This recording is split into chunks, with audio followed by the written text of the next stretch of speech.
Yeah.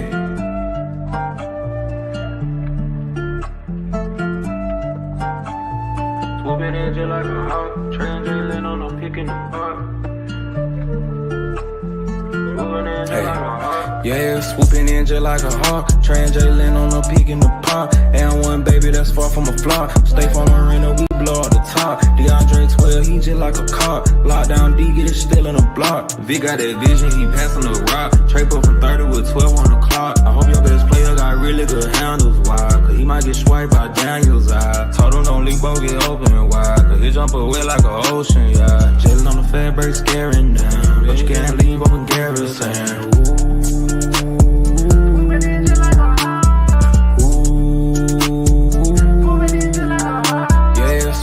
Just like a hawk, Trey and Jaylen on the peak in the pond. And one baby that's far from a flop. Stay from arena, we blow out the top. DeAndre 12, he just like a cop. Lockdown D, get it still in the block.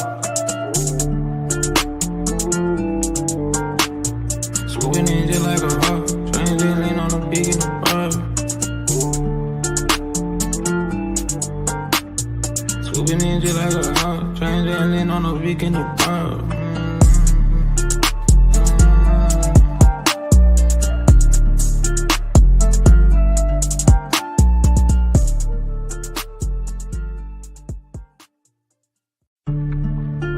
Yeah.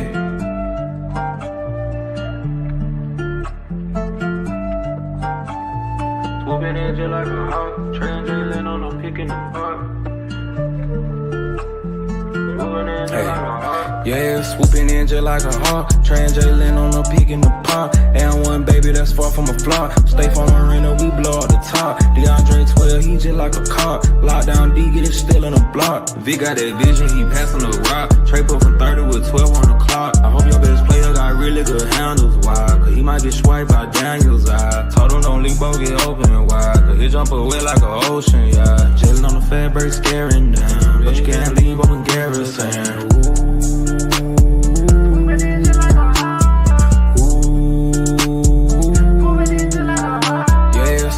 Just like a hawk, Trey and Jaylen on the peak in the pond. And one baby that's far from a flop. Stay from arena, we blow out the top. DeAndre 12, he just like a cop. Lockdown D, get it still in the block. Swooping in just like a hawk, Trey and Jaylen on the peak in the pond. Swooping in just like a hawk, Trey and Jaylen on the peak in the pond.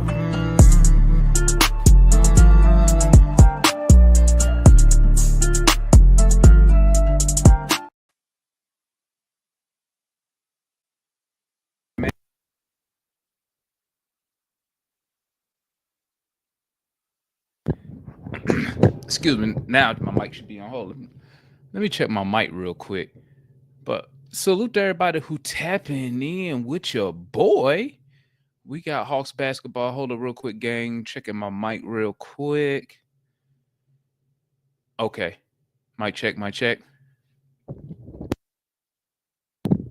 Okay, we Gucci. What is good, gang? It's your dog. We back in the building for another night of Hawks basketball. Cujo.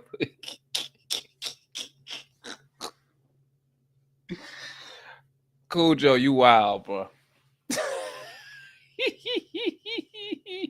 You wild, man. You is wild, bro. You wild with that one. Tabitha the purple dress. Hey, I ain't gonna lie, gang. I ain't gonna lie. Hey, y'all know that opening night? Opening night was lit. You feel me? It was lit. What's good with y'all tonight, though, man? My bad, gang. I gotta order my son some dinner, man. I hate to do it, but I gotta mess with DoorDash, man. Oh, should I get some pizza? Let me ask my son, does he got any pizza coupons? Salute to the boys, man. We won our group in the NBA Cup. I mean, got to turn up for that, right? Got to turn up for that. We won our group in the NBA Cup. I ain't going to lie. I ain't think we was going to do that. But I'm glad we did, man. I'm glad we did, man. Because, you know, like y'all know, I didn't come into the season with high expectations, man. You know what I'm saying?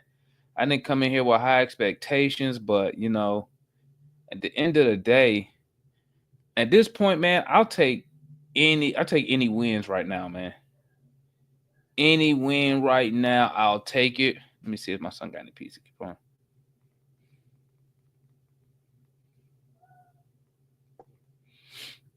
I'll take any win, man. Half the Hornets roster missing, the Hawks could do the funniest thing. I'm gonna tell you something, man. With the Hornets,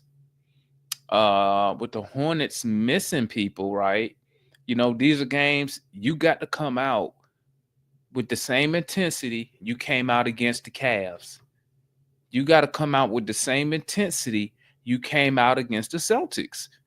That's what, in my opinion, that's what separates good teams, man. Those teams look at all teams the same. You know what I'm saying? It don't matter if you 1-20 or you 21. They gonna come out against you with that same effort, that same energy. That's what we need to do. I mean, how long have we been saying on paper, how long have we been saying that the Hawks play down to their opponent? Obviously, we talking about on paper, right? That we play down to an opponent. I mean, you saw it this year. Am I correct?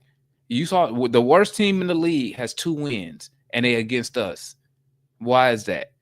Because, in my opinion, we play down to their opponent, and that's why I always say on paper. Because, granted, we may have been missing people, but you know who was there? You know who was there? Jaylen Johnson and Trey Young was in those games.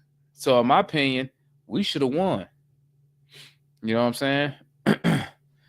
Shout out Carson Beck for the masterclass fourth quarter. Yeah, whatever, Cujo. I'm not a Carson Beck fan. I mean, you could ask Ticket. I'm not a Beck fan, man. I don't like him. I think Georgia could have done way better at the quarterback position.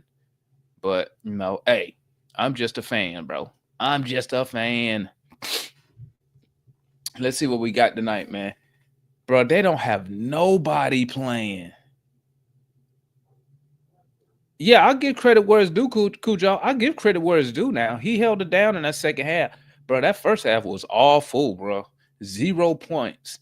I can't remember the last time Georgia got shut out in the first half. 0. We had Nathan nothing, bro. Like, that was crazy to me. Crazy. You feel me? But like I said, this is a game, no cap. We should win this by double digits. This is a game we win by double digits, bro. When you got Trey Young and Jaylen Johnson playing, this should be a double-digit win. To be honest, we should hop on these dudes early. We only came back because Kirby took over the play calling and defense. Oh, he ain't got none. Dang, let me just go to their website and just order pizza then. Do I even got my wallet on me? Yeah, okay. All right, who we got? Our regular starters: Trey, Dyson, Zach, Jalen, Clint. How y'all feeling? How y'all feel about Clint today? Trey, man, finna have a master class. Man, listen. Mississippi, Brandon Miller, Josh Green, Saloon. Hey, watch out that Mississippi dude. I just so happened to watch some stuff. You know, that dude was like a EuroLeague MVP. But the Hornets fans, said, dude, he's Serbian, right? They saying that, dang, Trey Man out, Bridges out, Melo out, bro. If we don't win this game by 25, bro. If we don't, Nick Richards, Grant, bro. If we don't win this by 25, but keep an eye on the point guard. Keep an eye on the point guard. Let's see. The fans said he trying to play like shit so he can go to Denver. He trying to force a move to Denver. That's what they fans were saying. He trying to force a move to Denver. He a Serbian, so he's trying to get over there with Jokic. You feel me? So, come on, guys. Y'all don't think we should win this game double digits easy? Y'all don't believe that? Let's go. Here go the tip, man. Let's see how we look early. Do not give these dudes any hope, man. These are, besides Brandon Miller, they backup role players. Let's see who we got here. They got the screen. Dyson is on Oh no, that was Zach. We got a foul away from the ball. Look like it's going against the Hawks right there. Here we go with the sucker fouls. We already shoot. What? That's a tech? We got the tech already? Lord have mercy, bro. Come on, boys. Come on, man. All right, here we go. Inbound. So we got Dyson is on Brandon Miller. Let's see what we got here. Dyson's on Miller. Trey's on number 10. Almost caused a turnover. That's that Miller shit, dude. Fakes it. Short. Oh, nice pass. You ain't gonna make it though. I ain't gonna lie, that was a nice pass. Remember I said keep an eye on that Miller shit guy, man. Keep an eye on the point guard, the Serbian dude. That dude is good. Don't let them go get it crazy. That dude is a good player, I'm telling you. Clint, Zach, Dyson. Attack off glass. Tough finish by the Rook. Risha say tough finish. How off glass. I like what I saw right there. Like what I saw right there. Keep an eye on that point guard. I'm telling you. Cross court pass to Buddy again to Green side. Okay. Trey, you got to stay with him, Trey. Brandon Miller for 3 short. Trey, that was an awful defensive possession from Trey. He just let the dude go in the lane, bro. He just lollygagging. No good. Now, remember, guys, just so y'all know we are ranked 30th in field goal and 3-point field goal percentage, okay? We are dead last, and we're dead last in attempts given up. Just so y'all know that. Dyson off glass with the layup. Just so y'all know that. So when y'all see us giving up these threes, just so you know, we're already ranked dead last, okay? Here we go. They go to Serbian dude. They go to Brandon Miller off the curl.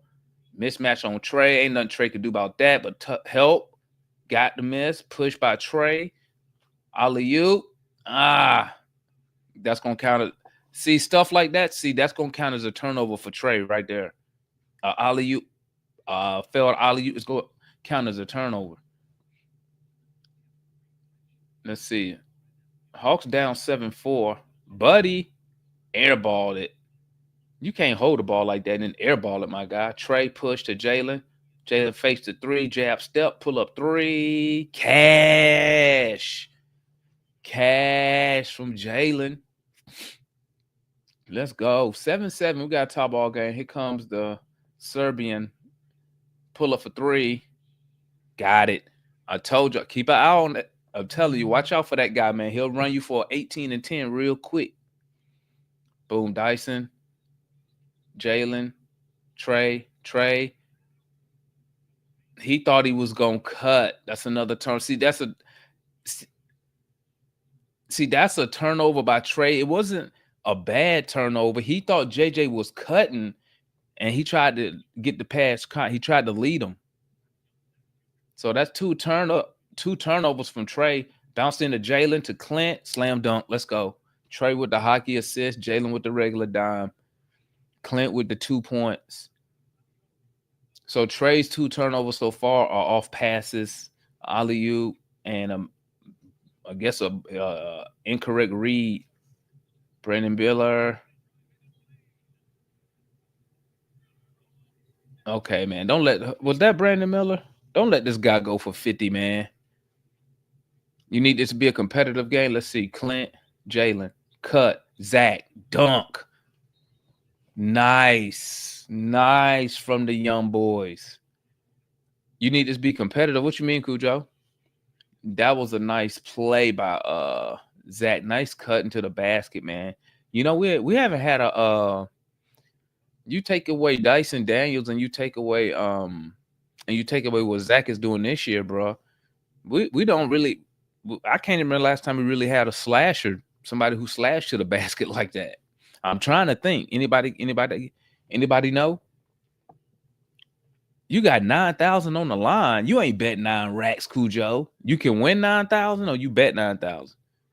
What you need to hit the 9,000? Trey gonna give you 4 turnovers in the first every. But you saw the turnovers though, Rashad. Come on now. What's up, Austin? You saw the turnovers, right, Rashad? One was off the alley-oop, right? Contested alley-oop, and what? And one off of a bad read. He thought Jaylen was cutting, and he tried to lead him, and Jaylen stopped it. He stopped the move. I mean, it ain't like he came down and just gave the ball up or got pit pocket. Hey, Cujo tried to make it seem like he was betting 9 racks, right? You think JJ could become our best player? Yeah. Yeah. Jaylen Johnson could become your best player simply because, listen, one thing Trey Young would never, ever be able to do is grow. He's not going to be 6'8". And at the end of the day, you know, Rain, you got at the end of the day, height wins. So if you can shoot the ball and handle the ball and you 6'8", 6'9", yeah, you're gonna be able to influence the game more than somebody who's 6'1". You know what I'm saying? That's not dynamic. Now, if Trey Young was shooting, if he was like an elite shooter and like an elite just shooter like a Steph, then that's a different story. Because he could get all those points, but he get those points efficiently as a smaller player. But with Trey being now, one thing I don't think Jaylen will ever be better than him at is court vision. I think Trey Young is just gifted in that area. And that's why he take those risks. So like when Rashad say a pass is forced, he believes he can make that pass. He believes he can make it, or he wouldn't attempt, or he wouldn't make it. And I remember hearing that from Isaiah Thomas. Isaiah Thomas said point guards take risk. He said that's why your top players usually have the most turnovers, because they're the ones who take the risk. So, I mean, I can risk Trey turning the ball over 4 to 6 times a night when I know he gonna get those points back, whether at points, whether at the free throw line, or even at the off the assists. If JJ can shake that yucca disease and close his mouth. Cujo said he need 15 assists from Trey, 3 steals. I don't know if you're going to get 15, man. I don't know if you're going to get 15. Let's see what we got here. Trey can't guard that guy. Good help. Way to force a bad shot. Well, not a bad shot, a tough shot. Trey looking. Loose ball. Trey got it. Trey looking. Give it to Jaylen. 7 on the clock. Alley-oop. Clint couldn't alley-oop it, but he got the layup in. Okay. Yeah, he's not a Ryan, but Ryan, I'll tell you something. Trey Young never been an efficient shooter. Even in Oklahoma, he was a volume shooter. Bruh, come on. Trey, you got to get out there, my guy. You got to get out there, man. You just can't. He go Trey on the response. Oh, offensive foul from Jaylen. Y'all see what Trey Young just did, man? That's one thing Trey Young got to stop doing, bro. That is one thing he needs to. Somebody got to tell him, bro, you don't have to go and respond with a 3, bro. You don't have to do it. You know what I'm saying? I could see if the game was decided already, but you just because your guy made it 3, don't mean you got to go back and make one. Well, attempt it.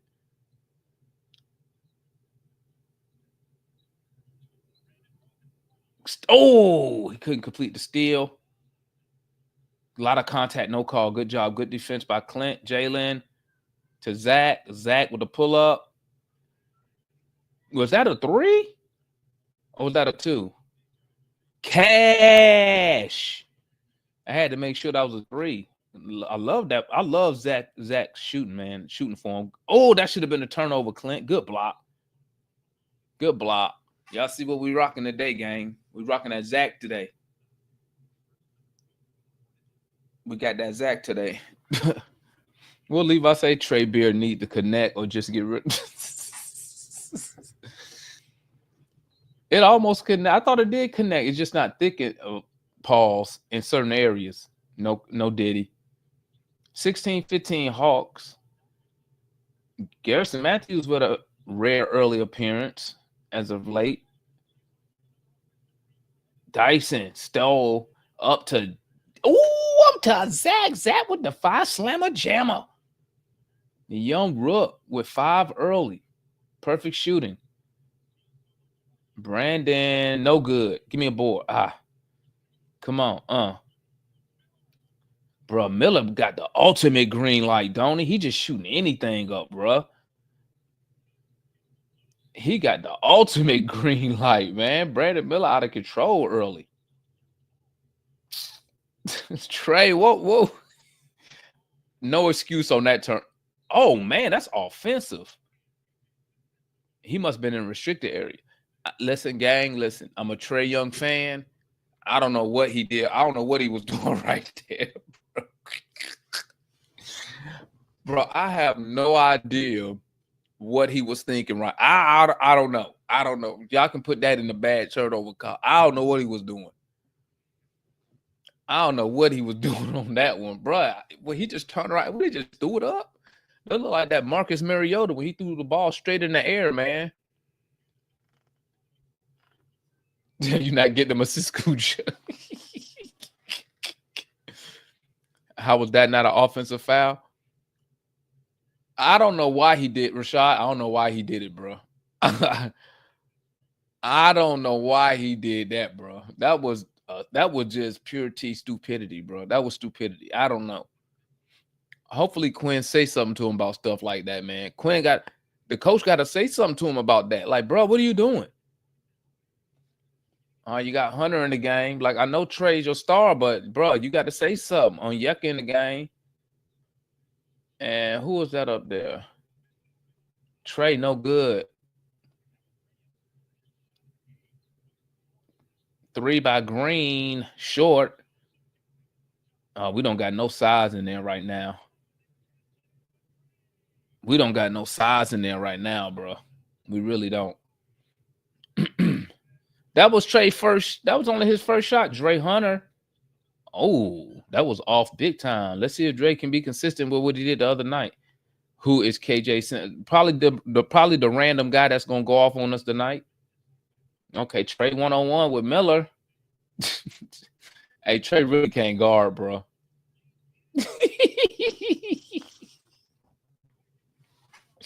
Trey, my guy, bro. But yeah, man, that was ugly right there, man. That was.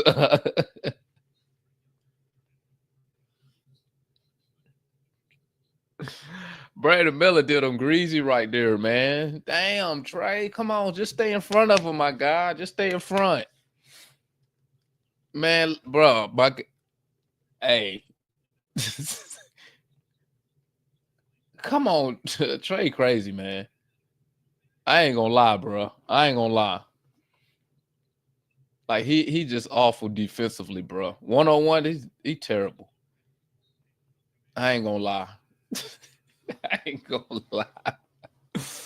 Oh man, Brandon Miller did him dirty with that. Now Garrison with the bull. I don't know why Garrison just didn't shoot that. Oh man, I can't even believe we losing right now, man. Yeah, let me put the over on K.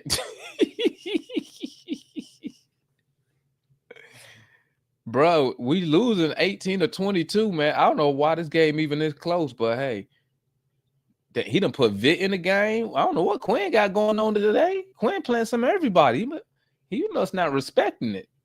Buffkin in, Trey out. Let's see how we do with this lineup. Oh, nice, tough move. Hawks down 6. Kobe. Let's see. Kobe, come on. You got to eat, my guy. Kobe. Block, but put back by Onyeka. Hey, Quinn said you thought you were going to get 9,000. Not tonight. Bruh. Brandon Miller he trying to go for 50 tonight, ain't he? How many shots he got already? Buffkin at Kobe. Quinn said you ain't getting no money tonight, G. Bruh. Oh my God. Jaylen, what the fuck defense was that? Jaylen. Martin cooking Jaylen, bro. He got Jaylen out there looking like Trey Young defending, bro. Look at Jaylen. He won't even paying attention. Oh my God. Bro, Jaylen Johnson won't even paying attention. I just watched the replay of that bucket, bro. He won't even paying attention, bro. Oh my God, man. This what I be talking about, bro. This is exactly what I be talking about. How many people are they missing? Like, seriously, man. How many people they missing, bro? And we look, man. I know it's just the first quarter, bro, but I'm just saying, like, we got some bad first quarter habits, bro. I mean, what, yesterday to the Cavs, we was down what in the first quarter? Like, I don't know what it is. Bro, last year it was the third quarter. Third quarter, we couldn't. I don't know what Quinn did at halftime, but in the third quarter, we couldn't. This year, it's the first quarter. Like, why are we falling behind? Listen, why are we falling behind by so much in the first quarter, man? Like, that's crazy. Luckily, the boys been resilient, been able to come back, man. But I mean, bro, I know we ain't finna. I know Brandon Miller ain't going for 50, bro.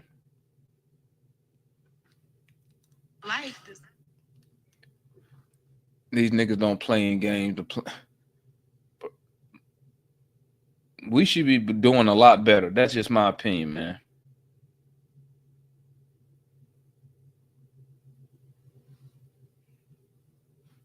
Y'all don't think we should be doing better than what we doing right now? Y'all think I'm being too harsh of a fan?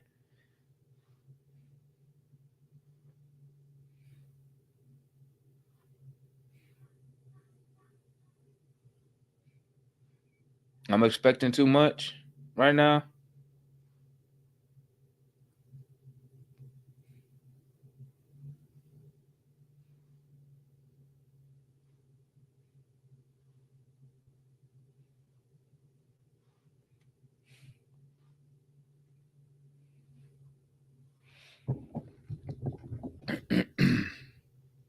I'm just saying, man, like, it seemed like when I say something, people be like, oh, Damon, you a negative fan.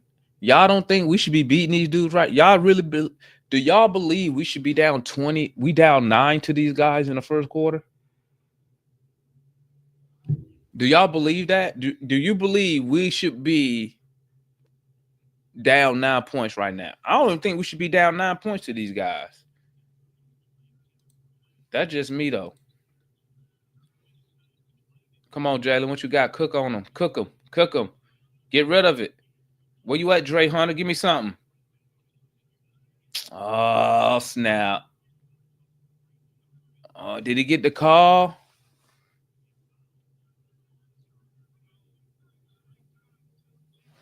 Yeah, you should always take the over on Trey Young turnovers, Cujo. Anything over, if it's 4 or 5, take the over, dog. I'm telling you now. Take the over. 4 or 5, take the over. Buffkin. There we go. Nice bucket. There you go, Kobe. Nice one. Nice one. Well, I mean, Trey not even in the game right now. So, I mean, come on now. That's all I'm saying. Trey not even in the game right now. We still not getting nothing done.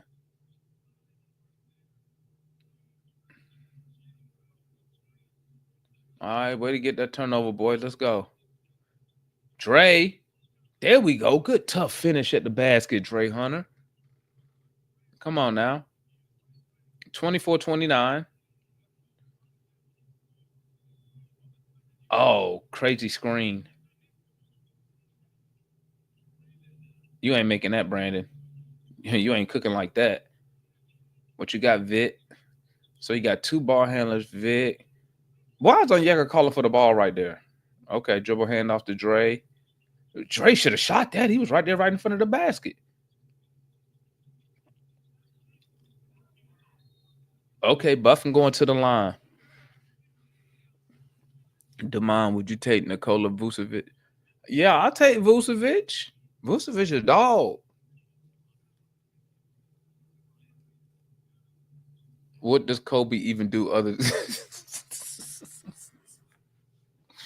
He say Kobe just get blocked and dribble.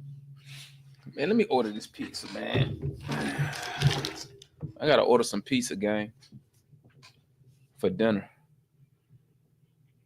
One thing about bad teams, man, they gonna keep you in the game. I'm gonna tell you that right now. Bad teams gonna keep you in the game.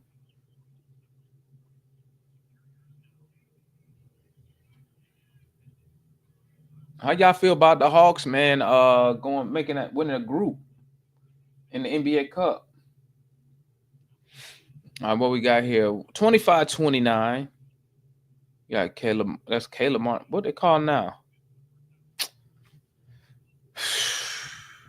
Sheesh.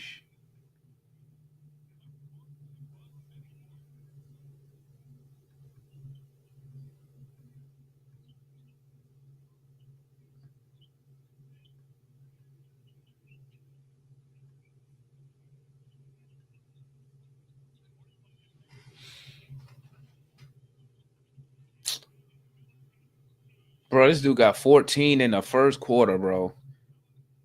14 in the first. I mean, I don't know. I don't know why he take him out, Austin.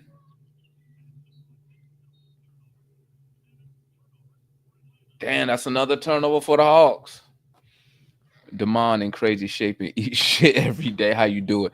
I do a lot of cardio, Ryan. I do a lot of running. When you do a lot of running, bro, you can eat whatever you want when you do a lot of running. There you go. Stay on them. Stay on them. Good defense. Good defense by Vic right there. Contest force a miss. Jaylen to Vic. Vic swings it to Kobe. Back to Jaylen. Screen, roll, attack, up, easy bucket, Jaylen. Yep. Mm-hmm. I don't know why they're not getting over a solution. They said you can't out. Okay. Watch me order this pizza. 27-32. Oh, turnover. Go, boys. Dre Hunter all the way. Dunk that, please. Thank you. 29-32. You ain't gonna hit that. 29-32. Hornets over the Hawks so far. After the first, not too bad. I'm a little disappointed. Disappointed where we at right now. But obviously, we know we got 3 whole quarters to go. So I'm waiting for the Hawks just to take over the game. You know, I would love to take over this game and blow them out so you can play the young guy. Yeah, Rashad, I think Miller got a green light. He got the ultimate green light tonight, don't he? He got the ultimate green light. Man, just use that password. I'm tired of doing that.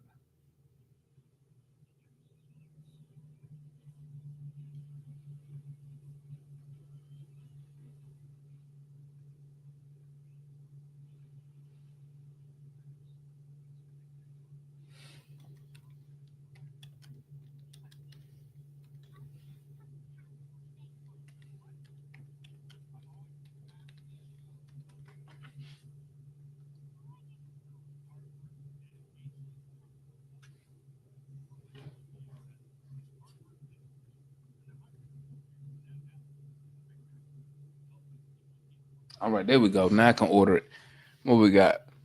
You use your Apple Watch to track your runs? No, I don't use Apple Watch. I got rid of my I got rid of my Apple Watch, right? I use my Coros watch. This is the watch I use to run with.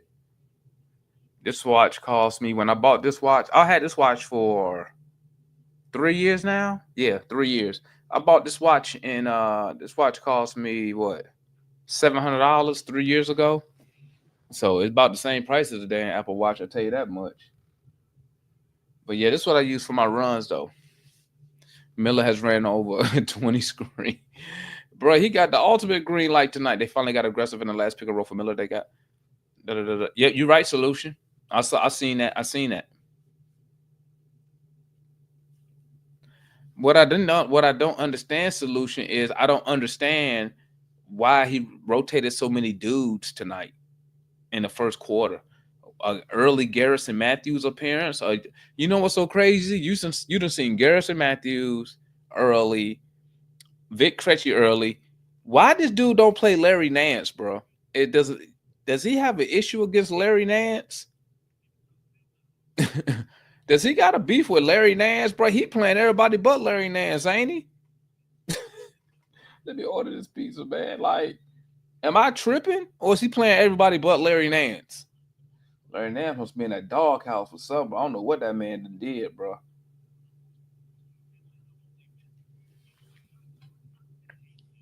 He got Zach back in the game. Onyeka calling for it. 3. Bruh. You know what's so crazy about Onyeka missing air ball in that 3 is that he called for the ball, bro. The fact that he called for the ball, like he an elite 3-point shooter or something, man. And then he gonna shoot an air ball. Good call. Good call. He need to hurry. He got Zach out there right now. Hawks down 29-35. You know, we get, the usual. We giving up the 3 again. Did you see him, Rashad? You didn't see him? He was in the corner, like, calling for the ball. Then he shot an air ball. Like, that's hilarious. I'm telling you, man.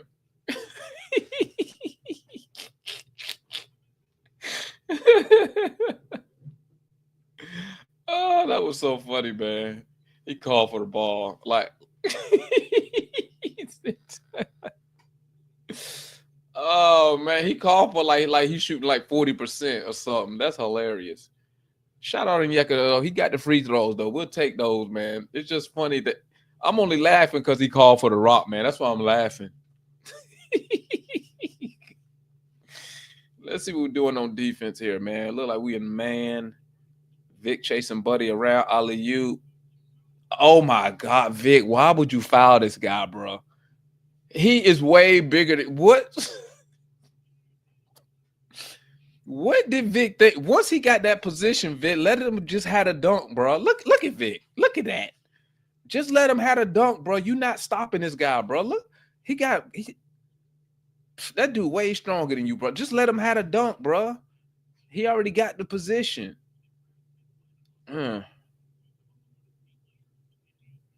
I'm just saying, bro, like, it's just hilarious that he tried to foul this guy. And they ain't even foul him for real. If you're going to foul him, don't let him get the shot up. Give him a hard foul. What we got, young Kobe? Kobe with the push shot. Kobe out there probing, man. I like it. He not rushing nothing. He going out there, he probing. I wish they let him just go out there and score the ball. Let's see what he can do. They just let him score the ball. No good. Good defense. Rebound, Jaylen. Jaylen on the push. They go to Zach straight away 3. Too strong.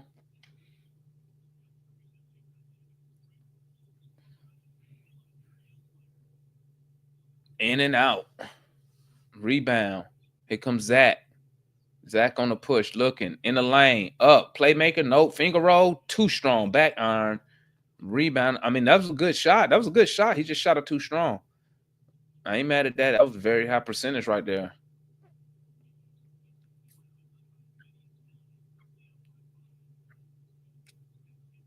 Oh, that bounce. What a lucky bounce. You ain't finna shoot that, bro. Vic, what happened? You just left him. Jaylen fouling. A-Town Hawk say he done with Vic.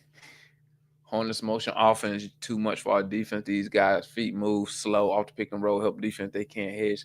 I mean, solution. I mean, if you see that, does the head? I'm sure the head coach sees that. Rashad say JJ defense is trash this year. When I said that, they told me I was hating. They told me I was hating when I said Jaylen Johnson defense is awful. Like, it's awful. I ain't even lying to you, bro. But when I said that, they told me I was hating on Jaylen Johnson. I was like, my bad. I ain't trying to hate on the. Oh, yeah, he missed him, though. Let's go. I'm just waiting for us to put together a quick run, man. That's what I'm waiting for. I would like us to put a quick run together and take this lead. Buffkin hooping tonight. Buffkin going for a career high tonight. Buffkin said, I'm going for 50. Travel.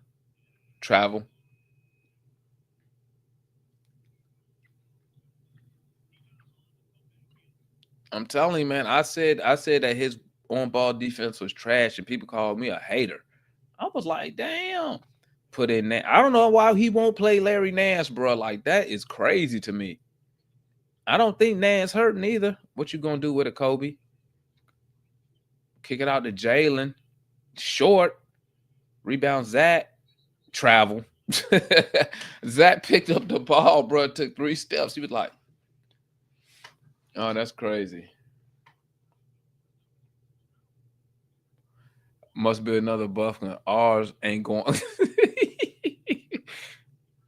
You see Zach pick up the ball. He took like 3 steps. You think they're gonna trade?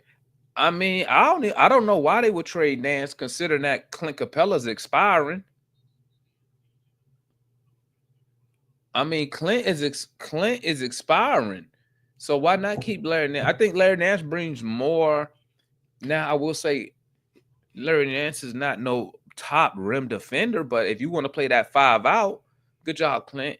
If you want to play that, if you want to play that 5 out, I mean, Nance will fit right in. But like I said, we're not a good shooting team, in my opinion. We definitely not a good 3-point shooting team. But let me double check the number. Offensive, block, good call. I thought he was gonna call offensive foul.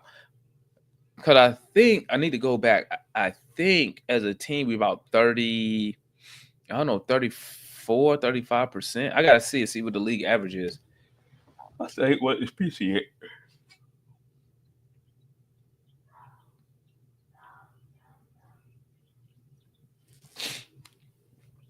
What you got, Zach? Boom, Jaylen. In the lane, tough contact, no call. Okay. Clint with a tough board, kicks it out. Garrison up. Garrison lost the ball. I don't know what he was trying to do. Was he trying to? Garrison was trying to attack the basket or something. I don't know. Then hurt his hand. Oh, step back. You ain't gonna hit that. Didn't I tell y'all watch out for that point guard? Didn't I tell you watch out for that point guard, the Serbian dude? He got to be close to 10 points.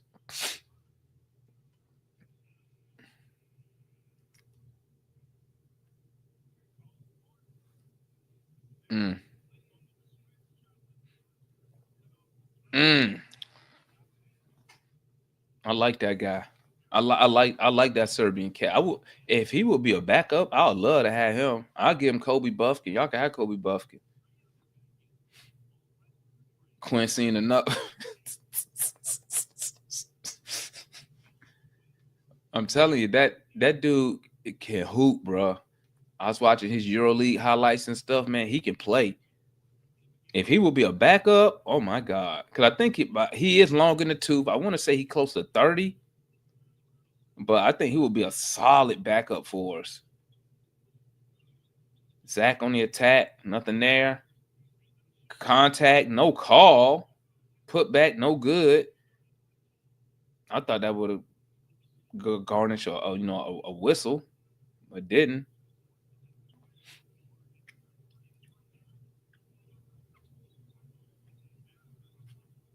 Zach on the Serbian guy. Oh, no good. Thank God. Here come Trey on the push. And Trey to get. Oh, Garrison's still in. Okay. Oh, Dyson almost got his pocket picked. Let me order this. I still ain't ordered this. Let me get this pizza for this little boy. Yeah, let me get the one medium jump. Gonna put them pepperonis on that thing. Add that to the order. All right, let me get one more item.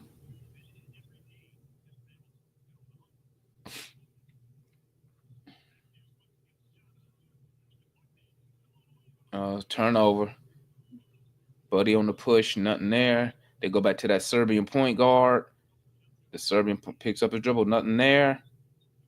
Oh, they saw the mismatch. Stay in front of him, Trey. Do your best. Do your best. Don't foul. There you go. There you go. He missed it. Let's go. Don't shoot that, Trey. Thank God. Garrison. Short. Rebound. Hornets. Here comes the Serbian point guard. Looking. You ain't going to make that, buddy. In and out. Yeah, Trey get fouled all the time, but don't get no call. Inside, Zach. Dyson miss. Rebound Hornets. I told you, if you want to know what the Hawks winning, just go look at the 3-point shooting, A-Town. That's all you got to look at. Just look at the 3-point shooting. That'll let you know if we winning or losing. That's all you got to do. If you want to know if the Hawks are winning or losing, go look at the 3-point shooting. That's going to tell you everything you need to know. That's going to tell you everything you need to know. And guess what? You don't think those teams see that scouting report? You don't think that team, though? Do y'all know we are dead? Like, we are 30th in 3-point attempts given up. We are 30th in 3-point field goal percentage by the opponent. We're dead last. We're dead last. So when people tell you that our defense has gotten better, right? What the reason the defense has gotten better is because the interior defense has gotten better. That's all it is.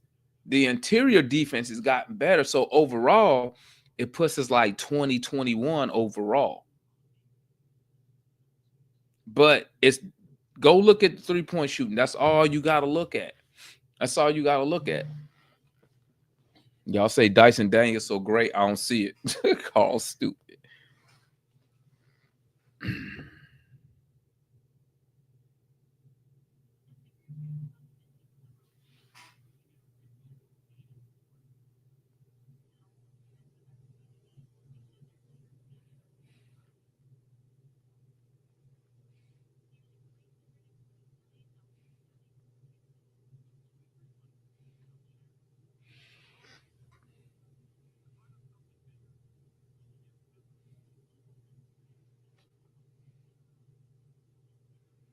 Rashad, I had that discussion with people, man. I had that discussion with people, man. I told them, this is what I said. Y'all tell me if I sound crazy. I said, in today's NBA, we know that today's game is won and lost at the 3-point line. I said, I'd rather give up the 2 points. I'd rather give up the paint, right, than allow a team to shoot 39, 40% from 3. I'm telling you, man. I'm telling you. I'd rather give up the paint, and I guarantee that our defensive numbers would improve. I guarantee you that. I guarantee you that. I guarantee you that. But we give up the 3-point line. But in today's NBA, guess what? I mean, a team could put out 5 people who could shoot the 3 in these days. This ain't the old school days where you only had 1 or 2 3-point shooters. Now everybody can shoot it. So when you give up that 3-point line in today's NBA, bruh, I'm telling you, if we could fix the 3-point line defending, we would be over 500 right now. But we don't. It ain't. I don't know why. What they need to do. I don't know what Quinn got these boys doing, man. Because it's only 2 reasons. It's either the players or it's the coach. So, turnover, Hunter. 10 turns. Cross-court pass to Buddy. Clint out there on them. They go back to the Serbian point guard. They put Dyson on him now. He drops it to Buddy. Nick Richards. Wow, I thought they was call a foul. Was that a block by Clint? The problem is you don't have a center who can cover ground on defense. Clint can't cover strong side and get back for the weak side, so Quinn packs the paint. So Austin, if he know that, that's gonna be good. No good, miss. If he know that, Austin, why not go get? You don't think Larry Nance could do that? You think Larry Nance is athletic enough to cover that ground, Austin? I think Larry Nance could cover that ground, to be honest. You ain't gonna make that, buddy. Give me a board. I'm telling you, man. You listen. I'm glad they missing, bro, because these dudes is getting good looks from three. Garrison, you got to hit that. Oh, he dropped. Oh my God. Did he was Clint wasn't trying to dunk that, was he? He really let Nick Richards just block him like that? My days, bro.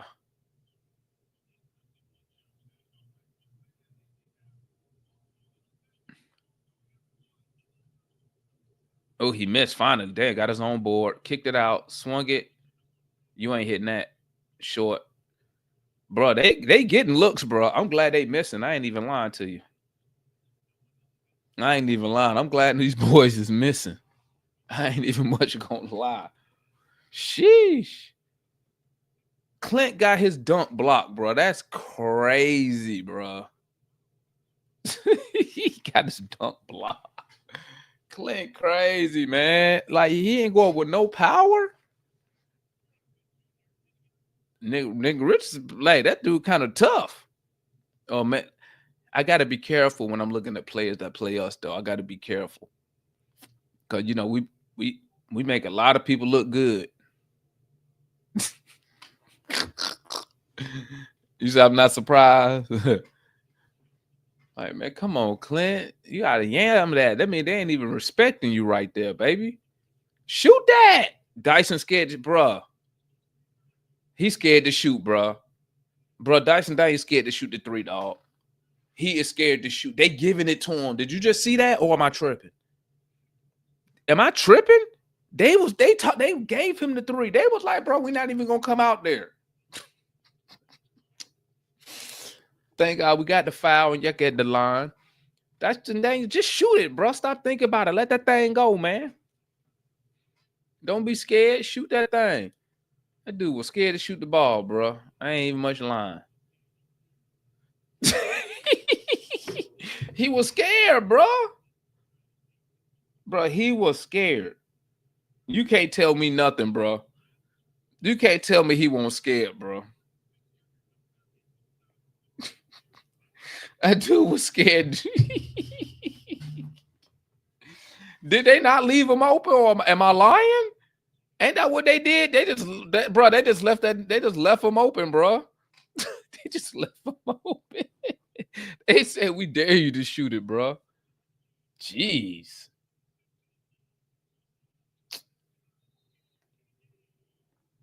Bro, we really got 39 points so far, bro.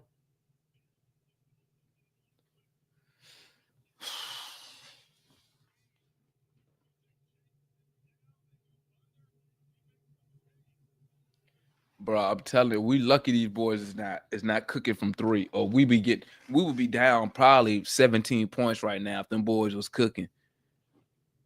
If them boys was cooking from three, bro, because they getting plenty of opportunities from three, dog. Yeah, they leaving Dyson open. Hey, I ain't lying. I thought I was tripping. I'm like, bro, they not, bro.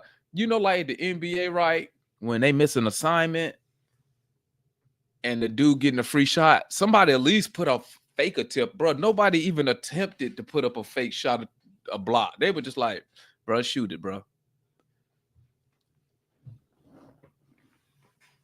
Bro, they told Dyson Daniels, bro, just shoot it, dog. And Dyson was scared, man. Bro, this is hilarious, bro. Like, you know what's so crazy is how, like, you can just, how you look like a well-oiled machine 24 hours ago. You was a well-oiled machine, stuff getting done, buckets getting made. And in 24 hours, we look like a completely new team, bro. I mean, that flight from Atlanta to Charlotte is what, 2 hours? And that fast, we a whole new team, bro. Like, that is crazy. That is crazy. But for real, Dyson, just shoot the shit. Just shoot it. Dang. Sitting there trying to think. Shoot the ball. Bro, anytime you got to think about the play, bro, telling you. Yep, both teams played yesterday. Yep, they played yesterday just like us.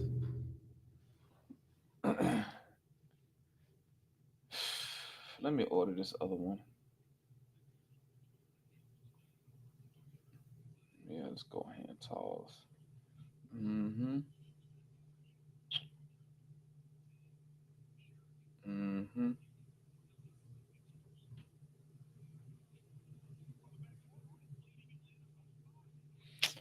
I can't believe we losing, bro. It's freaking ridiculous.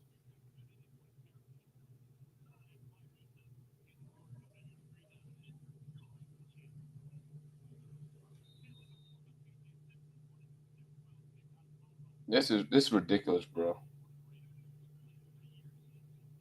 I ain't even lying. This is pure T ridiculous. Let me order this other pizza for my son real quick.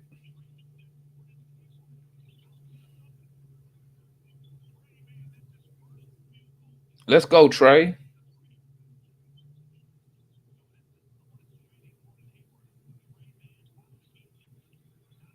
There we go. Dang. Come on, boy. Let's go.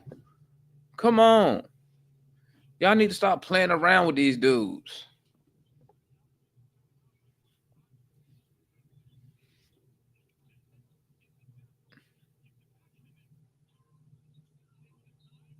Oh, he too big for double O, bro. Nick Richard, he too strong for O, bro. Sheesh.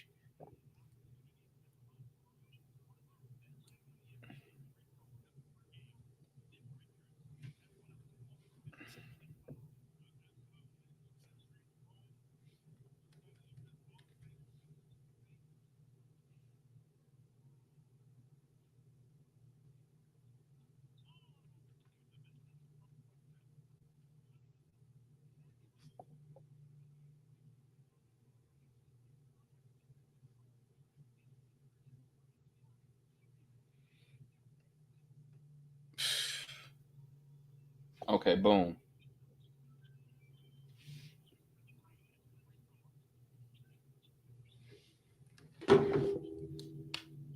All right, we got that done. We got that ordered. Slipping in just like a hawk. Good luck. Hit that. There we go. Cash. Cash. About time. Come on. Y'all too busy playing around with these guys. We should have been up double digits. There you go. Good defense. We should have been up double digits. I don't know what we doing.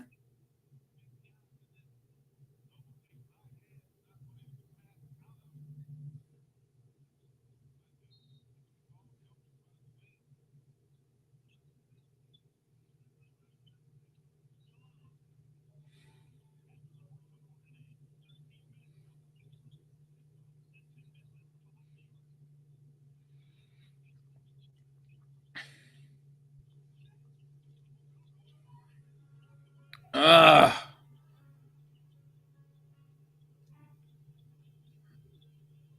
you ain't hitting that, buddy. Good rebound.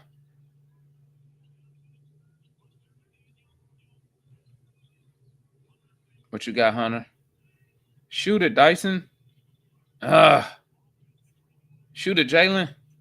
Cash. Let's go. There we go. Right this ship, man. Let's go. Right this damn ship. We should be going into the half up double digits.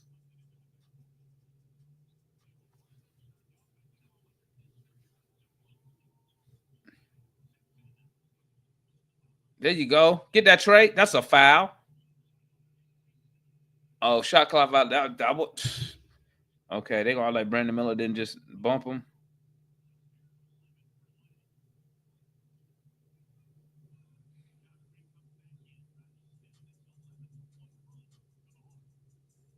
Good run, boys. Good run. Let's go ahead and finish these last 2 minutes, man.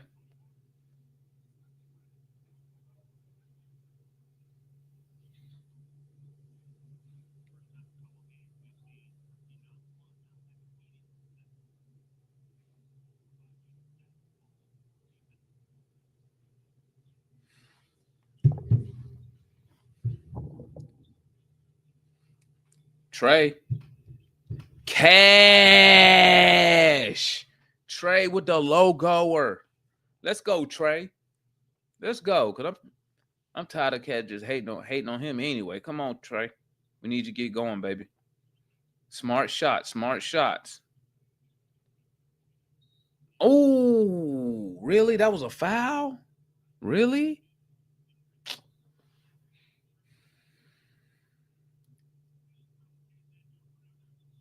Let's go.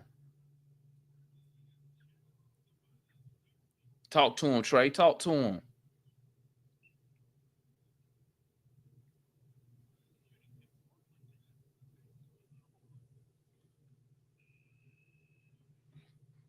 $53-45. I feel we should be up. This should be like 63-46 in my opinion, but hey. All right now. Here we go.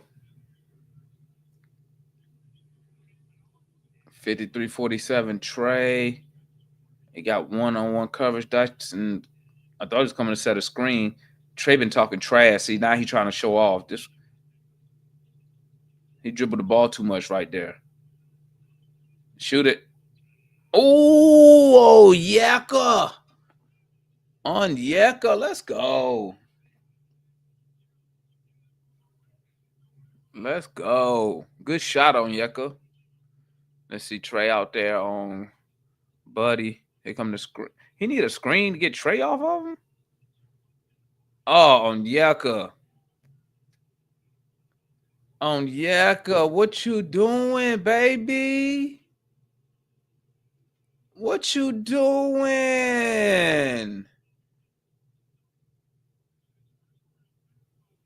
On Yeka, why you didn't go back to your guy? He just stood there. Once Trey got back, you should have rotated back to your man, Yek. Oh, I hate to see my guy to get done like that. Dang, bro. Here we go, man. 55-50. Come on, Trey. Do something. Work some magic. Oh, it's plenty of time. Got 6 seconds shot clock difference. Shot clock, game clock, 6 seconds difference. Trey attacks to the right in the lane. Up, off.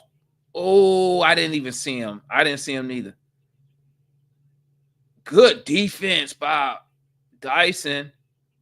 Way to recover. Way to recover. Dude thought he had a free three. Good contest, Trey, right there. Good contest.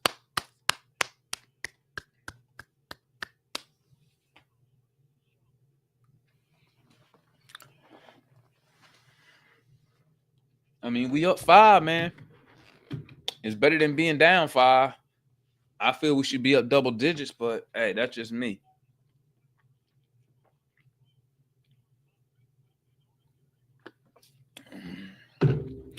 I feel we should be up a little more, but at least they put together a run to end the half.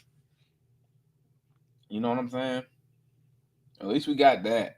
So at 6:39. Dang, man, whatever happened to Oh, no wonder. I ordered it on dang Safari. You know? Hold up, man. Hold up. Hello? What up, Hey, hold up, family. Hold up, give me a second.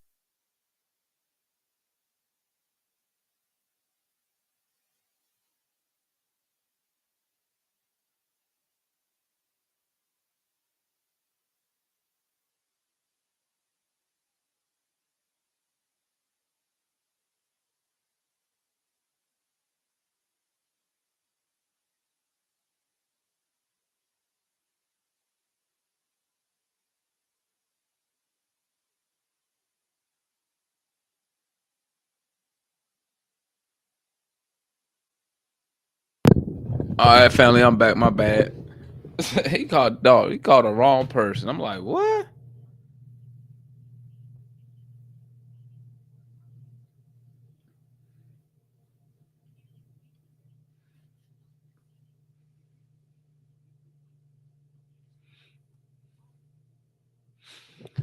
Hey man, listen. We came back. Hopefully, we can come out in the third quarter, man. Take over the game. Let me put this link in there just in case anybody wanted to tap in. Your halftime thoughts. There go the link, man. If anybody want to tap in with their halftime thoughts, man. But I mean, we already know what time it is. Just look at the 3-point. Look at the 3-point shooting. The 3-point shoot gonna tell you a lot with the Atlanta Hawks, man. If we're allowing a team to shoot 40% from three, most of the time we're losing. Okay. If we keep them under 40 and we're shooting 30 around 35, 37, we usually end the game. Let's look. Let me pull this up real quick. Let's take a look. Yeah, that's what I'm saying, Southside. At least we came back and took the lead, man.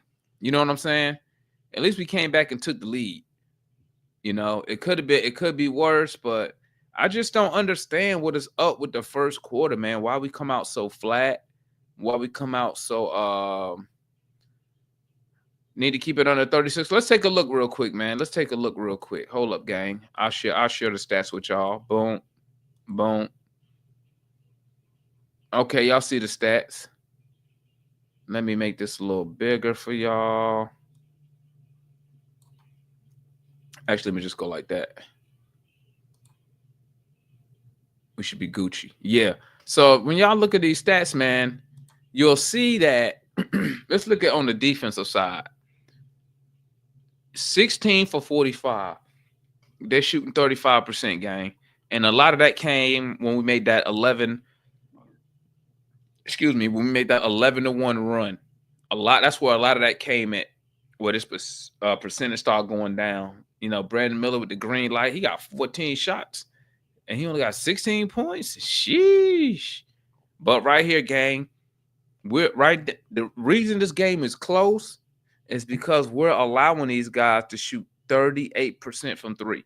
We average, I think last time I looked, I want to say 39 from three, maybe 38 and a half. But this is still too high, y'all. You're hoping this comes down. Maybe they get cold. Maybe we defend it better. We need this to come down though. This is where we make a break. What are we shooting from three? And we're shooting less than them. But guess what? We're shooting 35%. A lot of that just came in that 11-1 run. Because at one point, if I'm correct, at one point we was down to 18 to 20% from three. At one point in the second quarter, right? So we heated up toward the end. You had a 2 for 3 from Trey that helped get it up right there also. You know what I'm saying? Then you had one from Jaylen, right? But at one point, we was awful. But Dyson Daniels, 3 for 7, 0 for 4 from 3. The sad thing about this is you have no choice with Dyson Daniels. Dyson Daniels has to shoot that three. He cannot show them dudes that he is scared to shoot that three ball, guys. They're going to leave him open. You know what I'm saying? What's up, Ridicule? They're going to leave him open. He has to shoot. He got to shoot it. He really has no choice. If he on that court, he got to let it fly. I mean, granted, he started off hot at the beginning of the season, but he just got to let it go. Just don't think about it. You see all the good shooters from three, they ain't even think about it. Soon the ball touch. I mean, Zach had one possession. Soon the ball touched his hand, he let it go. He ain't think twice. You know what I'm saying? But he has to keep shooting. He got it. He don't have a choice. He got to shoot that basketball. You know what I'm saying?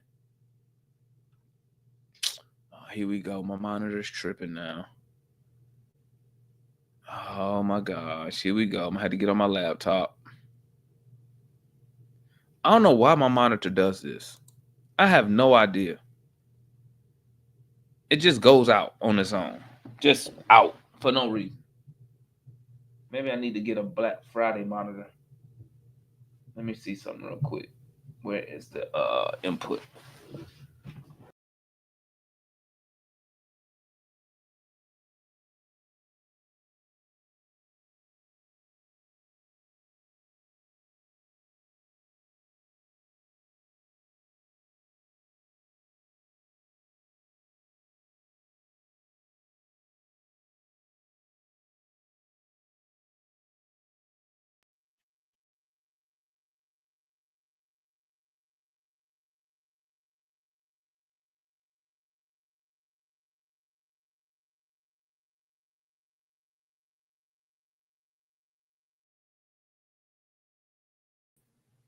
Okay, now I'm Gucci. Boom. Boom. I don't know what happened, bro. My monitor just cut off on me, bro. It's crazy.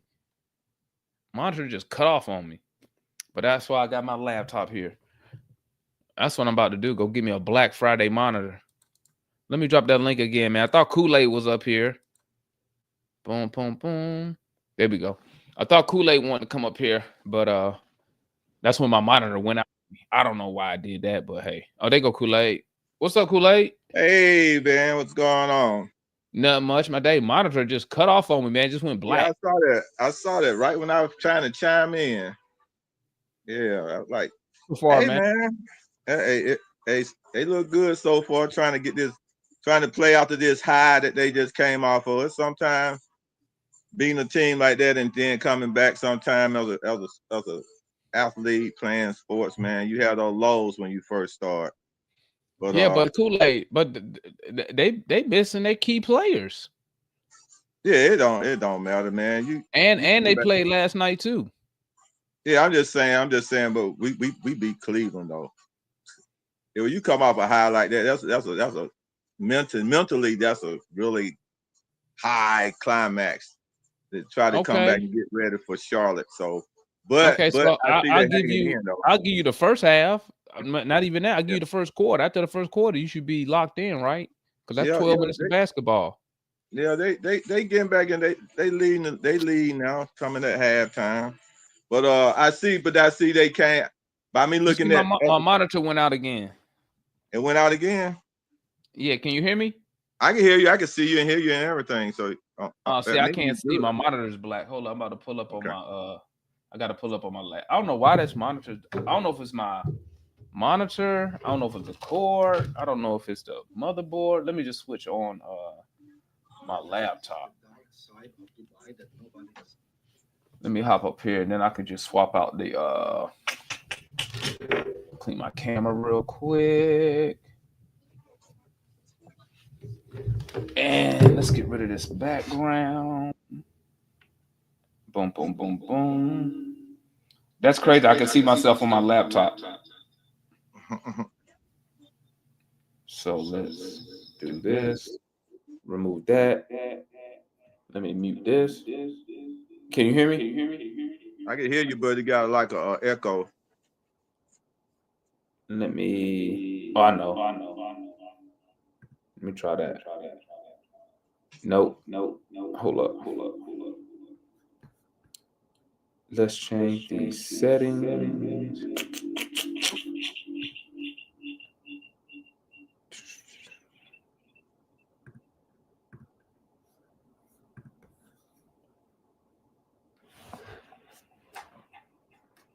So this is muted. And, I know why. Can you hear me? Yeah, I can hear you. All right, I figured it out. Duh. It sound like the Matrix. I know, man. Let me get rid of this background. So what was you saying, Kool-Aid? My bad. Yeah. I was just saying it just seemed like they came out defending different. Like I mean, looking at the stats, like they took Trey out of the game a little bit more. Mm-hmm. Like Jaylen Johnson had to handle the ball a lot more. He's showing that he got 5 assists. So it's showing me that Trey only got 2 assists. So it's showing me that they probably blitzing Trey and taking the ball out of his hand. Just defending a little bit different. Sometimes they see something like that. I think they defend a little bit different. So, but they counted on Ricochet to hit his shots, and he did hit his shots. So that's true. That's facts. They left him over there, so they defended, tried to take Trey out the game, come and let Ricochet see if he may hit the shots, and good, he hit his shots enough to put us in a position to stay contenders. Because Trey didn't shoot the ball until the second quarter. The last part of the second quarter, actually, he was 0 for 1 up until his last 2 shots. He only got I think he only got 3 attempts. Yeah, he got 4 attempts. 4 attempts. 3 of them from the 3-point line. So, I mean, and then my monitor's back on. Crazy, right? I mean, so I'll just leave this on. Let me go back to this one. I mean, so what's your thoughts on I think they trying to make I see right now like they're making Daniel shoot the ball a little bit more, which he's a lesser shooter than anybody on the floor. So so that's on he 3 for 7, 0 for 4 from the 3. Well, you saw they letting Daniels had that 3 ball, man. Yeah, I know. They know it. That's where you play. Sometimes you give that person that can't shoot the 3 the open shot and try to play defense off of him. If you Quinn Snyder, what you telling Dyson Daniels right now in the locker room? Well, I would tell if I were Quinn Snyder right now, I'd tell him to put the ball on the floor and attack the basket. They leave me at the 3-point line. And I never graduated. That's what I would tell him. I would like right now, I tell you what Quinn tell him to keep shooting it, but I wouldn't tell him to keep shooting it. I would tell him to put the ball on the floor to start movement or go straight toward the basket. Once you put the ball on the floor, they leave you out there by yourself, and you're not a 3-point shooter, and you put the ball on the floor and start toward the basket, you're gonna start movement. And I mean, they're gonna come. They're gonna leave their man, come at you attacking the basket. I mean, they got to try to either double down or something like that, or you're gonna get a 1-on-1 going toward the basket with whoever defending you. So, if I was coach, I'd tell them, don't shoot the 3, attack the basket. Oh, okay. What's good, Jay? What it do, Demar? What's your thoughts, man? Hey, man, like second half of a back-to-back, this is where you want Quinn to play the 11 guys. Everybody complains about him playing 9. But most of the league plays nine guys, so this is where you want to see him go deep in the bench, give Matthews and beat. Well, he did that in the first quarter. I'm saying I like how he got Matthews and beat some Burn. Back to back, I want to see Larry Nance get some minutes in the second half. That's why I was just about to ask you where Larry Nance at. Yeah, I don't know. He might not see no ticks. Dyson. What I like about these guys is how they coach them. They don't lose confidence, even though they're not making shots. But he adjusts himself. You don't really got to tell Dyson to stop. Take it to. You'll see what I'm talking about in a second. He does a good job of kind of balancing out when he attacks and when he doesn't. He kind of has to keep shooting them. Right. That's just the reality. He has to keep shooting them. Everybody on the team that's open, they got to keep shooting them. There's only so many times you can go to the paint before they just play you for it. You know what I'm saying? So. Right. I mean, I think he 0 for 5 from 3, so they're gonna let him shoot a tough move by Jaylen. They're gonna keep letting him shoot the ball now. Yeah, when his shots go in, it's a swing. It's a bonus. Are you telling him to keep shooting at 3 if he 0 for 7 from 3? Keep shooting at 3? Right now he's 0 for 4, but I don't think you have to tell him anything. I think he'll adjust himself. So from a coach place, as me being a coach, you always have to make the players see some of the things and think a little bit different. That's what you as assistant coach and a coach you have to do. Cash from Jaylen. Those guys are like pawns. Your players are like pawns. Dyson does a good job at when he's not making shots. He'll go to the basket and make plays on his own. You don't really have to tell him. Yeah. If anything, encourage him to keep trying to. If I was on the sideline, I was like, dude, okay, you don't feel it, man. Take it to the basket. All right, let me watch the second half. Go. Hey, I know y'all saw that Georgia game last night. That junk was live. Boy. I thought Georgia lost. What's the funny part about it? I don't know why Georgia just didn't run the football the first time with a running back. They got the Georgia sports disease. It's too much like art. Well, I'm a Georgia Tech fan. And that's the difference between a good coach and a bad coach. If that would have been Nick Saban, Follow would have got burned. Follow would have played some football last night. He was the better passer and everything. Yes. I mean, I thought Georgia Tech played a good game yesterday. Yeah, they played a good game, but coach missed. He didn't use his complete talent. What up, man? Forget Tech, man. Georgia Tech, them lanes, bro. They suck. What you talking about? I'm a Georgia Tech fan. So get up out here with that, bro. Ooh. Hey, Georgia Tech coming back, bro. They getting back there. I ain't got no problem with Tech, bro. I ain't got no problem with Tech till they play Georgia. That's all. Yeah, Oh, see, I'm on the opposite side, but I was in between because I want Georgia to get to that championship. But otherwise than that, man, you know, I just enjoyed. They played a really, really good game, bro. But Today Philo, made me feel better.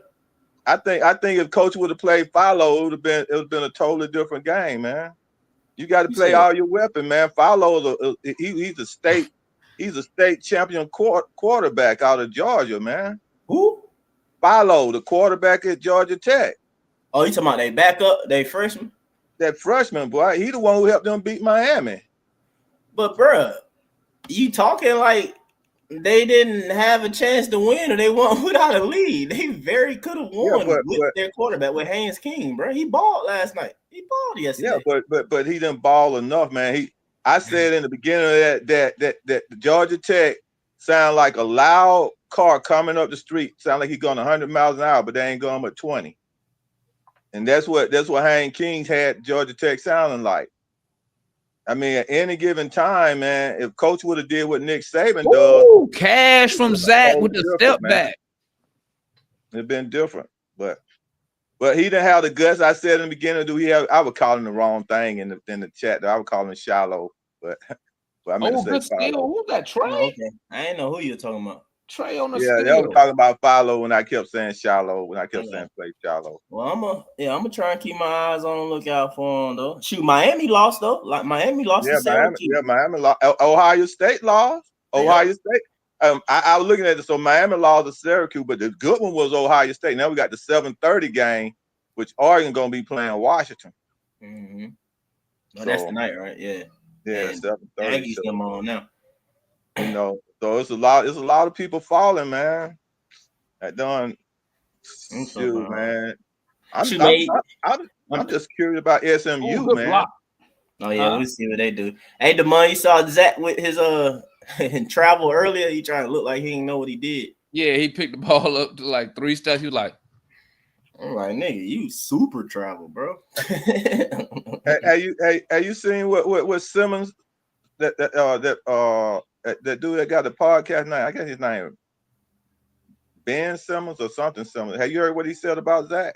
Oh, he said Bill Simmons. I think it's Bill Simmons. Bill the Simmons. media guy. Yeah. You heard what he had said about Zach?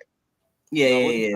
What he said? Saying that he probably was. Basically in a nutshell. And this was kind of earlier when he said it. This is actually before the Knicks explosion. He probably said it after like the first few games or so, but saying that he felt like they probably were wrong about Zach in a nutshell. I mean, Kool-Aid probably can go further because it's been a little. He probably listened to it recently, but yeah. Well, I mean, just watching Zach. And obviously, I'm talking about Zach from when he started playing. Like I wasn't a big Zach fan, obviously, but what I did notice, and I think I said it earlier, man. Even though the shots won't falling, the dude IQ, he know how to defend. He know, I mean, his skill set is already there. And then when you factor in the fact that he is only 19, like, and that's why I was saying, like, I believe next year is when we really gonna put our stamp on the league next year. Because I believe Zach just need one season, to be honest with you. Mm-hmm. A good season under his belt with the experience. Jaylen Johnson, I will say his current numbers, I'm impressed with him. I didn't think he was going to be a 20-10 guy. Yeah, what did I say? No, you said Jaylen. I didn't think he was going to be I didn't think he was going to be a 20-10 guy this year, but I mean, but what I do see, I see the core, I see the vision. You know what I'm saying? I still believe that the Hawks are waiting. They're going to let Clint Capella expire, and I think they're going to try to upgrade that center position because I believe that's probably what we only missing as far as the starting lineup is the center. Now, obviously, I mean, you got people got a love and hate relationship with Trey Young, but I believe that I don't believe unless Trey requests to leave, he's not going to get traded because it's too hard to trade him for one, and two, you know, you will have to be ready to, you know, take an L on your return, and the Hawks when you don't got your own picks, I mean, like, and we don't have a point guard in the waiting to take over. So, I mean, Not to take over for Trey, no. Not hey, man, let me tell you something. Trey got that beard because he loved being Big Papa. I tell you, he got that beard. He gonna keep it. He love being Big Papa. He won't look like he the oldest man. He might be the littlest, but he want to be the oldest man in the room. He loves Zach. And I told y'all that all Zach had to do is just be that catch and shoot guy. Once Zach's shots start falling, that's where we're gonna go. But I don't think I still think it's the defense though. I think if we can get better at the 3-point line, I think if we was in the mid-teens in the 3-point defending in the percentage, this team would be above 500 right now. I agree with you, Devon. So I mean, I agree with that.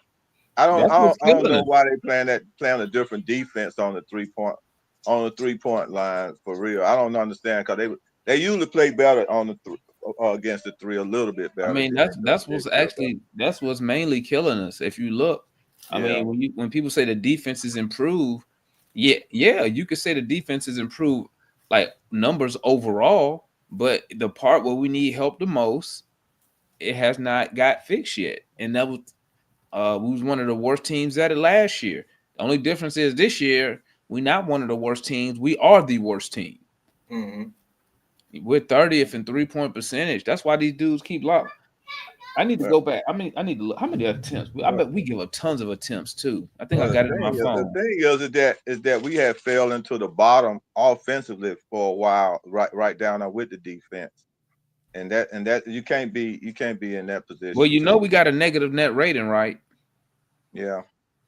We negative 3.5 points. Yeah. Between our offense and defense. So I mean, you can't really win like that. Or not consistently. No, you can't win like that. No, they told you to pause though, Kool-Aid. Your last. I mean, what call him Big Papa? Big Papa. All Kool-Aid was missing was the baby oil. Hey man, I don't be doing about that. I be getting a lot of pause there. I'm gonna Trey Big Papa with the baby oil. Yeah, Kool-Aid said that all that pause stuff before my time, man. We ain't have to do all that. I come on the time they used to sing the songs and they would be sexual songs, but you'd be going over everybody's head. You know what I'm saying? Like a Marvin Gaye song, like an old Marvin Gaye song. Nowadays, they ain't gonna say nothing over your head. They just tell you straight up now. Straight up in your ear. A real quick pivot. I was talking about somebody with that about R&B. Mm-hmm. I said R&B back in the day, they used to try to like use the music, try to seduce the woman. Now they just be straight up with it. Now in R&B, they be like, I want you to do this and do that. I'm like, dang. Bro, I ain't even gonna lie to you, bro. I don't even think I know an R&B artist who like Brent Fires R&B. I'm trying to think of like somebody current. Well, to me, he can't sing. People think he can sing. That's just the first person that came to my head, bro. I'm just saying, if it's R&B stuff, like all that I'm gonna probably go to is like some old stuff. I'm trying to think. I don't know who that. I don't know what genre that dude is, man. I'm out of touch, guys. What his name? So they done took Jaylen out the game. Hawks up 66-60. Yeah, Usher about to close the thing to me as being R&B now. Usher old though. I'm trying to say. Yeah, Usher's older than you. Usher about what? Usher older than you, Mike. Usher older than me, Kool-Aid. Usher actually older than me. Like, Usher gotta be like what, 45 maybe? Yeah, Usher's over 40. He ain't too much. Yeah, I haven't listened to the young music in a while. I'm around like Chris Fire. Oh, there you go. What about Chris Brown?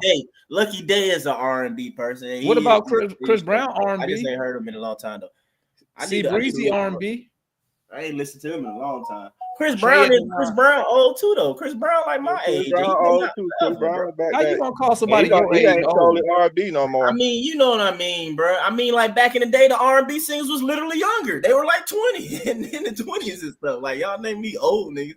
Ain't no young R&B singers no more. I ain't even. Let me think. Not really. Not no good ones. Not no good one. Say all of them old. But listen. See, I can't really listen to like young R&B artists because, like, since I'm 47, I'm like, bro, you can't tell me nothing about a woman, bro. Say nothing. Huh? You just got in the game. Say I need to be telling you what to write. Yes. Sending you lyrics. Yeah, that's why I didn't listen to Chris Brown until what, maybe like 10 years ago when he first came. I couldn't listen to him. Everybody Brown first came out, man. That boy, he was mimicking Michael Jackson. A lot of those guys like Usher and Chris Brown, Mike, they were mimicking Mike, man. Hey, keep an eye. I was saying beginning of the game, man. That Serbian point guard they got, bro. He nice, dog. The what's his name? Mavi? Is that him or whatever? Yeah, begin with an M. Okay. I haven't watched him too much, but I know he looked big though. He good, bro. I was telling people keep an eye out on him, man. Hey, they said but he a little older. He a little older in the two. But I was saying that's a guy right there. That's who I would love to be like the backup point guard, bro. He looked like it though. Like he basically like he Bogey like, because Bogey came to the NBA later. Bogey, Ginobili. No, he got drafted the same year as Jokic. Oh, that guy did, but he just ain't came over. He's been overseas. Philly kind of did him. He almost had another assist. Philly kind of did him dirty, man. Philly drafted him when they was in the midst of the process. You talking about that dude named Vajijic or whatever his name is? Bro, I love him as a point guard. I love him as a point guard because me just watching him since you said it, the boy, he moved the ball immediately. He got the ball on the inbound and passed it. Yeah, Watson, man, he a good guy, man. Hey, they saying the Hornets. When I found out about him, right, I went to go do some quick research. I probably did something like 10, 15-minute research, but the Hornet fans said they said he's selling. He trying to get to the Nuggets to play with Jokic. He's Serbian too. They say he been out there bullshitting for the season trying to get traded. Now that's just from the fans, so you take that as you will. Hey, no, I'm telling Carlos, I ain't on probation no more, man. I ain't been on probation for some years now. Hawks with a miss. Hornets can take the lead. Look at number 20. Oh, yeah. See, your boy took that 3 again, man. They left him out there, bro. They came back into the league. Your boy Daniel, they left him out there again to shoot that 3, man. What's the count, DeMar? Say my bad and everything, man. You can still do Matthew. I mean, your boy shot another 3 when he shouldn't have shot it. He 0 for 5 now. He gonna go for the 0 for 7. I'm behind, so it's all good. I just listen to y'all anyway. I see your boy Daniel went for the 0 for 5 shot. They left him out there. Yeah, they've been leaving them open. They definitely been. Garrison Matthew. I don't know. Sometimes between him and Bogey, man, you don't know which one you want, boy. Man, free Larry Nance, bro. Yeah, please free Larry Nance. Free Larry Nance, man. For real. Take him off the chain for this. They on the 10-2 run. Oh, A-Town said Dyson 0 for 6 from 3. Sheesh. That dude, man. 3 for 8. Oh, but I don't see it. He must have took another shot. But what, you looking at what Dyson numbers? Yeah, I'm looking at the numbers. I said 3 for 8, 0 for 5. Yeah. Mm-hmm. Yeah, it ain't too good. Oh, he definitely coming back down to earth. That name Garrison Matthews, he 0 for 2, man. He unshot. He missed the clutch shot. He 0 for 2 now. As you can see, the Hornets 3-point percentage starting to creep back up. It's at 39%. Yeah. It's at 39%. I told you, man. Hey, man, just go look at the 3-point shooting, bro. And that's gonna tell you if the Hawks winning or losing. I ain't even know I took myself off the screen. I was talking. I looked down and I saw you move your mouse. So I was like, oh, maybe he on the phone call or something. I thought you were on the phone call. That's why I ain't saying nothing. So I ain't even know. Hey, but no, I was saying, y'all correct me if I'm wrong. I'm not trying to go in on them and like that, but it's just learning time. Then when Trey came into the game and we had the lead, do y'all feel like he didn't necessarily value the possessions and that kind of fed into this crap that we got going right now? You talking about this third quarter? Yeah, this third quarter. When Trey came in around 8 minutes or so, I mean, I understand the other players and kind of give stuff up. But when Trey come in, we gotta take off again. But do y'all feel like he probably didn't? Man, shut up, Levi. Where'd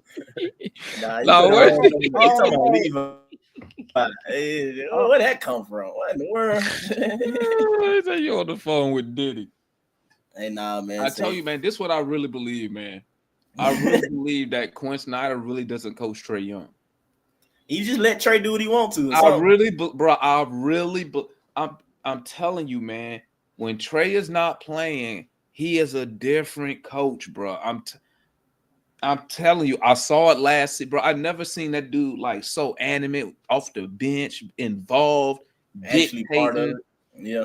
Bro, when Trey play, bro, he just be sitting there like, and he'll complain a little bit. Mm-hmm.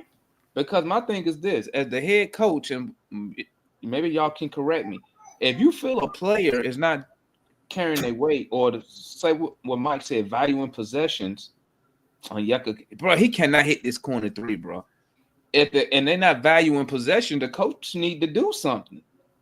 Well, see, I mean, you can't just let it go, especially if you see it's hurting the team. Up, under, off glass. Come on, man.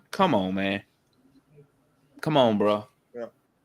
Well, you see, I see how they defended the team, and they defended the team by letting the non-3-point shooters shoot the ball. Tough shot by Jaylen. So what I'm saying is just like. So let me ask you this, Kool-Aid. When did you take Dyson out and put somebody in there who could score the ball? I mean, no, you need Dyson. Yeah, you're gonna give up. Yeah, you're gonna give up some defense, but but the thing is that you got to tell Dyson, like I said, you got to tell Dyson when you get the ball at the 3-point line, knowing that you shooting bad, you got to start toward the basket. So you'll start movement, so you could draw people. So once you start toward the basket, he already took my bad. He already took Dyson out the game. Yeah, they took him out, but but when you start, and then double O. This Serbian is cooking, bro. Yeah, he gonna cook. He'll cook. He gonna cook some people, but he too smart. He cooking, bro. He cooking. Smart basketball, simple basketball too, though. You see that, right? It ain't doing nothing too crazy, just simple. But it gonna come down to Garrison Matthew and Dyson not shooting no threes, man. Garrison Matthew can't keep going 0 for 2. He can't keep going 0 for 2, man. What you mean Trey not trying, man? What's that mean? You want him to shoot the ball some more? But watching them letting the Serbian dude play point is like the annoying part that I don't really like about the fact that we don't let Vit play point. And so many people be on that, oh, he's a great secondary, this, and that. I'm like, do you see this nigga? This nigga's just passing the ball, bro. He's not trying to shoot. Right? Not spectacular, yeah. Now he just dumping the ball out, making good basketball plays. Well, right now we need Kobe Buffkin to come in. We need Kobe Buffkin to be that guy. Oh, Buffkin, you gotta hit that layup, my guy. See, that's that kind of stuff right there. The ball don't go in the basket. I honestly don't go in the basket. We lose. Kobe Buffkin just missed a shot, and they scored off of it. I know that Kobe's a more aggressive offensive player, but I don't know if he's a better defender than Vic. Sometimes hitting those shots is the best defense, man. You can't miss layups. No good. Dre Hunter ain't giving us nothing. Dre Hunter missed. He just missed his shot. These boys got confidence now, bro. They let them boys cook. See, this about to be good turnover. Good steal. I don't want to say it's bad L because we ain't gonna lose, man. They're gonna pull it out. But them boys just that's not an offensive foul? I mean, excuse me, a defensive foul? That better be green. Just shouldered Garrison. But he did that on purpose. Then he gonna dap him up. Man, I'd have pushed that dude. Yeah, I would have did that too. I wouldn't let nobody just punk you out like that. But yeah, man, that's what they doing. They defending. That's how they defending, man. They taking the ball out of the shooter's hand and leaving. They ain't trying to defend 0-0. They ain't trying to defend. I go look in the front. Let me know if it's there or not. And long you ain't doing. If you don't have to defend Dyson or 0-0, that's 5 on 3, man. So that boy Demond gonna put a hidden camera on that though. They like just a joke. I was like, that boy Demond gonna put a hidden camera on that though, man. So he gonna be on the pop up on the screen. It's just funny, bro. It's gonna be funny for a minute, bro. I see that. That's the We Talk Hawk classic right there. Yeah, it is, man. We Talk Hawk inside joke for a little minute. That's your problem. You talk too damn much.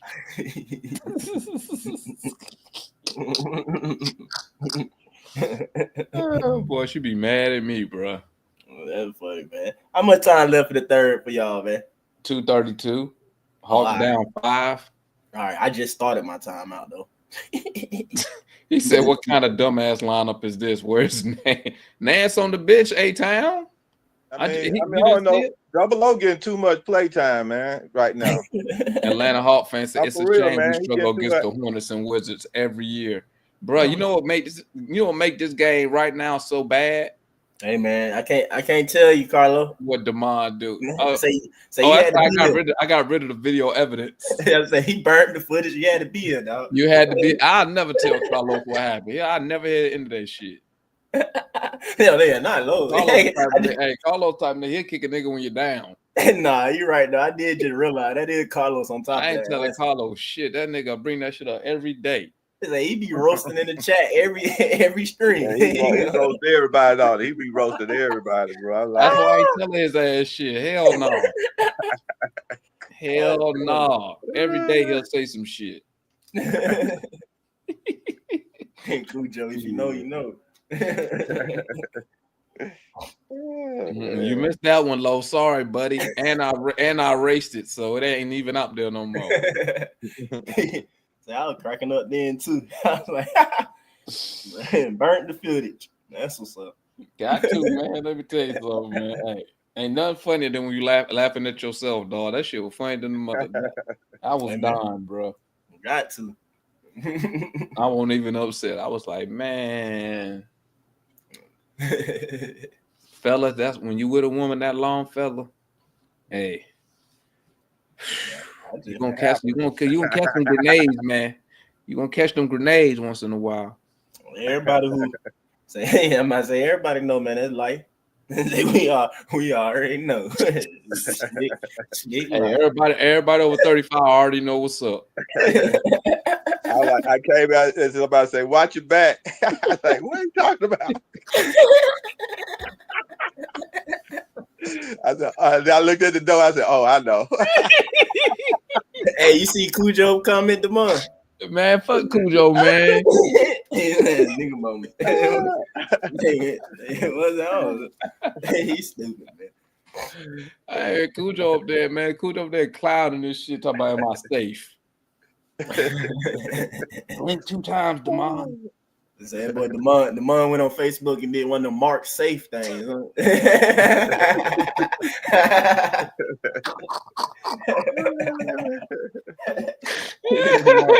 Mark safe.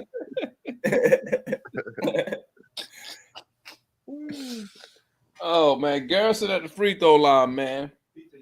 Thank you, my son. All right, Garrison. You ain't got no point. Let's get him here, man. You over 2. We need him too, man. Need him the worst way, boy. I don't know why we be giving these bum ass teams so much life.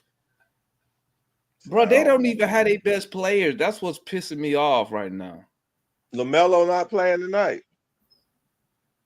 No, Melo not playing. What's the other boy? Not playing. Bridges not playing. This is what you was talking about the other night, though, DeMond. When you was like, "But we been doing this. It don't matter the owner, the GM, the coach, or the players. This that Hawks crap, bro. Like this dude 1 for 3. He had 3 shots and he can't even hit 3. He had 3 free throws and he did not hit number 1. Out of 3. See, that's what I'm talking about, man. You can't do them free throws, man. I was gonna say, we got a Serbian point guard though now. He finally back. Hopefully. Yeah, he finally back down. Oh, there we go. Cash from Garrison. Yeah, SNS. That video was deleted ASAP, baby. So yeah, man. You know, Nikolai Djurdjic, man. Hopefully the boy developed down there, man. In College Park for it.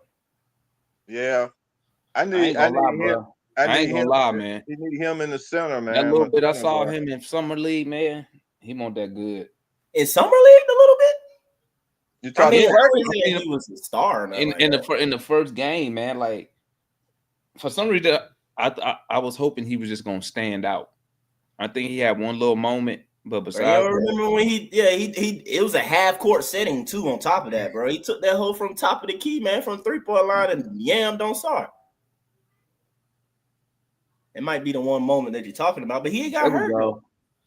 Good chance to take the lead. Jesus, bro. We be making these games difficult, man. Man, Double O is in the game too long. Why coach can't take Double O and put Nance in? Bro, we got Nick Richards down there. Nick Richards out here looking like Hakeem Olajuwon, man. Bro, like that's the Hawks kryptonite, dog. I hope somebody took them in your fantasy lineups today.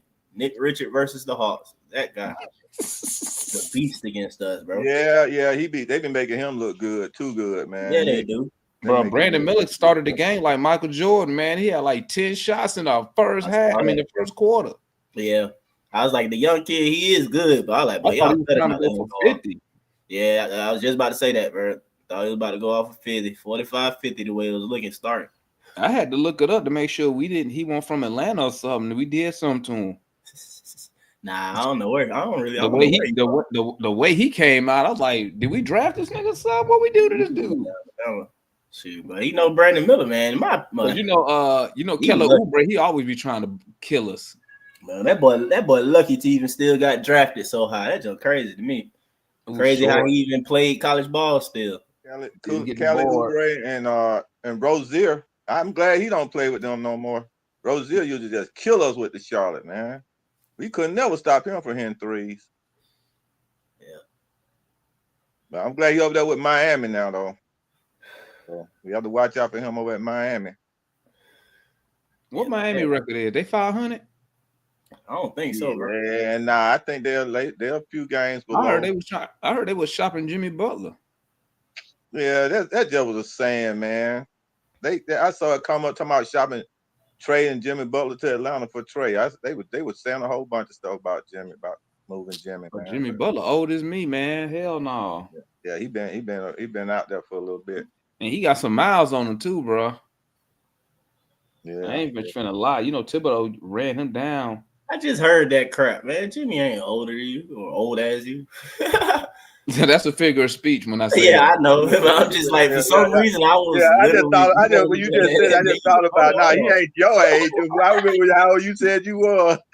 Jimmy Butler might be younger than me, matter of fact. Thinking about it. He should be. I think he about 35, 34. I'm about to say he should be. Yeah, about early 30s, somewhere. 37. That's retirement age, man. Dude, Rashad, why you asking us? Why you just don't Google it? Come on, please get Okongwu out of their game. Please take Okongwu out. He done played too much, man. He got to be tired. He 35. He 35. Yeah, he looked up 35. At check, Carlos. Yeah, Carlos and Field. Yeah, he 35. He's born in 89. All right. Good kick out. Dang, V. I need you to look for shots sometimes, though, bro. Man, he ain't shot the ball at all. He ain't. I don't even think he shot the ball the whole time, bro. But I wouldn't be mad at. I'm really not mad. Y'all know me. I'm not mad. I just be wanting to shoot for other people. But shoot, how many times the other dude shot the Serbian point guard? Yeah, I don't like. Something I don't like about Vic. If Vic could get right to the basket and pass the ball, like, dang, man, it was a layup. Well, he didn't do that tonight, though, did he? When Vince Carter younger than him. I'll be right back, man. I'm gonna go get some of this pizza real quick. He hadn't played that much to say that he did that. But Mike, though, I'm not mad at Vic just trying to pass. He's a point guard, but like they won't let him play point. And the reason why all these other fans be talking about, oh, he's a good secondary passer, this and that, is because they're so used to point guards dribbling the air out of the ball. So they don't think that he's a point guard. Like, no, he's a point guard. Let that man come down and just, make the pass, run the junk, and he gonna move. You feel me? Or whatever. It's just, I don't know, but he just don't shoot the ball when he need to shoot it. But bro, again, though, I ain't really tripping about the junk. He just need to be more aggressive with his dribble attacks or whatever. Because again, the Hornets point guard, Mitchik or whatever. Like he breaking, he ain't doing nothing like scoring wise. The man just passing. They're allowing him to do his thing since LaMelo was out, letting him really pass the ball. You feel me? And then he can get into a rhythm, and then he got him a couple shots. But compared to how much he got the ball, like he ain't shooting nowhere near enough compared to how much he actually got the ball and making stuff happen. I don't know how long he's been playing, but right now he's 0, 0, 0, 0, 2 rebounds, 0 assists. V, right? And, V ain't got no stats, right? So, yeah, he ain't got no stats, man. I already know Vic ain't got no stats. I just be wanting him to, register some stuff. He said his dream is 2 points, 12 assists. Hey, but nah, for real though, I always go back to it, but I like Rondo. I like watching him a lot. Vic ain't nowhere near that. I'm not saying that.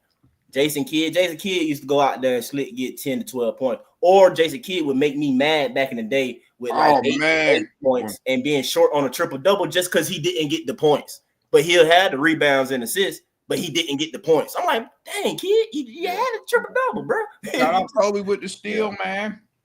He got blocked, but he went to the line. Southside, man, because Kobe is the backup point. They refuse to play him at shooting guard or with Trey or give him that minutes. Kobe minutes, like 90% of Kobe minutes are non-Trey minutes. Like, I want to say 100% of Kobe minutes are non-Trey minutes. Yeah, it is. It's going to be like that the rest of the year.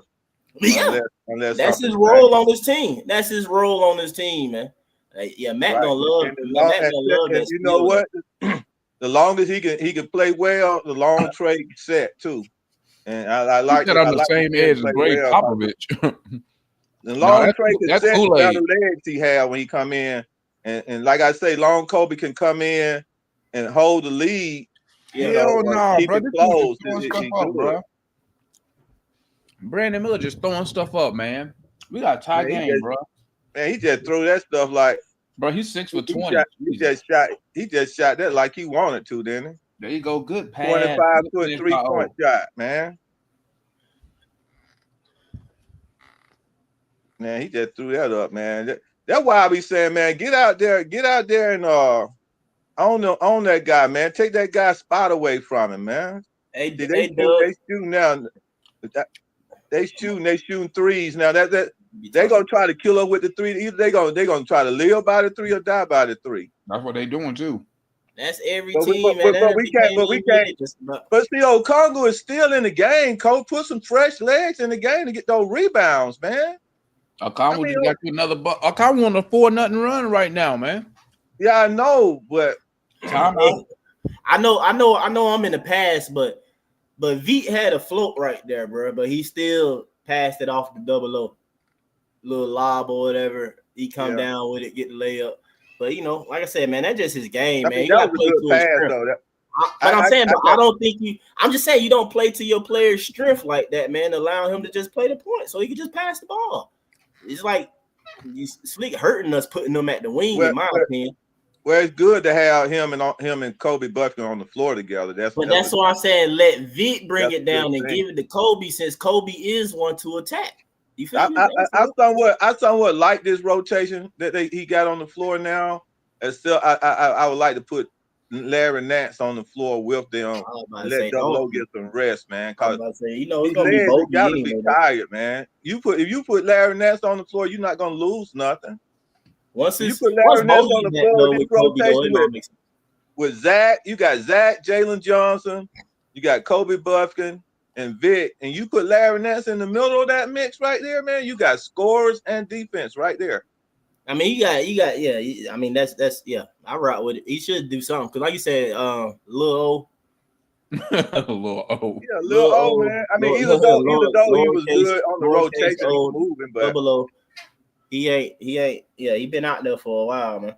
Yeah, he's been out there for a while. He been in every quarter, man. I'm talking about just boom, boom, boom, boom, boom. It's like, I know he got to be a little bit, but you got like right now you got 3 guards on the floor.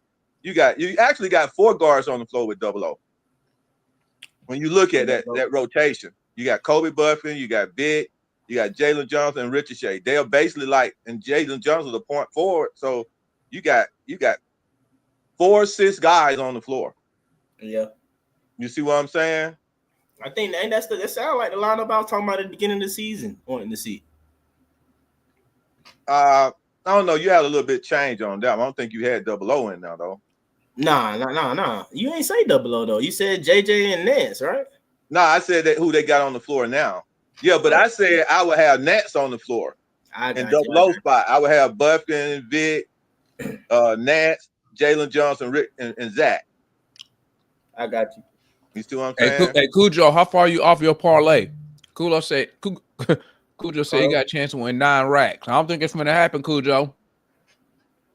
Carlos Carlos said he need 4 from Jaylen. For what? I guess 4 points. What's the RA? I don't know. I just assumed that was a typo, bro. I mean, you read it. I just assumed it was a typo. But yeah. The RA is so. Oh, Cujo gave up at halftime. RA, I know what the RA is, man. RA is them lame niggas, man, that be in the dorm rooms when you're in college. They be snitching and stuff like that. Y'all remember the RA? Resident assistant. Yeah, whatever. Good defense, Hawks. Good defense. Hey, man, anybody in the chat was RA? Well, I ain't go to college like that, so. Hey. He said you can go like that. Shoot, man, about to sound like my story. There we go, Jaylen in the paint. I went to school. I went to technical school for. I came up during the time when they had a lot of technical schools. I got you.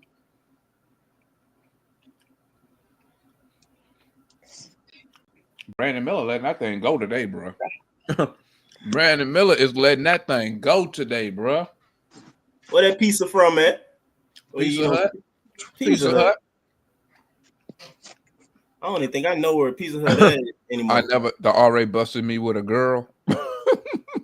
They tried to get me to be an RA. So I was like, trying to get, shoot, I ain't even gonna lie to you. I tried for a slick second because I was trying to get some free, I think it was the housing or whatever. But I went to the little meet and I'm like, well, all these folks lame, bro. I didn't do it. I was like, man. Back with the dunk. Let's go, Zach. Hey man, I told you this rotation right here. I'm telling you, man, if you were to move double O off this rotation right here, and you put Larry Nance in this rotation, we will blow these guys off the floor. He must ain't hit that. Oh, it was a dead ball. I was like, this nigga shooting at y'all. Oh, good block by Jaylen. Carlos said it mean RA mean rebounds and assists. Yeah, man, you gotta break that down, man, for old folk. Say that. Yeah, I don't know, man. Mm-hmm. He got points on rebounds and assists, huh? Ooh! Y'all know I'm late, man. But God, Zach finally attacked the basket. That was a soft dunk though, but he still did it. Good job, boy. My boy Zach playing. He doing like Bill Simmons said. He playing for. I'm telling you, man. He playing for that. He playing for that rookie of the year, man. Bro, what is going on? Swing on that nigga, man. Y'all ain't say nothing about that. What? Hey, guess what? Hey, Richard said Zach him duck like that, man. Hey, you know what? That's one thing I would like to see the Hawks. That's one thing I like to see the Hawks add to their game, man. Is being mean. Yeah, man, you gotta get him up off here. I know he big though, but shoot, man, at least shove him up off here, man. That's what I'm saying, man. God dang. That's what I'm saying, man. If they can add some of that meanness with their game, man, there'll be something else, man. Cause see, sometimes they'll try to pump. I seen teams will try to pump the Hawks and try to get up on them like that, and the Hawks will just take that stuff. But the Hawks will turn around. That's why I like to when Dyson came back on that boy. Yeah. What game was that? I forgot who we played. That was like game 2. We were playing the Nets. Yeah, that was like that early in the season. That's the first game of the season in Brooklyn. Yeah, we were playing the Nets, man. We just got blocked. Gotta try to do that. Come on, Kobe, you got to make that shot, man. That's a 3-foot shot, bro. It got blocked. Yep. Come on, man. Y'all got to move some movement. Now that dude right there, man. There you go, mismatch. Good job. That boy Zach scared to switch hands in front of somebody. Come on, let's keep it going, guys. That don't be wanting to do that. I hope when Trey don't come back in, man, they can just go and take the game out. But I like what Kobe them doing. They can hold on with it about that 6-point mark, 6 or 5-point mark. They can hold on to it. Brandon Miller needs to stop shooting. There you go. I mean, for us, no, but I'm just saying. Yeah. I hope if he start missing, they trying to live or die with that crap, man. Huh? Should have sprinted the floor harder than that. Got a good play, y'all. All right, Trey back in the game. They turned up though. How much we up? Let's go. 89-81 with 7:15 left. Okay, all right. Let's go. I still got. All right, he just put Trey, Dyson. He got the starters back in now. Okay. All right, starters. Let's take So- this. Let's take it home, bro. So Zach and JJ still out there. Yep. Mm-hmm. Rebound. Zach should be coming out soon. How many minutes he done played? You know, So we he got only Clint getting- Capella. We got Clint Capella back in. Dyson Daniels. Yeah, you know, Zach Come getting on. 20 There at the you most, go, Clint. man. Get that offensive rebound. Put it in. Come on, man. Tip ends, bro. Hey, Seven- tip. 17 to 20. 17 to 20 minutes. Shoot that. Shoot it, Jaylen. Shot clock violation. God damn. Oh, man. We got to make Hey, man, those you see what tips, Cujo said, man? Nah, what'd he say? Cujo. What you say? He still eat Thanksgiving? No, this one. Hey, you see that? That joke ain't on my phone. Cujo wild, bro. I got my computer screen blocked. Cujo wild. With the come on. Come on, man. Clint got to make those tip backs, though. Oh, Zach got his pocket picked. Don't foul, Trey. Oh, well, no, good foul. Why aren't we? We Hey, barely you ain't gonna scored. like this one, Mike. What's up with Zach? Mm-hmm. You just heard me not too long ago though, right? I said a nigga scared to switch hands in front of somebody. What happened? That's why I just said that earlier, just not too Yeah, long. no, I heard you. Y'all heard you. I said, 2 what's minutes ago. about to happen? I mean, I just said that just because watching them and stuff, and then just period, just seeing them. So Yeah. I'm looking for what you talking about though. Always stay down though. I tell you, starting five better not trick this off, man. They got 6 minutes. You just had some good defense right there. Yeah, he just got picked from behind Yeah, man. after his good defense. Man, it's all right, Trey. Man, let that jump Good go, check. man. Trey be getting dumb fouls. Who you though, talking bro. about, Mike? It is on you talking to one of us? Or you talking about somebody in the chat? Who, me? What? I'm just No, saying Trey Michael. be When he getting says, dumb fouls. he said switch chat filter to all messages. I don't know. Trey only got 3 assists. I'm looking at the chat on my phone, but my phone later than the computer screen. And I got the game in the way of the chat on the computer screen. Good job. Yeah, I got the game in the way of the computer screen chat. Now my phone chat just slower than the StreamYard. Yeah, showing. see, that's where Dyson need to shoot right there, man. Yep, attack the basket. Yeah, just don't even let them suck in you until you shooting that ball out there. So I'm about to go warm up some Thanksgiving food in there. That was a nice shot by 11. Warm up some sweet By potato Martin. pie. Yeah, that little Martin boy ain't no joke though. Come Them on, twins, guys. them twin We boys. need to run. We need to put this game out of reach. Clint missed the dunk. Oh my God, bro. Are you He serious? missed the dunk? He didn't get blocked. He missed the How dunk. does he miss this? I hope somebody hit his arm, man.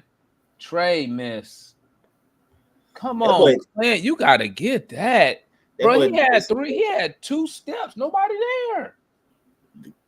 Clint just, oh no, man. We That's what already I'm know he saying. Clint can't be missing them dunks, man. Get the rebound, man. Come on, Clint. You got to Yeah, get we those know. off them defensive rebound, man. You can't Bro, let them. I don't know how he missed that dunk. I hope We know somebody hit his Clint. hand, bro. Yeah, we know Clint Pooh, man. Yeah, that's why he called buttery bricks, man, for a reason. Yeah. That boy hit the back rim too. Hey, Larry, I'm gonna call Larry like Trump when it comes to them nicknames, bro. Yeah, he is like that. Nah, Larry you be on it, bro. Nah, you right about that. Now, when are you gonna let Zach rock out? Or you already took him out? Now Zach's still rocking right now. Yeah, he's still in. Let's go. Clint Capella. See them dunks and stuff where they set Clint Capella. He doesn't know how crucial those shots are, man. That was a shot he shouldn't have missed. Clint Capella. Yeah. The tilt backs and the dunk shots, man. You can't miss those shots. We only up 5 with 4 to Yeah, we up 4:50 to 5 play. now. So I mean, like, Come on, can't Trey, be give me missing something, those baby. shots. Close this out. Get him, Dyson. Get him. Shoot that, Zach. Oh, it got blocked. Damn, I thought it was a foul. Oh, Trey almost had to steal. Damn.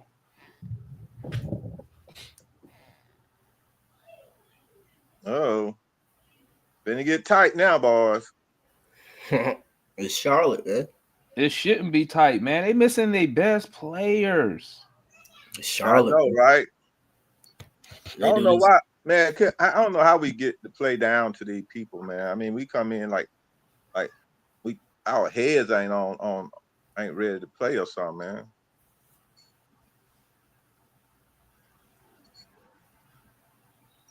It don't make sense. Oh, that's why we tripping, man. White Mike watching. Oh, White Mike here. There's no shot that Clint Capella can't miss. White Mike crazy. He crazy.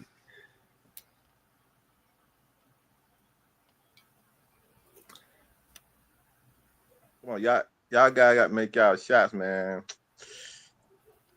Like I said, we need that. We need my man to get that RA right, rebound and assist. He ain't getting that. Trey Young need about at least 7 more assists to get to his 10. Get that He ain't getting double. that. He ain't getting that. Nah, don't look like it. Shit, Not when Clint Capella misses. At this point, just get out here with the win, bro. Yeah, that's all we need, man. Just get the dub. Yeah. Because they need a win like this after a back-to-back. They need a back-to-back win, which is some of the hardest wins the Hawks always show they have making, man. Them back-to-back wins, man. They hard. I mean, like, man, it was a back-to-back. Sometimes I don't even be counting on them to win a back-to-back. I don't care who they be playing. But they get out here with that, man, after what they played, it'd be great. I really like that rotation though.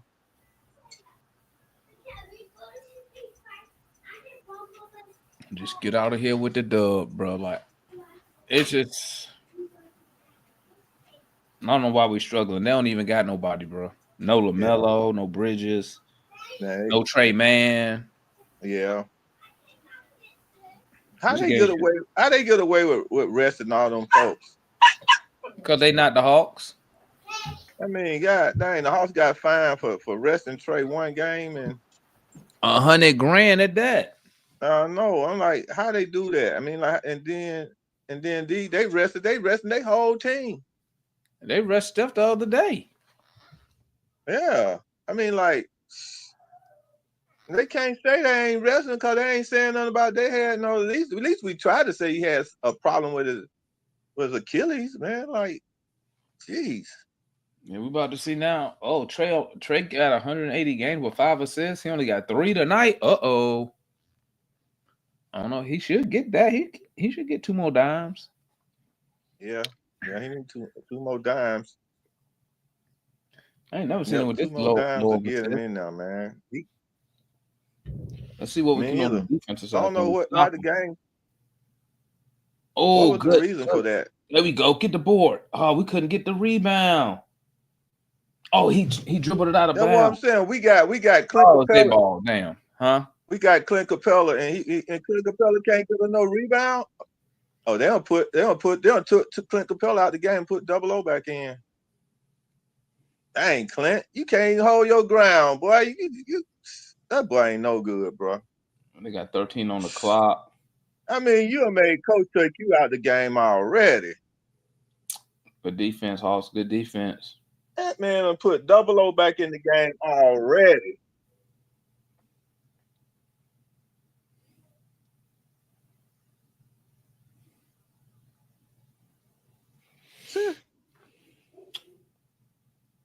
All right, they got the inbound. We need a score right here, though, for real. All right, who got who?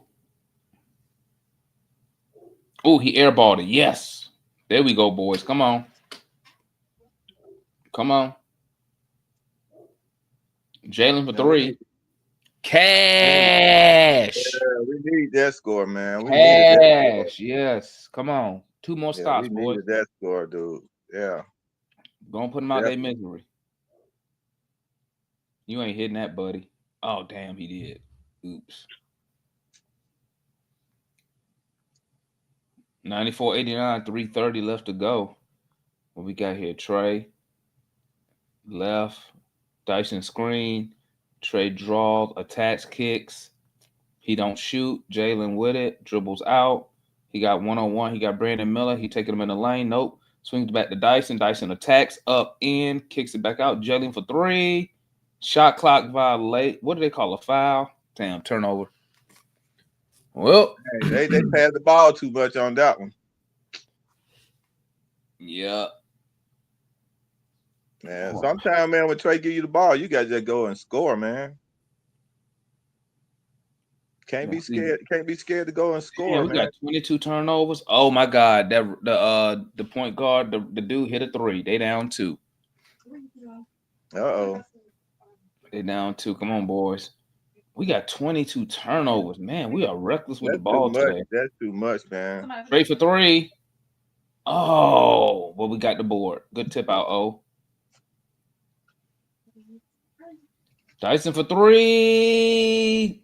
No good. Oh, with the swat out. Oh, they got it. On the break. 2-on-1. Nothing we can do. Oh, they couldn't finish. Good job. They got to reset. He just wasted that possession. Thank you. Thank you. That's how you know the Hornets are a bad team, bro. That was an awful possession by them right there. So I'll take that. Foul. Trey going to the line.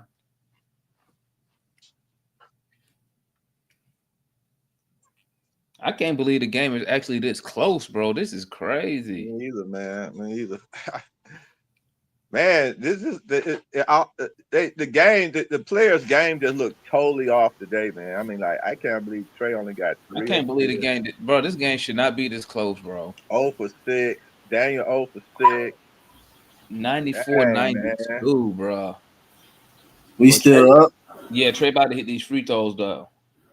Yeah, he got the first. He about to hit the second one, go up 4. All right, good. Come on, boy. Just grind it out. Grind it out. Just win the game, man. Yeah. What you say, Rashad? The Hornets announcer ready to take off. Yeah, Man, I give him that announcer guy. He be exciting as hell. Man, I don't know, man. We got to do something with Clint, man. Well, let's see what this point guard about to do. Dyson. No, Jaylen on him now. No screen. Goes right in the lane. Oh, he fell down. What they call? They call a foul? You know they're going to help. Ain't no way, bro. He fell, bro. You know they're going to help. They could tell the coach you challenge that one then. At least it ain't no shooting foul, so. They side out Hornets. 96-92, 2 minutes left to go. They get it inbound. Let's see what they're going to do with it.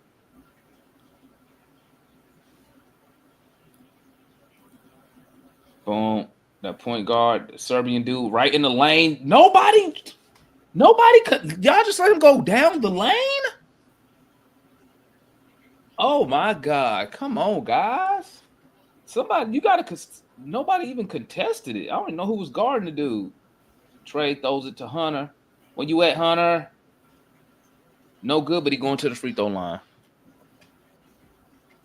No good, but he going to the free throw line. Can he push this lead to 4? This game should not be as close with LaMelo and them not playing. Yeah, way too close. Man, I watched LaMelo them. They were playing on the team, man. Them boy was firing it up though, boy. I'm talking about. Hey, they let that thing go. I ain't even gonna lie to you. They were letting it fly, boy. I was like, dang, D-ball was going at it, boy. That's crazy. And he go Hunter. Yeah, man. Hawks up 3.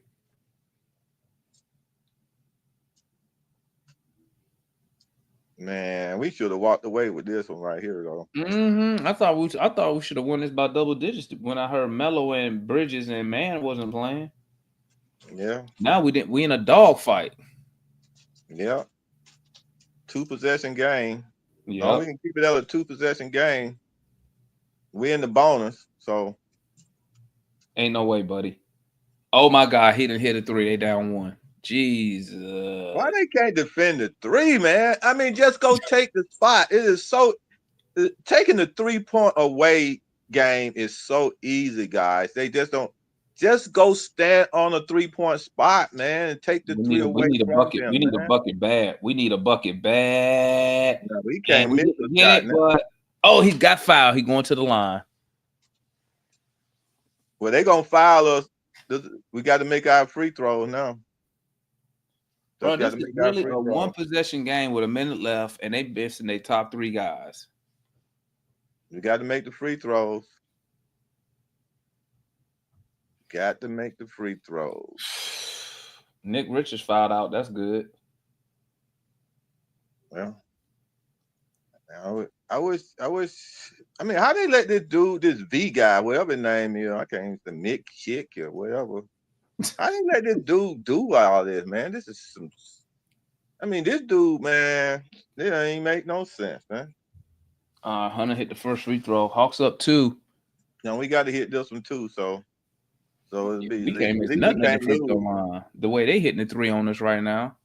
But you got to just walk up to the 3-point line and take it away from them. Just go stand in their 3-point spots, man. Damn, Hunter only got 12 points tonight. He made both of them. No, he didn't. He missed the second one. He missed the second one. Oh, he Yep. sure did. 99-97. Here come the Hornets. Chance to take the lead. Or tie the game with a 2. They got the fans all in it too. Uh-oh.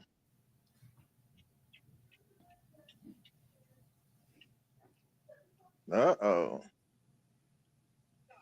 They done tied the game up, bro. Dang, 42 seconds to come Trey. Hawks no field goals in the last 3 minutes. I mean, we didn't get no rebounds on that man. They got a tough bucket by Dre Hunter. Hawks up 2. And they turned the ball over. Cherry picking the Dre Hunter. That should do it. 103-99, 19 seconds to go. Let's go. Jeez. Look at Trey talking trash. Let's go, man, bruh. That's close. That was close, bro.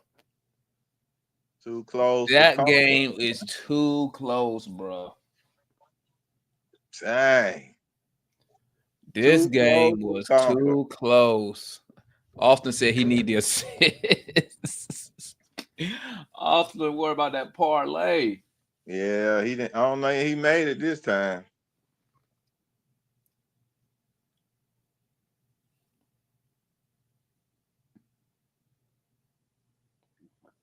Man. So Jaylen Johnson had all the assists. I don't know. Bro, I don't know what Mike doing over there. Hey, I'm in the past, man. Hey, man, what we look like? We still winning? Bro, they tied the game up. They tied the game up. It's tied? No, I'm talking about right now. No, we about to win now. Oh, all right, cool. Man, Dre played possum. Dre. I was like, man, this nigga Dre stay hurt. Oh, man, that is hard. Look at him limping. Hey, there you go. He said, I got just enough. Man, he about to Garrison Matthews disappointed me though, man. He disappointed me. He brought, man, you supposed to make Bogut spot look good, man. Hey, they be tripping me out when we win. He be like, How the Hornets do that, bro? Bro, I'm trying to tell you, man. Like, this is crazy, bro. This game, there's no way this game should have been this close. Yeah, thank you to the Hornets. 5-on-4, and they turned the ball over. Exactly. Thank you. Like, what? Brandon Miller, brick. Oh, my God. He done fouled Brandon Miller shooting a 3, bro. Oh, who did? Hunter. Oh, my. Jeez. Why would you foul a shooter, man? Are you serious? And you're up? Are we up more than 3? Well, we up 4. I mean, you can't do thing ever. You let him make the 3. You up, dummy. Oh, we challenging it. Okay. Hopefully we get thoughts say we ain't touch him. We ain't touch him. Well, the referee tried to help him like that time. At that time when Bogey, we were playing against Detroit, and Bogey went up there and did his hand up there and barely touched the tip top of that man's finger. They call a 3-point shot on that, call a foul on him. They'll do that on us. Oh, Man, okay, they can Devon, slap us in the I thought they he can slap made us the in the three though. face on a three, and they won't let us go You to a heard me? line. Huh? I thought he made the three though. Nuh-uh. I'm trying to see if they even foul him. Yeah, nah, you made me. Yeah, y'all made me feel Anything, like he if they call anything, it would have to be on the floor. Yeah, I thought he made the three though. Nah, he didn't make the three. Either way though, we up more than three, so we just have to though make free throws. Yeah, we just Who have to was make that? a free throw. Shut up, Cujo. Cujo stupid. You was wrong, huh, Cujo? Yep, I know what you're talking about. I know what you're talking about, Cujo. That earlier comment you made was proven to be fake news. You heard me? Jay, you got to cut your sound down. 103.99. Let's see if we win this challenge. I didn't see where Dre touched him at. I ain't even see it. Yeah, referee trying to help him out, man. Hey, to be fair, they played the Knicks very close yesterday. Bruh, come on now. They did. They almost beat the Knicks. Y'all be I watched the game versus the Knicks. So y'all be having every excuse. You know this game shouldn't be this close. It shouldn't, but like I Not told without, y'all not with. yesterday, Hey man, with these other ball, fan bases say the same things we saying. Like the man, with Knicks fans LaMelo, say the same man. Yeah, it about shouldn't have been that close, man, for real though. LaMelo and Miles missing, man. I mean, it should have been better. And Trey Man not playing. And Trey, They man. said the same thing yesterday, man. I'm trying to tell y'all, they only lost to the Knicks by 1 point. What's that mean? Well, they didn't play yesterday either. Trey, man, The Hornets did LaMelo, play and yesterday. The huh? Hornets play. No, none of those dudes that you said played yesterday, and they almost beat the Knicks. So I mean, Well, a I don't win think is a so. win. But as long as we walk out of here with a win, I don't really care how it happens. Yeah, I agree with that. Especially after beating after a back to back. Hey, anytime we can win on a back to back, bro, I'm good. Cause we don't usually win on back to backs. Yeah, I'm just nah. telling you from history, from the time I've been watching the Hawks, Okay. we don't win on It's back to Charlotte back. ball. It's Charlotte ball. No foul. Yeah, I mean it's a good game. I mean they play hard. They're playing hard without their guys. But I mean, shit, I watched them play yesterday. We should have beat these They were dudes on by NBA double digits. TV before the Hawks played yesterday. We should have beat these dudes by double digits. Let's be honest here. Listen, the Knicks are saying the same thing, but they don't. We not the always Knicks though. Okay, but I'm saying it don't always go like that in the league. It just don't. Why do y'all say that? Because Why- it doesn't. Y'all be Just the reality. You patronizing don't people always beat the team by 20. like I don't know stuff like that. I'm with you. I like with DeMond, man. I want to be a Like, juggernaut. just admit that. Hey, this team. I want to be a juggernaut. I want to stomp, bro. They missing their top three guys, man. I want to stomp. Oh my God, he done made the three. Jesus Christ, they down. I want to stomp. Vegas only time out. had us plus 3.5. Time out. Oh, they got a foul. They don't have a choice now. They got a foul. Bro, now we got to make both our shots to keep. See now, but if we hit both our shots, they can still tie the game with a 3-point shot, though. Bro, but we need to just make our free throws. Let's make the free throws. Don't turn it over. Make the free throws. That's the most important thing. Make the free throw. Well, he threw us some bullshit too. But I don't understand why we letting them shoot threes though. This is a stupid stuff. I don't understand. Coaches say just get out there on the three, man. Just go and stand at the 3-point spot. Stand on the spot and defend. And put all your guys out there and take away the three because they can't beat you with nothing else. Well, I mean on that last gone. shot by Miller, he had a real tough look. I mean, ain't nothing you can do about that. Nah, if you take them guys and you defend outside the 3-point line and stop going inside and stop playing your defenses inside, man, you take away that the was three every time. A very tough shot Miller just hit. I can't even be mad at you. I just gotta shake his hand. Defense draped all over him, caught it on the inbound, turned around. It wasn't like he was open. He ran to the corner, sprinted to the corner.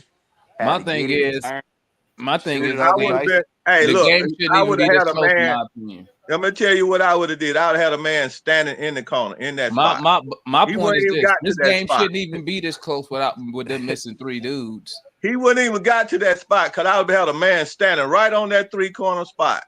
Yeah, all right. And I would Come have on, come Kool-Aid. I mean, I got you, Kool-Aid. So you would have ran the zone. I would have took. I would ran. I Mike would ran. Mike I high would as ran shit, a man. Don't listen to zone, Mike, man. He a lit. 3-point No, I'm defending. trying to think about it. I'm just saying, like maybe he owned us on a little bit. You know what I I'm mean? telling you, man. This I'm nigga telling you, lit man. like I'm What was telling it, you a how side- you it was a defend a side 3. out of bounds play, right? You might have could have. That's the only way you could have had Right. somebody down there in the corner. niggas, man. Okay. A zone. Let me tell you But something. you The most still gotta easy have shot. The most middle, easy so- 3-point shot to hit is the corner shot. Go just stand somebody over there, man. Don't nobody go stand on the corner spot. Basically, The what corner you're spot, saying, if you that's about what already happened standing there, because where you you gonna were They go? ran a nice inbound play, but I don't understand why they wanted to get the ball to Dre Hunter to go to the line. Are they in the bonus? We hit the bonus. Why they didn't give it to Trey? I think he our best free throw shooter. Who they? Me. Who Well, we hopefully sitting Dre down? can hit these two. Oh, it's Dre. You need to hit both these, bro. Trey, Yeah, we Trey can was, get both Oh, these. Trey wasn't even in on that play. Oh wow. Why? no, Trey's in the game. He was in on that inbound play? Yeah, he was standing there. Okay, too my They bad. threw it little, into man. Jaylen Johnson, and My then bad, Trey my still bad, had a my man- bad, my bad. Nah, he's so Yeah, little. Trey still had a man on him, and Dre and Hunter Drake hit the first open. one. You got to hit the Yeah. second one, Hunter, for real. He for missed real. the last. He He's missed so the back little. end on the other one. But why they had him at half court though? I don't know. Trey, Yeah. because they had to inbound the ball. There we go. Their own, So their timeout. own So they gonna probably Okay. hold for the last shot. Yeah, I know they had to inbound the ball, but why they had Trey? Now, No, they all had I'm to trying inbound to it tell in their y'all own guys, half. They were in the just- they were below the free throw line. They're Just basically tell like them, right in that weird corner. Hey, by- Hey, Mike. Hey, Mike. You read what Chip. you see what Chip said? Hey man, I'm just saying, bro. So, I thought hey, about it. Chip. You know, like, Hey, hold on. Chip. I'm about to join y'all in a minute. Hey, look, Chip. you know what you're supposed to do Chip. right here, right? You know what you're supposed to do right here, right? You see this, Chip? Hey, Hey, you know what you're supposed to do right here, right? You're supposed to You gotta foul. hit them both. Put them on. You're supposed to foul. before Put they them get on the line, man. Chip. Hey, You got to white foul man. them right away and Chip. put them on the line. You got to foul them right away, man. You can't let them shoot the 3. You got to foul them. I know I'm behind Jay. You got to foul them, man. You got to foul them. That's the only way. You gonna foul him? You gonna foul him? Yeah, I foul them, man. Put them at the line. Hey, They about to you treat know these what's so 9 crazy? seconds like UGA and Tech. You know what's so crazy? Man. You probably got a better chance at fouling since we give up. Yeah, I just easy. foul them, man. That's what I've been seeing the other teams do in this situation. They just been fouling and putting the guys on the line. I think we And then still you have got a to make foul sure to you get. hit They your got free to shoot. throws. Then they can't shoot the 3 at all. The only Yeah, thing I think you we shoot still the You just 3. got to make sure you hit your free throws. Yeah, you It's gonna be hard to foul them because the second they catch the ball, they gonna fire it. Yep, They're not because they're take gonna no anticipate trouble. you fouling. Yeah, And they remember, gonna you fire can't it. foul before the I mean, inbound. like, You can't let's foul say before go- the inbound either. no, you can't foul them for the inbound, but that's what they've been doing in the last other teams I've been seeing. It depends on how much time you got left. If this was like 1 Man, just second, play I the will defense. foul. Let them inbound the ball. No, If they If it was 1 inbound it, second or 2 that's your seconds, foul. I will foul. Yeah, I'm just telling you what I've been seeing. Then But you here's still the got to thing: the inbound Hawks the have to ball. foul twice. They have a You foul still to got to give. They inbound gotta the foul ball. twice. Let's see And what see, they we do. got a foul to Hell give no. too. He ain't making We that. also have a foul to White man. give. Yeah, it is. We You just don't can't have time. foul. See, You don't have time to play the foul game. You just gotta play defense. That was an awful shot attempt with 9 seconds. That's the best they came up with. That's what I'm saying. They just gonna jack it up. That was awful. Like, what in the world? What in the world? well, they missed it. Whatever the shot was, I'm glad they missed it. It Now was they gonna awful. foul. He shot that like he had 1 second on the clock. He had 9 seconds, and that's what he did. A fatal, bro. That is awful. because he just hit that shot in the corner. Yeah, what he trying to do is trying to get a 2 possession on that. No, Yeah, he's not, because it's not enough time. Yeah, it's it. Onyeka can make one of these. We win. I'll take it. That's game. All right, we Oh, got man. it now. We win. We up by 4. That was, bro. That was awful, bro. On the Monday.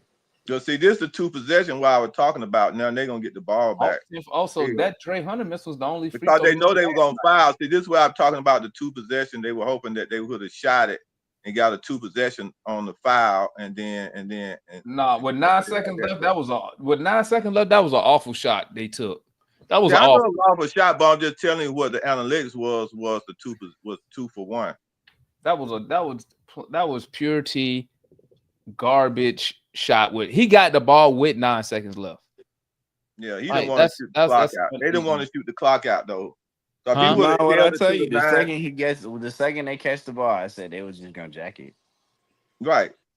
I knew they was gonna do that. There was no point in fouling. Brandon Miller ain't seen a shot he ain't like. That's the man. That was off. I mean, don't get me wrong. I'm glad he took that stupid shit. Don't get it twisted. That dude We'll Valso, take it. whatever his name, man, he gave us heck, didn't he? Yeah, the Lord, man. Let me tell you something. But That dude, because Brandon the Miller dude put kind up of old. The 30 dude, points, he man. got to at least be close to 30 or 30. Yeah. So, like, if he would be a backup, I think he would be a perfect backup for Trey Young. He decent. He decent. He an older player. He a European player. He got a connection with Bogey. So I mean, but we got Kobe Buffkin. So I mean, hey, that's what we finna run with. You know what I'm saying? So Yeah, Kobe been doing good the last 2 games coming in. So yeah, been doing he'll pretty play good. pretty decent, man. What's Kobe numbers? Kobe Kobe didn't do let's look at the bad. numbers, man. Jaylen with another awesome night, 20 and 9 Yeah. on 66. How's he only taking 12 shots? Amazing, huh? 12 shots. 8 for 12. 4 for 6 from the 3. I need him to shoot that a little bit more. Like, Yeah, we need about like 15 well, you did shots have the out shots of him. was spread out 9 for Kobe, 10 for Onyeka. I mean, we shot 48, but bro, I don't know why we so awful from 3-point land. We are awful tonight. Yeah, we started out good. We was up about like 40. 30% We dropped from that 3? 38%. We dropped all the way down at going to the end of the game. 30%, 10 for 33. Oh, because of Dyson Daniels mainly. Yeah, Dyson Daniel. I told you Dyson Daniel 0 for 6. Everybody else was pretty decent from 3. Even Trey and Hunter was 33%. And from Gaston Matthew, he didn't hit nothing. He was like 1 for 3. He 1 for 3. Kobe was 0 for 3. Onyeka 0 for 2. I don't even like him shooting that. That's what I'm saying. I don't like him shooting that 3 either. That corner 3. That corner 3, yeah. I don't even know why. Yeah, I don't even like that corner 3. He not good at that, bro. He awful. That should be. Let me post the what's good, family. Everybody who tapped in, man. Here go the link. If y'all want to come in and give your thoughts about the game tonight, we just gonna keep it right here, man. Instead of starting another show, we'll just keep it here and start the quick post game live show. You know what I'm saying? I'm gonna go for about. I ain't gonna be up here long tonight. I'm gonna chime out a little bit. I gotta use the restroom. All right. All right, Kool-Aid.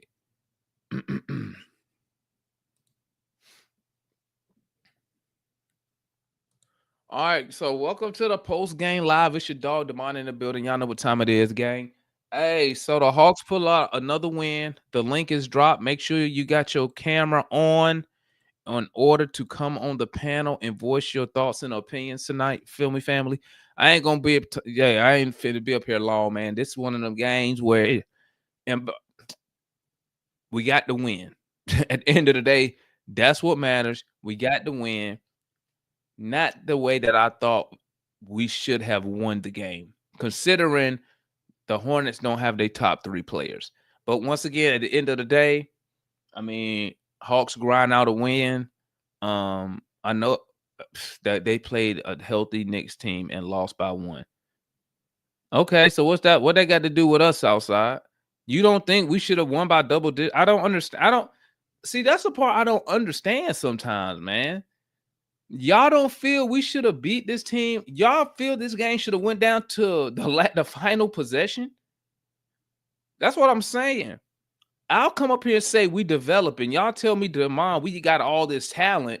But then when we struggling against the Hornets, y'all say, well, call a spade a spade. We won the game. That's the most important thing. We should have beat these dudes by more. It should have went down to the final possession. Okay. Let's be honest here. It shouldn't have went down to no final possession. Can we keep it real? Let's just keep it a buck, man. Come on, man. Come on, bro. So, first of all, let me say good game to Zach. What you say?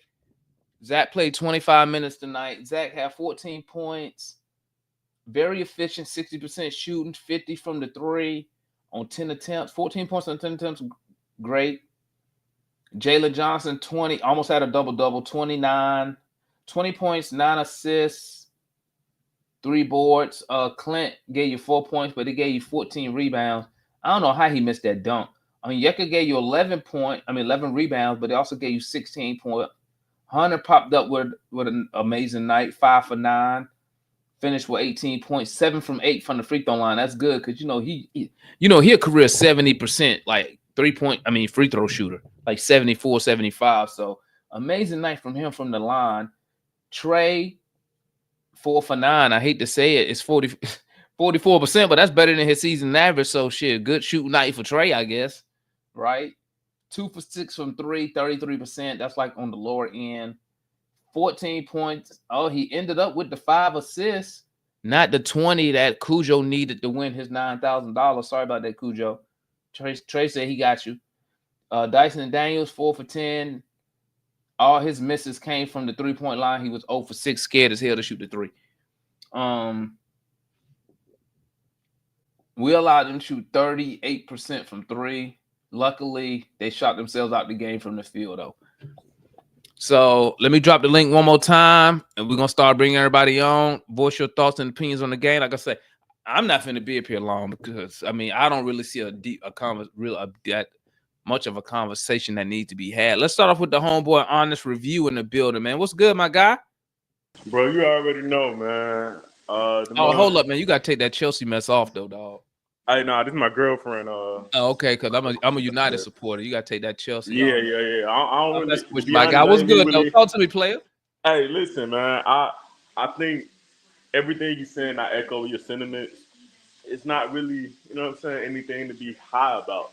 The one thing I will say to play devil's advocate, they kind of coming off a back-to-back, but the good teams, it doesn't matter. You know what I'm saying? This game should have been won by double digits. You know what I'm saying? They're going up against a team without LaMelo. Boy got hurt. He out for the season. Come on, man. You got to put it together. I think the decision Bridges and Trey Man didn't play. Right. So I think the decision making, man, on the shots was bad tonight. I saw what one of the guys mentioned during the last, I don't know if he was on a couple of nights ago, but they were talking about what the Hawks are trying to do and, swing the ball around, run the offense to where they can beat those top-tier teams. I saw a little bit of that tonight, and I like that. So I see they're moving in the right direction, but they're not there. The last thing I want to say is this, and I think that this is something that everybody should consider. Championship-level teams, right? They don't have their best player as a 6'1" point guard. You have those wings that have to step up, those superstar wings, and go to the past 10, 20 years of champions, right? What's going to happen is JJ, Richard Shea, they're going to have to develop into those players. And like you said, man, I believe it's 2-3 years out from now if we're being real about it. But y'all got the flow, man. Appreciate it. And that's my guy, honest review, tapping in. Let's go to the homeboy. Murray's tapping in early, and he not at the gym. Whoa. What's good, my guy? What's up, man? I actually went to the gym early today. I didn't go late at night. Okay. I want to mention, I'm sorry you're a United fan. You've had a long few years. But guess what? We had way more glory years under Sir Alex. Hey, you know what? You're not wrong. I haven't watched. We like the LA Lakers of the Premier League, man. You guys talk about the past all the time. Hey, but guess what? You gotta give us our pass. It ain't nothing you can say about it. You guys were great back then. Sure. You guys were great. I mean, wait. Before we get, who your team real quick? Who's your squad? So funny enough, I don't have a club I really root for. I just enjoy watching good games. As it currently stands, though, I feel like modern day soccer is very boring. It's very systematic. It's a lot of players that are, system players. They aren't really talented players in and of themselves. You see it when you see the players have to go play internationally. You see like a guy like, who's old boy from Man United? Oh yeah, or like Erling Haaland, right? Erling Haaland's an absolute monster. Yeah, he don't play for United. He play for City. I'm at City. Like you see him, like he's a monster for City. Then he goes play and plays for Norway, and they have a really strong roster. Like They don't have a Odegaard's man. great player. They don't have a city roster. For sure. But that's what I'm saying. Like, you see these players that are more system players getting exposed when they don't have all that extra talent around them to really make them stand out. So it's kind of rough to watch the game. Unless you play for France. Yeah. I mean, even then, some of the French players are kind of like, they're okay. Nothing like the players of the past. I mean, it's hard to compare someone like, Ousmane Dembele to like Thierry Henry. So it's no, but you could compare Mbappe. Sure, yeah. I mean, Mbappe is great. Talent. But anyway, we'll talk about football later, man. We'll talk football later. I see you, Jay. I see you, Jay, out there. We don't like scousers over here, man. Go ahead, my man. What's your thoughts on the game today, man? Oh, on the game tonight, would I preferred we have won by 10 points? Absolutely. I think we're a much better team than what we showed tonight. Let me say it like this, Murs. Let me say it like this. On paper, do you think we should? On paper, should we have? Are we 10 points better than the Hornets on paper without those top 3 dudes playing? Absolutely. Okay. And that's the point. And that's the point I was making. Obviously, with the chat, sometimes you got to just say everything out. Obviously, guys, that's why you play the game. Stuff can happen during the game. What I'm saying is, on paper, when you look at our team and their team, minus their top 3 guys, I think we're 10 points better when we have everybody. That's all I was saying. Yeah. That's all. That's the only point I was making. I know how y'all come in here and be like, we won the game. We know we won the game, guys. We know we won. My bad. Go ahead, Murph. My bad. No, I was going to say, I agree. I was going to say, even if both the teams were healthy, I still think we're 10 points better than they are. Like, they could have LaMelo. They could have whoever, like Mark Williams. They can have the rest of the roster. I still think we should win by 10 points. But with that being said, I understand that both teams came back from a back-to-back tonight. And I mentioned this in Larry's video, but both teams played like they were on the second night of a back-to-back because, man, it was really sloppy in that second quarter. I know we like to, the Hawks social media was like, oh, man, the Hawks are playing great defense. I think we're playing good defense. I think there's a lot of times where both teams just looked really tired and some really bad shot attempts occurred. But ultimately, I'm glad we got the win. I'm glad Zach is starting to get more minutes again, which is great because it was really concerning to see him only play 16, 17 minutes. But now we see him break 20 minutes the past 2 games, so that's been good. Mm-hmm. DeAndre looks like the 6th man off the bench, which is great. I think that's honestly his preferred role because it saves his knees. It gives him lets him be the spark plug off the bench. So I like that. Turnovers was horrible. Honestly, if we look at the game, if it wasn't for those, it was like 15 turnovers in the first half, this game's probably not nearly as close as it is. Like, we should probably have won by like 15, 16, 17 points if it wasn't for the fact that Garrison has a terrible pass, Jaylen has a terrible pass, Trey has a terrible like there's so many ill-advised turnovers that literally made no sense whatsoever. But I mean, it's what it is, I guess. I mean, we still won, I guess, so that's something to look forward to. But yeah, I mean, obviously we know getting the win is the number one priority. We know that already. But yeah, I'm like you. Like, I think we should. In my opinion, that game should have came down to the 1 or 2 possessions. No, it should. Not with the many guys they had missing, and we was at full strength. Minus Cody Zeller. I thought we were gonna see a Cody Zeller sighting revenge game or something, but you know what I'm saying. Kobe Buffkin. What was your thoughts on Kobe Buffkin's performance today? I thought he started off really strong and really hot. I think he had like 7 points on 5 shots early on, which was really good for him. He kind of like Kobe he faded towards the end of the game, but it's okay. He still had quality minutes. He played good defense, which was good to watch. Offensively, all the young guys are going to get there eventually. At least I hope they will. So I was okay to see Kobe. I thought he played well. If anything, I was more upset watching Garrison Matthews play because this game was kind of the glaring issue with Garrison is that He's horrible with the basketball outside of being a catch and shoot type of guy. His defense is really poor. He's basically a cone out there, and so as long as he's doing catch and shoot, it's great. If not, he's kind of basically a liability on both sides of the court for us. And he wasn't hot tonight, so like his shot wasn't falling. So Garrison wasn't very great tonight. Dyson, because I always defend Dyson, I'm going to mention it. Offensively, again, he wasn't very great.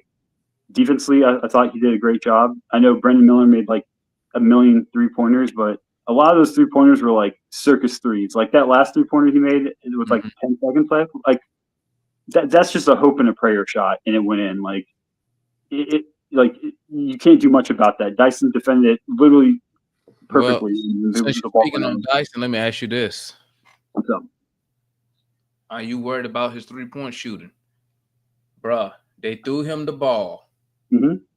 He stood there for like 3 seconds. Yep. Nobody near him. Yep.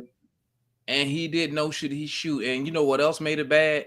Mm-hmm. The Hornets didn't even try to come out there to contest it. Yep. Are you concerned? I mean, he started off with hot shooting to start the season, right? Yep. But I knew he was going to come down to reality. I knew he couldn't hold that type of, but nobody can outside of a Steph Curry type player, right? Right. The 3-point shooting it's been getting worse and worse. He was 0 for 6 tonight. Yep. Do you think his confidence is shot? Yeah, I think you said it best early on tonight. You said that he looks like he doesn't have the confidence to shoot the basketball, and I 100% agree with you. There's a lot of times where he had the ball and he could have immediately shot the ball, but instead, like you mentioned, he dribbled it, he kind of paused, he thought about it, and then he went ahead and shoot. It's like you have to have that conviction when you get the ball. It's like I'm letting this one go. I'm just gonna bomb away. If it goes in, awesome. If it doesn't, I'm gonna try it again. It looks like his confidence is definitely shot right now. Mm-hmm. And we've seen in the last couple games, his 3-point shot has been awful. I think he's like, 2 of 15 or something in the last 3 games or something. It's not very great. So, you know what I found interesting? What's up? This is how I know that Dyson Daniels is not a natural shooter, right? Mm-hmm. Because Ricochet started the season bad from 3.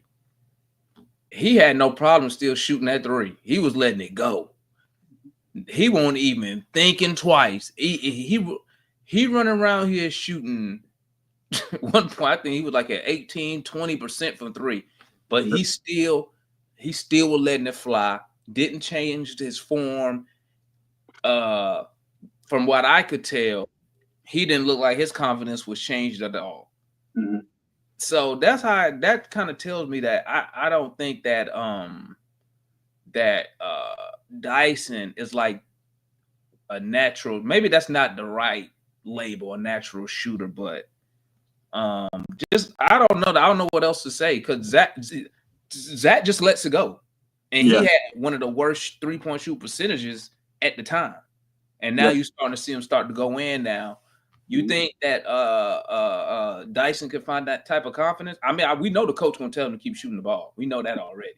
But even though people can encourage you, you still have that inner, that inner thought. When you're outside playing and you know you shooting bad. Yep. No matter what your teammates tell you, ain't nothing going in. Yeah. Does he have that mental fortitude to say, you know what? I'm gonna listen to the coach and the teammates. I'm gonna keep because if he don't shoot it. All the defense now they're just gonna collapse, and he won't even be able to drive the ball and get that layup or push shot that he do. Exactly.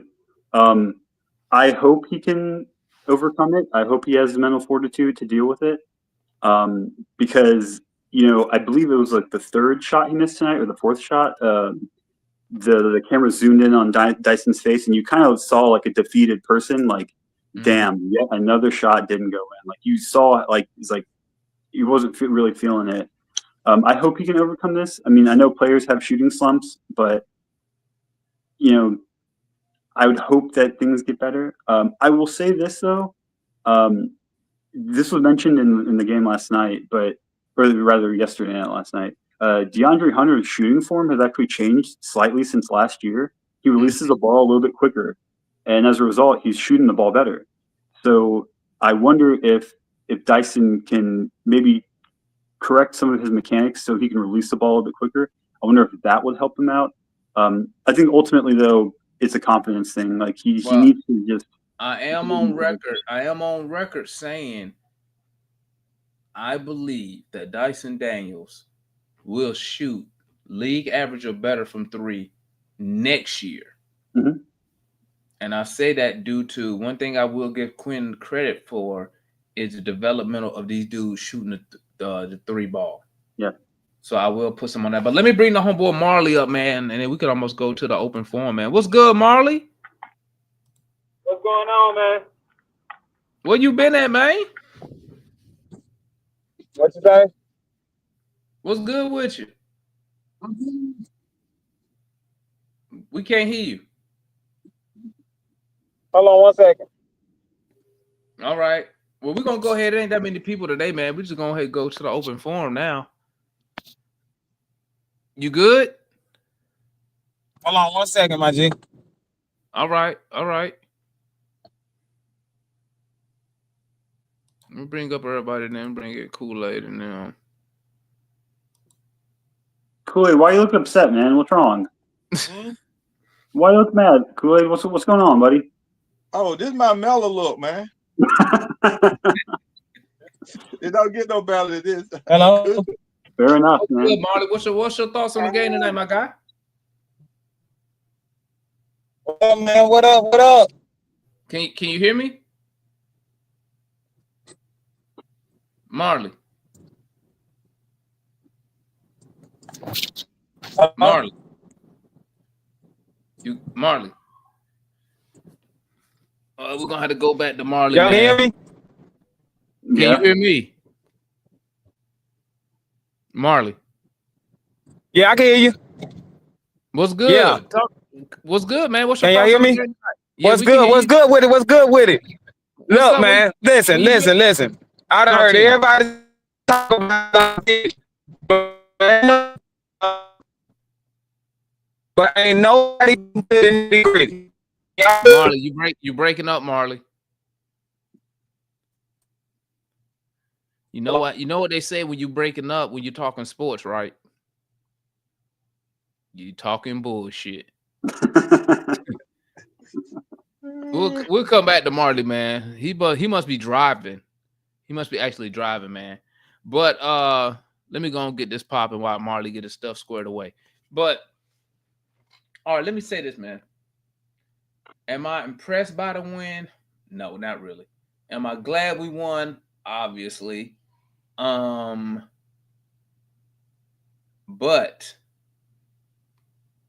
we still got to work on that 3-point defending. For tonight, probably. I'm gonna ask y'all this. The game tonight, was that a lack? Because remember, both teams off of back-to-back now. Yep. Was tonight's effort on the coach, or do you think the players was just like, man? I think Kool-Aid said it. You just played Cleveland, beat them. You kind of had a emotional high last night. You're onto this game. So do you believe the players themselves just weren't motivated, taking it seriously, whatever? Or do you believe the coach? You believe that fall? My bad. Let me rephrase it. Do you believe that low energy that the Hawks have in the first quarter? Because we had the same effort last night when we was down double digits early. Is that on the coach? Yay or nay? What's up, Foot? Y'all don't think that's let me answer that question first. That's for anybody, man. That's for anybody. Okay. I'm gonna say it like this, man. I always talk like the hero, mutant, ex-mutant, mutant, ex-mutant and stuff, right? Yeah. So I'm talking like Captain Planet right now, right? You know, like Captain Planet used all the energy, then he had to fly into the sun to get more energy. So the Hawks was playing in a position where they used all their energy, man, to beat the Cleveland back to back. They had no energy. They got to go fly back in the sun, man. So tonight, for back to back, the Hawks has never really won a back to back. And Trey Young, he played worse. He played his worst games are always back-to-back games. And it's because of lack of energy and legs. So a lot of players will tell you about their legs. So a lot of missed shots can come out like, even with Dyson. That game, you're going to tell me Dyson hit a 30-foot shot, a clutch 30-foot shot in that game against Cleveland. I mean, we needed that shot. And this dude come in here and couldn't even hit. It was his legs, man, and it's the mentality. It's coming down off that superhero power. They just got to go back and just go get. Now I don't know about that. I don't know about that about Dyson, because the numbers don't say that. The numbers say he's really coming back down to his normal 3-point shooting level. Right. I mean, I don't think it was like I don't think they was like how off of that, because Kool-Aid, if we keep it a buck, the Hornets seem the toughest when they don't have their top dudes against us. I don't know what it is. Well, without LaMelo, it kind of makes sense because LaMelo is a turnover machine who plays no. Don't pay attention to Mike, man. He over there lit, man. Mike lit like a mug tonight. He talking to himself because he muted himself. I don't even know what he's saying. Man. I was just saying, man, it's the Hawks, bro. That's what I'm saying. That's what it is. The Hawks playing the Hornets. That's what it is. I mean, that makes sense to Hawks fans. It should. But bro, they could go out there. They could be missing everybody. They could be missing everybody, and it's still a game. Yes, bro. If you put me in the Hornets jersey, I bet you the Hawks only win by 2.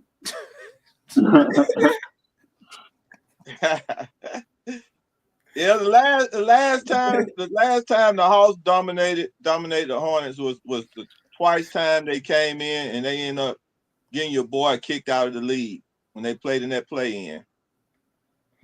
Y'all remember that? Hey, Mike. Miles got kicked out throwing that ball up in the face. Hey, Reed, look at Foot put it here, man.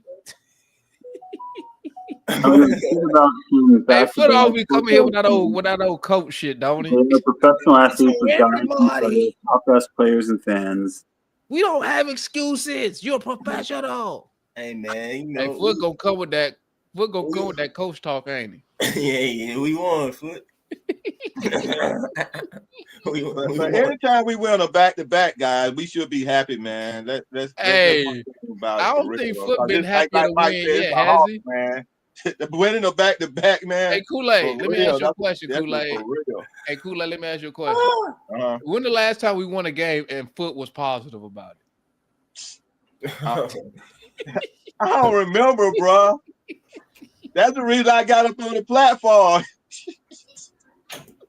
You remember when I used to be down there chatting? I said, "Yeah, bring your butt on up here." Cause Foot used to be like, he ain't been fighting. We could win by 100. A Foot be like, "I don't like the way they played. It's on everybody." I'd be like, "Hey, bro." Yeah, and I know, and I know how you feel about Trey. So I mean, maybe he'll be happy if Trey be gone, man. Maybe he'll get happy. He played decent tonight, man. Yeah, he played decent. Did you see he almost got caught up in that 1-for-1 when Buddy hit that 3 and Trey came right back down and fired that 3. I mean, he made it didn't count because they call it a legal screen on Dre, but you could see he was already ready to go tit for tat with I think his name Green. Yeah. I gotta I wish I can pull it up exactly though, and I wasn't focused and keyed in all the way, up here with you guys or whatever though. But y'all correct me if I'm wrong again, man, or do y'all feel this way again? I mean, for the Trey fans, I'm not, saying trade him or some crap like that. So I just want to like preface this with that. Like everybody chill out. He begin with though. But he came in, man. I think it was in the third quarter. It was about an 8-minute mark. We was up. I don't know if it was double digits or not, or probably like 8 points or something like that. He came in, man, and it's just like he didn't value the possessions when he came in necessarily. It was kind of like we got this kind of like motion to an extent or whatever. You know what I'm saying? Just not the same. I feel like I said, value in the possession, cared for it as if, we're playing like the Cavs last game or whatever, or if LaMelo and they fully, got a full roster and stuff up like that. And that kind of like things kind of swung swung. They came back. They tied the game up or whatever, momentum. And then, next thing you know, we in this little unnecessarily tough game where it's like we probably should have pulled away in the second half. And like Murris and was saying, and I think Honest Review in a sense was getting to as well, that we basically should have won by 10 plus, a minimum of 10. Minimum. Yeah, 10. definitely we 10 points better on paper, definitely. Especially without their top guys. Trey only had how many assists he had tonight, Trey? 5. He only had Only 5. 5 assists. I Yeah, told you, streak alive. back to back, man. He don't have no energy, man. Everything that Trey do, it take a lot of energy. I mean, don't make me sound like Foot though, man. Like we ain't get that excuse, well, they don't need to play then, bro. But at the same time, that's when you got to be smart and value the ball. You feel me? So it's like me hearing that as an excuse, it frustrates me even more because that's where you supposed to go up even more in, doing the right thing, being smart and stuff like that. Because I ain't got the energy to be trying to come back. I ain't got no energy to be trying to, hustle back because I took a stupid shot and now it's a fast break running the other way or something like that. And good and well, I ain't finna get back and stop nobody or something, So if you ain't got the energy and you fatigue or something like that, then yeah, you gotta your mind and mental should still be there. Yeah, I agree with you 100%. But Buttery Bricks need to make slams too, though. I mean, I don't disagree with that. That's something else completely. I don't disagree with that. I don't know how Clint missed that. Hey, he had a running start too. Like, yeah, I was sorry, man. I was sorry, bro. Ain't no explaining that. You had a running start, nobody there, and still, I'm hoping the dude hit his arm, but I'm just bro. In actuality, thank God for Ricochet, man. But Garrison shouldn't have came out the bench. He's the only one ain't played, man. He had a lot of energy. Vic and we counted on Vic and Garrison to play some ball, man. They was the fresh legs, and they came in and laid and somewhat laid an egg. I mean, there wasn't no reason for Vic to come in and play. I got a question for you, Murs. I got a question for you, Murs. Where's Larry Nance at, man? What's up with Larry Nance? In a perfect world, and by perfect world I mean in my perfect world, we would have a 10-man rotation with Larry Nance being the backup 4. I think Quinn views him as a 5. Like, he genuinely views him as a center more so than a power forward. Like, he'll play him as a power forward when we're down guys, but I think ultimately he just views him as a center. And he's honestly not that great on defense, and we saw that early on this year. Like, yeah, he can give you 15 points off the bench, but he's also going to give up just as many as well. He's not a big, rim protector. So I would like to see him play. I'd like to see him get some burn, but the reality is I don't think Quinn views that, Larry Nance like that. So whether we keep him after the trade deadline, I'm not sure, but he feels like a legitimate trade target. I think we're just priming to make him healthy and then ship him off to someone, hopefully get some picks out of it, or a quality rotational player. But I don't see him getting much time, which sucks because I think he's a good offensive guy. So. Yeah, I thought Larry Nance was going to be real good for us, man. When he started hitting the 3, but I mean, like you said, that and probably a little bit of politics, Quinn has to play Clint and double O. So I mean, I just think it's crazy to start Garrison at the forward position than Nance. But hey, I don't. You know what? I don't care. Play hard, get better. Play hard, get better. Hey man, play hard, get better. What's the record now? I think we came under 500, ain't we? Yeah, 10-11. 10-11. Yep. 10.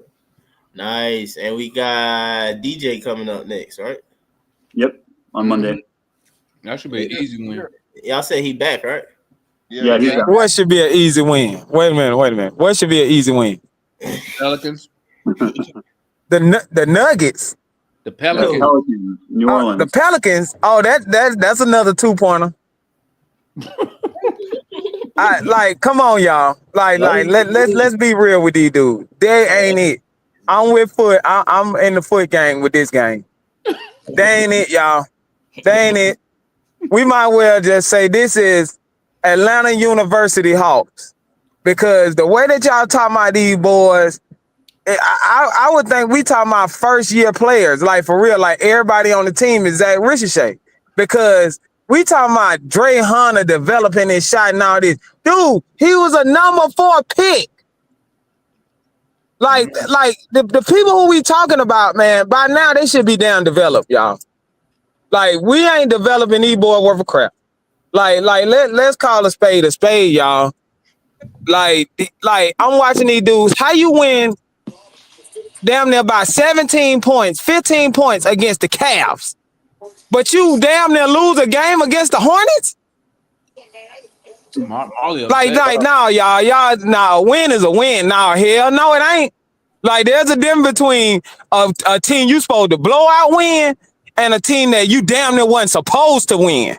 Like, the game we beat them twice, y'all. So that wasn't a fluke. So with the Hornets, it should be a runaway victory. I don't give a damn if we just played the night before. If we trying to win or if we trying to be a winning organization, we should be trying to win every night.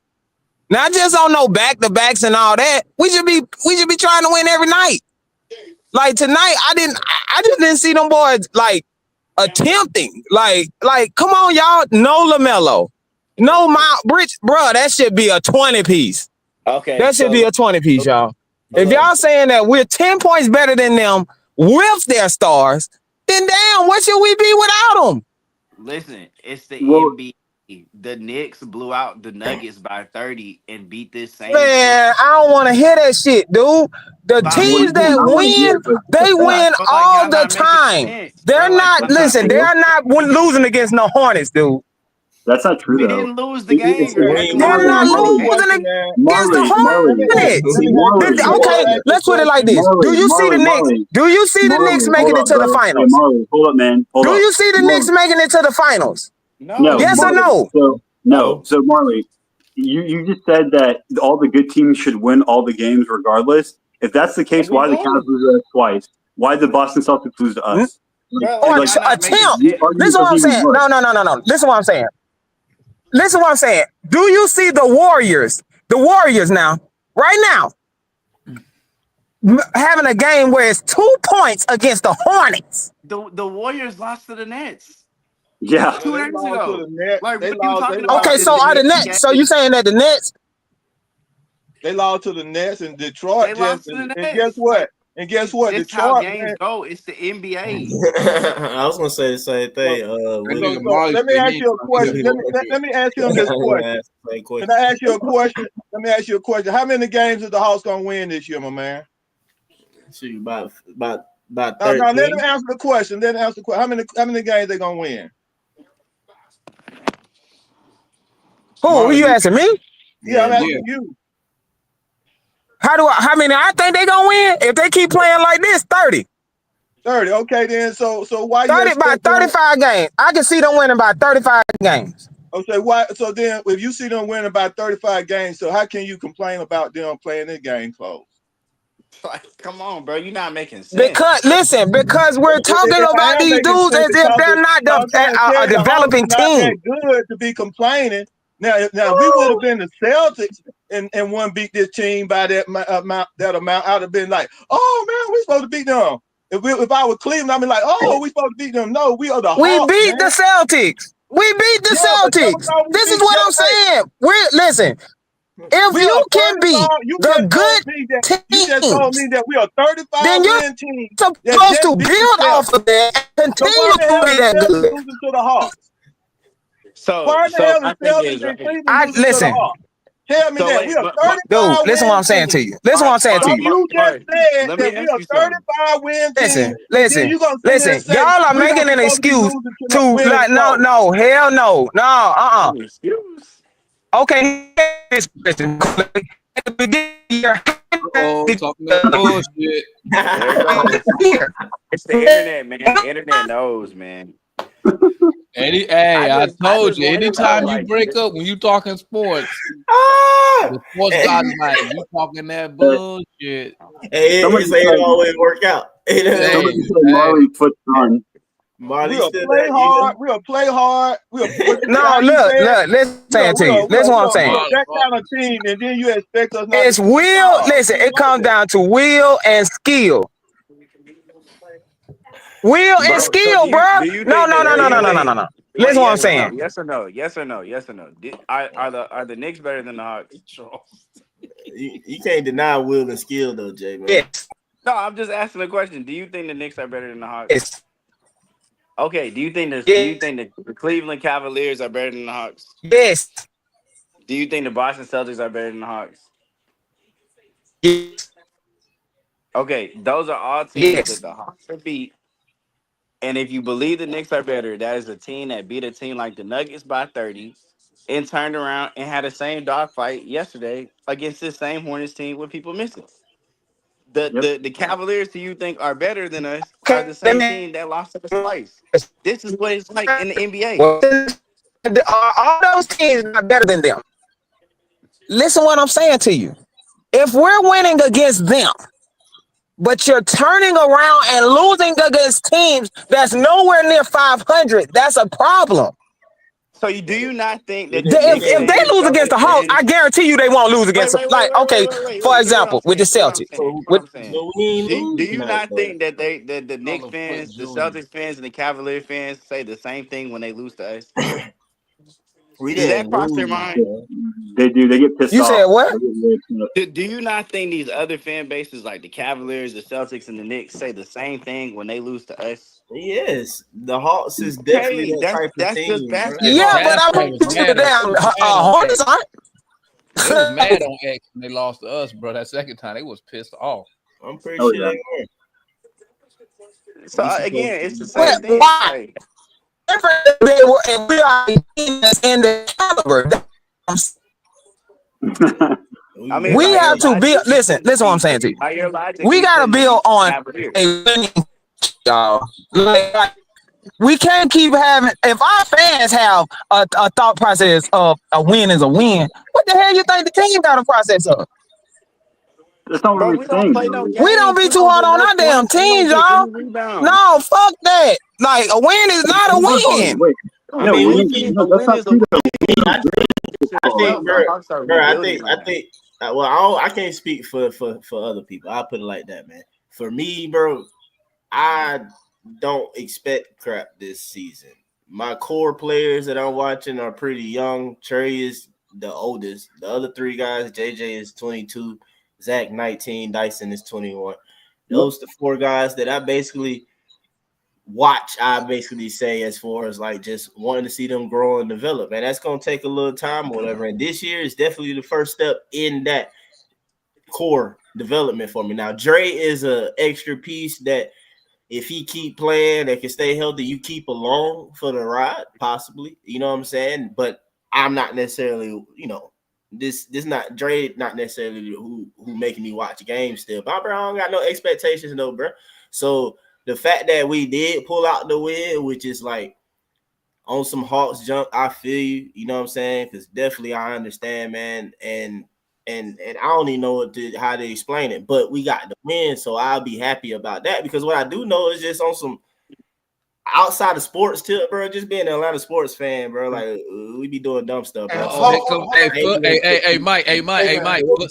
Foot say, let me bring in the reinforcements. Let me come in the reinforcements. Hold now. I'm just saying. Mike, but again, though, I don't have no for me, bro. You know what I'm saying? Again, you're not gonna hear too much from me getting too much mad and demanding because I don't really expect anything. So anything that can get us, but my expectations, I said, if we can be back to getting mid, because we only won 30-something games, I think the last couple seasons, we can get back to 41-41, like this first year or whatever with this young core or whatever. I think that's a good step forward. You know what I'm saying? So hey, Dave, you're exactly correct, Dave. You're exactly correct. I complain, I whine, I cry. I do. Listen, man. But one more thing though, before Foot take off, man, and then Johnny just came in too or whatever. I was gonna John, say, I'm gonna lose my train of thought, man. Spoke too much, but anyway, I was just gonna say that. Shoot. Yeah, go ahead, Foot, man. I lost my mind. My bad, Mike. My bad. Man, I got 10 votes, man. Doing it. You got it right Hey, check now. this out real quick, fellas. Let me John over here taking us to church. Man, see folks calling we me ain't in the winning chat, crap, y'all. So relax. Hey, Quit Dave, y'all listen that, to bro. me, Dave. Let me tell you something about me, Dave, when it comes to the Hawks, okay? Yes, I complain, okay? Yes, I complain. Yes, I flip-flop. I flip-flop every game, just so you know that. So tonight, Buddy could have been good. Next night, I trash his ass if he bad. So I'm going to tell you right now, I flip-flop. I complain. When they don't win, I'm mad. Even if I think we're not going to win and we don't win, I'm still mad. Just so you know my thought process. Bro. Just so you know. So yes, I sit up here and complain. Just so you know that. I acknowledge that. All right, now let me go out real quick, Demar. I'm going to the garage. No, you can stay around for this. It ain't gonna be long because I'm gonna pop right back out. I'll be back. Look, for the guys. Hold up, real quick, Foot, before you start. Shout out Foot, because Foot was in the chat. Hey, listen. As soon as Marley started talking, he said, I'm with Foot. Foot hop straight up here, dog. No, Foot, they call him that. That's why. Foot said, I need to come up here while I got reinforcements. No. What it was, people talking about me in the chat. I mean, I was just hey, like this fool right here. See, this is why I will never tell Carlos nothing, bro. He say Carlos, man. He be.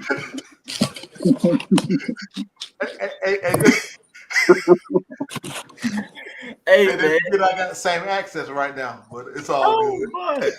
Hey, man, look, y'all. You know, I'm not gonna be pom-pom and everything on every win. You string together some good 5, 6, 7 wins with consistent play. This team ain't been consistent in I don't know how many years. Just leave that up there, bro. I'm not. Exactly. This ain't it. That's the Foot Gang motto. This ain't it.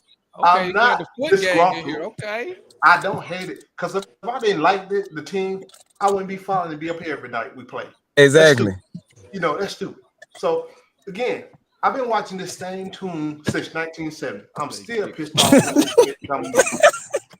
I'm still pissed off. I ain't got over it. That's just real talk. So for me, I'm kind of like what Kool-Aid said. I at least want to scratch the surface before I leave this earth. So a lot of y'all new friends, I've been following this since 1976. Dan Brown. Kool-Aid been a fan since they moved to Atlanta. So again, that's real. Hold on. The problem is the fans expect mediocrity because y'all live with this bullshit. Exactly. Y'all hand clapping on everyone before Trevon. Well, yeah, a little bit before him. But even y'all clapping for every win. You see the Facebook posts. Oh, y'all mad now because Trey played good and we won. What the hell is that? I mean, you see this all over Facebook. I mean, you got folks making these y'all mad because we won posts. One game, dog. Foot. You got to keep. No, he right, dog. I be seeing that shit on the Hawk page. Yeah, 2 in a row. Yeah, we on the roll. Two games and we on the roll. You do be on Facebook bashing Trey. Hey, you come. This your first. This is your post. This your post when you started off. 3 games. No matter what happens, right? No. On Mondays, no matter what happens, Foot always start his stuff like this on Facebook. It's still hashtag Trey Young. That's right. That's why they be on you. Hey, I know that. Hey, I try to do it every Monday. If I miss Monday, I do Tuesday. If I miss Tuesday, I'm doing it once a week. And I'm hold on. I'm gonna keep with the same energy because you know what? See, they created this monster. Y'all did. Hey, Dap, I'm only 35, man.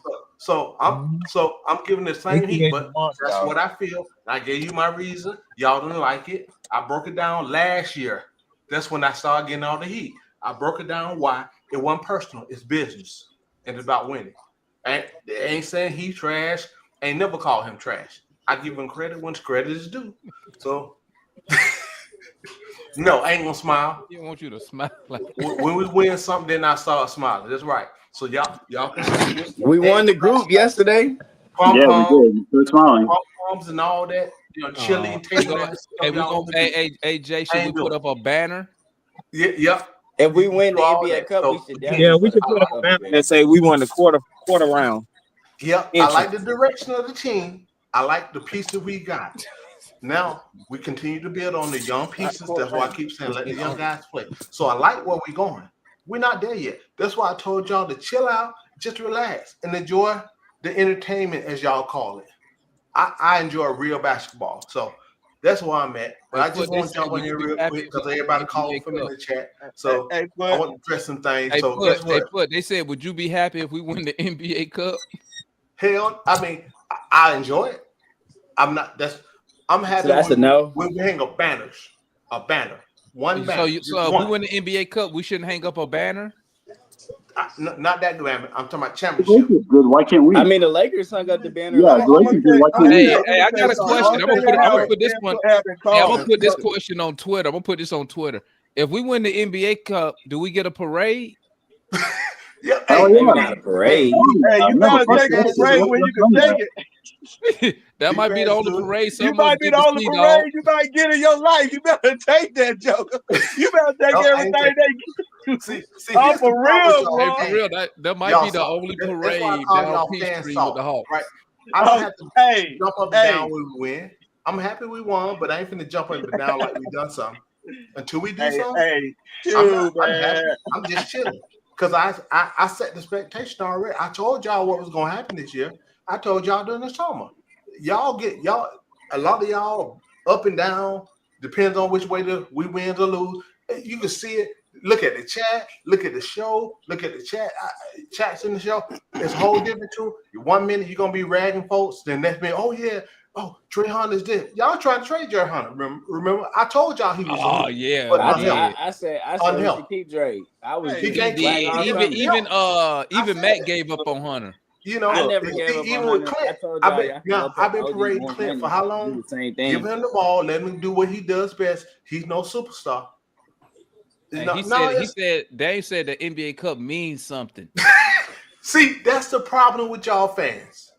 If y'all we gotta take what we can get, bro. I don't understand. No. Hey, I'm telling you. Hey, but I'm older than you, bro. You gotta take any championship. I'm glad they started this stuff. It's the about closest we're gonna get to a championship, man, in my lifetime. I'm not gonna be jumping up and down.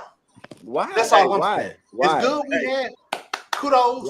This young team winning something in the league, you wouldn't be happy for it. It's about I'll tell you, man. Hey, man. If we win the cup, man, I'm gonna be dancing. I'm gonna come on here dancing, man. We win the cup. I'm for real. I ain't gonna lie. If we win the cup, I'm gonna get me a I'm gonna get me a cup. I'm gonna order me a fake banner. I'm gonna hang it up. I'm gonna get me one too. Hey, I might be able to get that first game. I might be there. Because you know what? Hey, Kool-Aid said it. It sounds funny, but listen. Between me, watch this. Listen up, chat, because I know a lot of y'all young. Watch this. Between me, John, Larry, Foot, and Kool-Aid, all of us are probably the youngest. I'm 47. None of us have ever seen the Hawks even make it to a finals. Nope. Let me listen what I'm saying now. So when you look at everybody older than me, John, Larry, Kool-Aid, Foot, all of them grew up in Atlanta.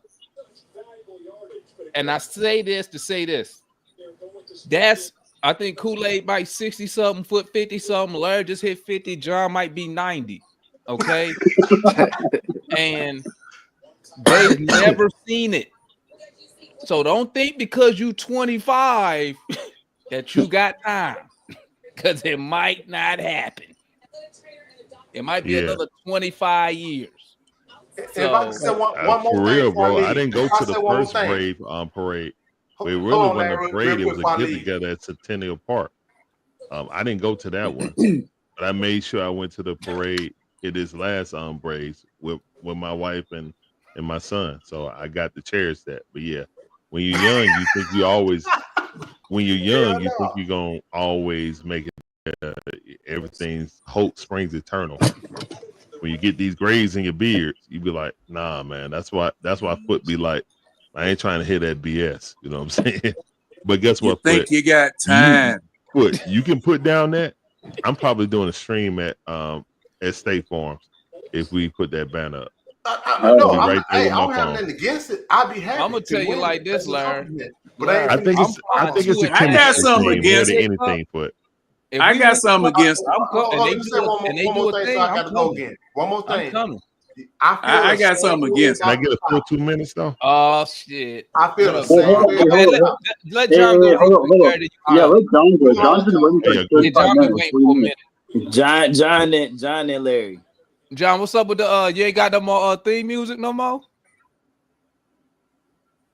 Man, what's the name of that? Dawn of the Dead? Bury that body while it's not stinking. What? Find somebody to preach the funeral. I don't know that song. I don't know that one. That's the classic. That's your classic. That's Tales from the Crypt. At any rate, White Mike said you drunk. tell White Mike he right too. You know where this in-season tournament came from?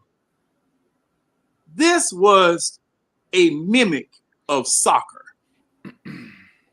That's all this was. Teams were getting tired of having one champion, knowing that, like us, we never will, or it's going to be a long time before we even accede to getting a championship, being in the finals. So they invented this cup thing so that somebody else could have some type of banner celebration that they can have in their arena. Because that's not why they have it. That's not why they have it in soccer. Also in soccer, the same team that wins the league typically wins the cup. The in-season tournaments in soccer were already cup. They was already tournaments. They were already tournaments that they just bought into the league. FA And Cup the that you see in the Premier League, which is like the in-season tournament for like Premier League, the FA Cup. The FA Cup is actually the oldest trophy in England. So that was already there. They built with the Carabao Cup around that because the FA Cup is more important to the fans. Yeah, the NBA and we decided, and the NBA decided to mimic that. Well, the NBA Cup is exactly what you said it is. It's just another. It's really to bring excitement to the first half of the season. Yes, another way to make the season exciting. Yeah, and it mimics. It's a mimic of soccer. Right. Well, the only difference is in soccer, your cup games, FA Cup, Champions League, Europa League, they're not regular season games. They don't count in your table stats. Hey, we couldn't afford to expand our regular season to accommodate a tournament. So what you had to do? Answer the phone. Who phone is that? I don't know who phone, but answer it, please. Jesus. But at any rate, yeah, that might be an important core. But anyway, it is a way for someone other than the NBA champions to have something to hang up in their arena. Oh, so you agree with this right here, John?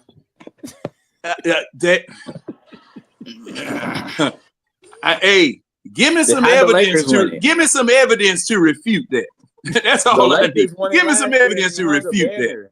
Because we look, NBA teams when I was growing up, and I was paying attention to basketball, it was LA Boston. It was Eastern Conference, Western Conference. Mm-hmm. You're trying to compete to get to the NBA trophy. Mm-hmm. Okay. That one right there that Jay the Hawks fan has there with the little basketball about to fall off the rim. Yeah, that's the only championship. That's the only championship that I recognize. That's the only championship that I'm going to pay attention to because that's the way I was raised. Okay, if you're not there, none of this stuff in the season means that don't mean absolutely nothing to me. Okay. So, that's another point for you. You can hang a banner up. Okay, you can get your trophy. Y'all can fight over who's gonna be in the first on the first fire engine going down Peachtree Street, swinging the back end back and forth when they have the celebration. Y'all can fight over that. Listen, John, I really hate that you can't recognize the NBA Cup as something to celebrate. The Lakers, who are not a poverty franchise, who have the second most titles in the NBA, even found a reason for their fan base to celebrate it. So this whole notion of that is just kind of silly to me. Thank you. It may that's be. how you feel. I can't change that for you. It may be, but see, what do the Lakers have? What do the Lakers have in hanging up all over their arena? That's fine, but even they no. That ain't no that's fine. Hold on. That is the epitome of greatness. When you win the National Basketball Association's World Championship, you are the best in the league. The in-season tournament does not say that you are the best in the league. But no one's saying that. Hold up. What is the championship? What does that championship represent then? The NBA Cup. What does that represent? It's too early to really tell, to be honest. There you go. Champion. That's what it there you go. If you win it, you're there you go. Champion. It goes the to championship. Hold on. No. This tournament does not say that you are the best in the league at that time, or does it? It just say that all the games adds into you leading up to the final. No.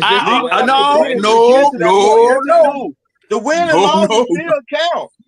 The win and loss still count. Whether you gonna be does this championship tournament? Does this championship? Hold on.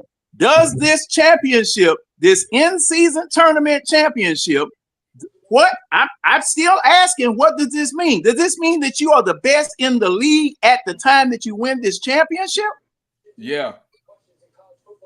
Mm-hmm. Oh, it does. Yeah, because you got to go through. Okay. Now the Hawks with say for instance the Hawks win it with a 19-41 record. Okay, and you go into this NBA tournament and win that tournament with a 19-41 record. Hold on, John. If we win the NBA Kool-Aid, this is just an example. Kool-Aid, this is just an example. If you win the NBA Cup, good. Hey, Kool-Aid, good. Win the cup at 19-41 because the cup is in the first half of the season. If we win the cup, we probably going to be over 500. You'd have to okay. Now, and you have teams, and you will have teams that will have better records, but you beat them. That might not even be in the cup finals. That might not even make it in the knockout round. You know who not going to be there? You know who not even making it to the knockout? The Cleveland Cavaliers. Who we just beat twice. Cleveland, with a better record than Atlanta Hawks. So that's what they didn't beat them. That's why, but we beat them when it counts. John, picture like this, John. Imagine when we went to the playoffs and when we made that conference final run and we beat the number one seed in the East. They had a better record than us. True. And we beat them and went further with a worse record than them, correct? True. That goes back to the last statement I made. The Knicks was better than us too. Will you be NBA champions? John, they're not the same thing. I'm gonna be quiet. I'm gonna be quiet and let Larry talk. I'm gonna be quiet and let Larry talk. I'll be quiet and let Larry talk. I'm gonna say this. I'll be quiet and let Larry talk. If the Hawks win the cup, I'm buying the fake ring shit. Hell yeah. I'm buying the fake banner shit, and I'm gonna tell you why. Oh, yeah. Because we don't, as Hawks fans, we don't get to experience winning something. Dude, fan bases celebrate the Vegas summer league winning. And I will say this: celebrate winning the summer league. And I will say this: the NBA Cup, it's just weird. It has, and maybe this is just how I see it. I think the players actually play harder during a fucking cup game than they did the other games. They do because they each get $1 million if they win. And I think, that our players on the real, to be honest, I don't think they could win the championship like they will put money on it. But I believe they think they could use this winning the NBA Cup as a stepping stone, as something to build on. Man, right? that's all it's about. Because we don't really have nothing to build on since you don't even have to win it. That's what Indy did. What's good? If you just make it, you just make it. It springboards you. What's good, Larry? Now, see, well, Larry, go ahead. But like I said, this means nothing to me. I'm sorry. What's going on, everybody? I'm sorry. Always, make sure you smash a like button, man. Smash a like button, like Dan Hit that Jackson. like button. Y'all already saw me take that grenade the other night. For real. Make sure I you took guys that grenade. Y'all can't hit the like button for your boy. If you ain't subbed to this channel already, but you coming in here and watching it every week and every day, then you need to stop stealing and stop watching, trying to steal cable or something like that, man. Come on, go ahead and sub, hit the like button, do all the things to help this show and everybody's show get in and out. Did you have dreads and cut the dreads? All right. With that being said, I want to go down and say the positives. Zachary Richey, great game by him. I actually give Quinn a shout out for playing them for 25 minutes. Yep. He played suffocating defense. He was the best defender on the court this game today, by far. It wasn't even close. Like Zach was moving them puppies. It wasn't a shot he didn't full extend challenge, or he disrupted to and they missed it. If they made a shot, it was a tough shot over full extension. So yeah, Zach, awesome game, offensive, defense, and he scored more. He was leading the team in offense at halftime with 9 points. Nobody was over double digits. It was a whole bunch of 7, 8, and 9, points throughout, spread out. So, yeah, Jaylen Johnson, we are watching the maturation of Jaylen Johnson turn into what we hope being the number one option. He still got to go through these growing pains to know, but more and more I see Trey don't even look for the ball. When you get the rebound, Trey start running up the court. That's one thing I always wanted him to do. Go up there, because the defense is going to look at you first. You know what I'm saying? You're not letting the defense set up. And I think we're starting to figure that out, man. We get out and run. All these full court passes we getting for easy buckets is lovely. You know what I'm saying? Stop trying to set up and letting the defense set up. Because I think the Charlotte Hornets, actually without LaMelo Ball, are a better defensive team. Yeah. And this is the first time they play better on offense too, because he forces shots. And this is the first time we've beaten them without LaMelo Ball. Every time they play without LaMelo Ball, we lose them. Every time they play with LaMelo Ball, we beat them by at least 10. So good to break that curse. Let's see. Trey Young, only 5 assists and 14 points, but I felt like he played within himself. The turnovers were bad, because it was like a lot of forced passes that he was just trying to make a highlight pass, in my opinion. But moved his feet, trying to play some defense. Sometimes he just was a baby, man. Them guys were taller than him, and they were babying him. You know what I'm saying? He got in the way, but they shot over him like a chair. You know what I'm saying? He can't grow. You know what I'm saying? That's just, it is what it is on that mismatch. Clint Capella in limited time only played 20 minutes, had 14 rebounds, 4 points. He was very buttery around the rim, missing dunk, tried to go up with a thunderous dunk, but it clanged all the way out to half court. Hell yeah. Yeah, I like that attempt, but you got to complete that. You running down the lane like a locomotive. You got to complete that. Great game by Yakangwu. 16 points, 11 rebounds, 6 of them offensively. So love him getting on the offensive boards. He did give up countless offensive rebounds, though, which turned into, second and third and fourth attempts at the basket. You know what I'm saying? So, yeah. But we just got to deal with that. DeAndre Hunter, very solid game for DeAndre Hunter, in my opinion. The most impressive thing about DeAndre Hunter, he got to the free throw line for 8 times. He's 7 out of 8. He was very aggressive going to the basket. He was not settling for the mid-range jumper. He was attacking the basket. Girl dad, DeAndre Hunter, is different. He's getting us at least 18 to 20 points per game. This is the first game that we won when DeAndre Hunter scored under 20 points. So, I mean, that's about, good minutes for Kobe Buffkin. I'm not really worried about the offense. Defensively, he played really good. We really didn't lose, and he was a spark when we came back in the second half that brought the team back. We went down, you know what I'm saying? And then we went down by 10, and they put in Kobe, and that second unit played great defense, you know what I'm saying? And they pretty much got us squared away defensively. So, I mean, all around good game. I'm not really going to harp on many rotational things. Good win, low scoring affair, but we pulled it out. Clutch free throws. Also, one game under 500. Now, on what John was saying, since he asked a question about the importance of the Emirates NBA Cup. In the grand scheme of things, nothing. What I will say is this. I feel like the Pacers used that to catapult themselves to the playoffs, and they made it to the Eastern Conference Finals. They don't look like the same team. Halliburton don't look like the same player, but for that stint of time, them guys got on the heater. It gave them confidence. Also, that's the only reason why he made it to the Olympics.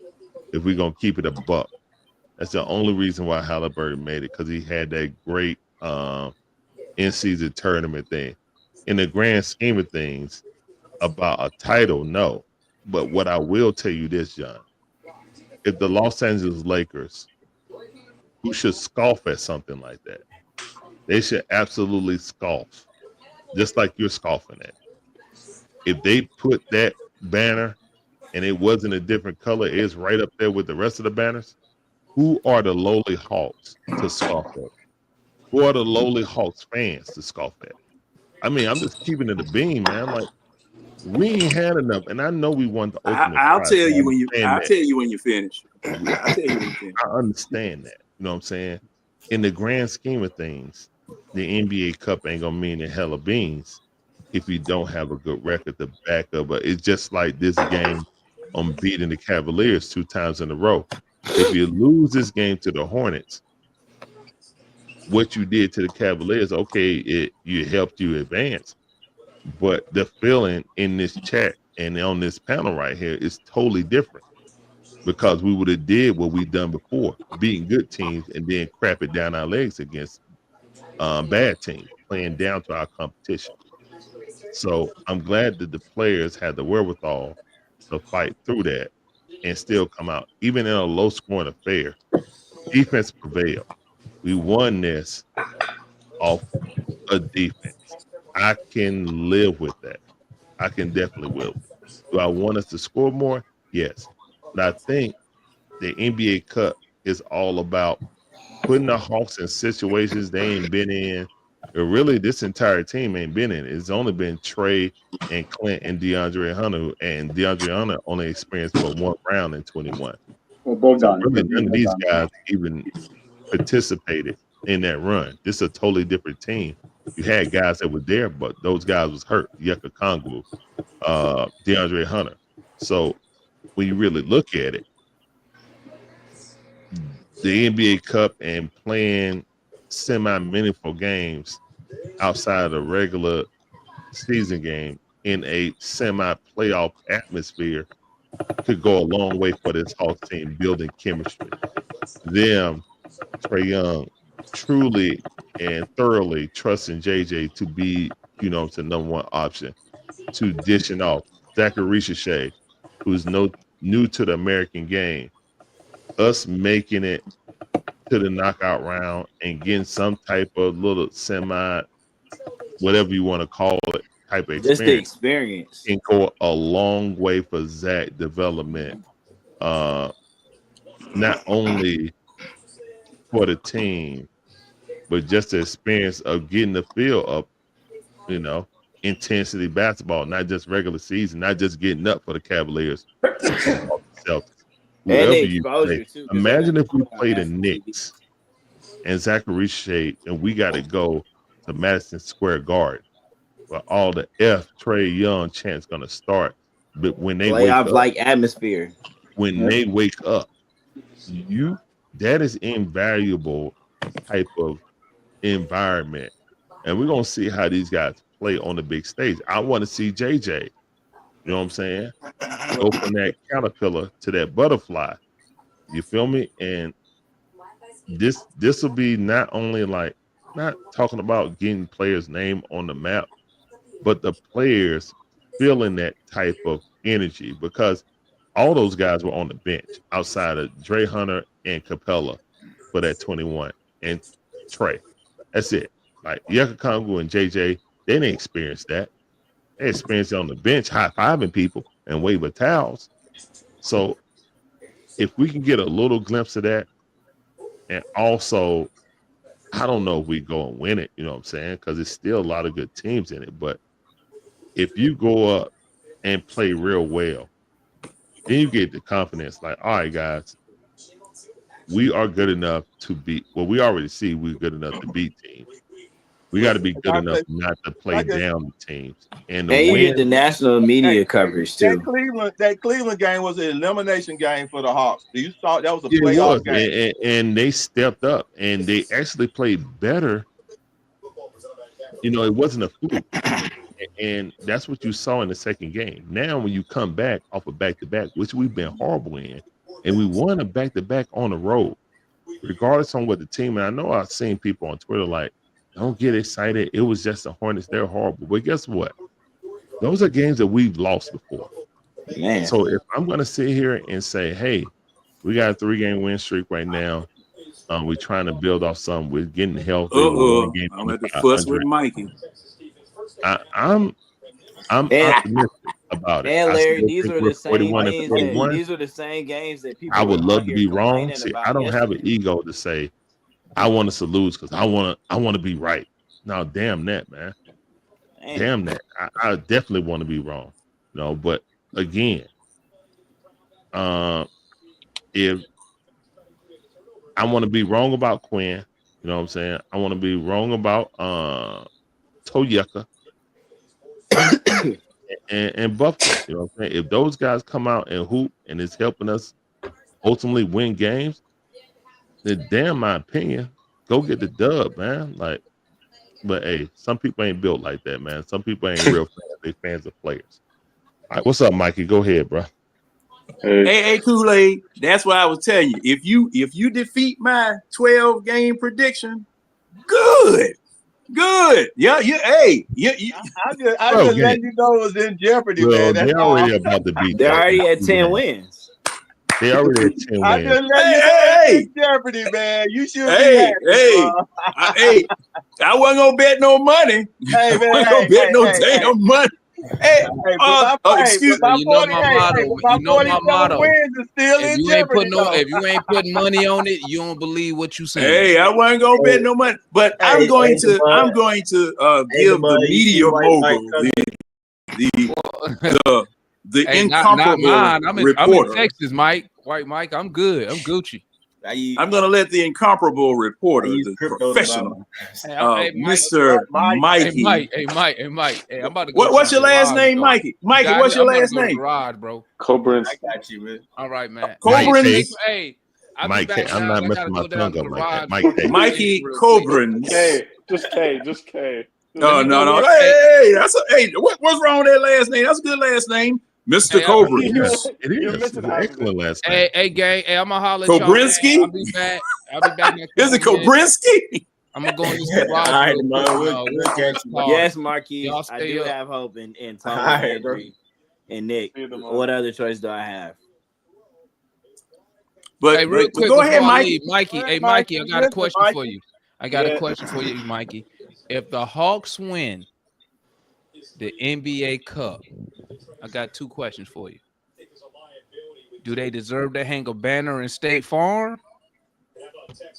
And the other question is, should they get a parade down Peachtree?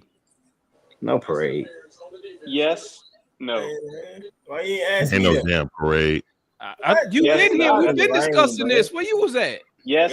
Yes. No. I think there's going to be a banner. Lakers got a banner. Lakers got a banner. They're going to get a banner. Oh, everybody gets a banner. No. And yeah. The Hawks ain't conference. A parade is crazy. And the league gonna make them hang.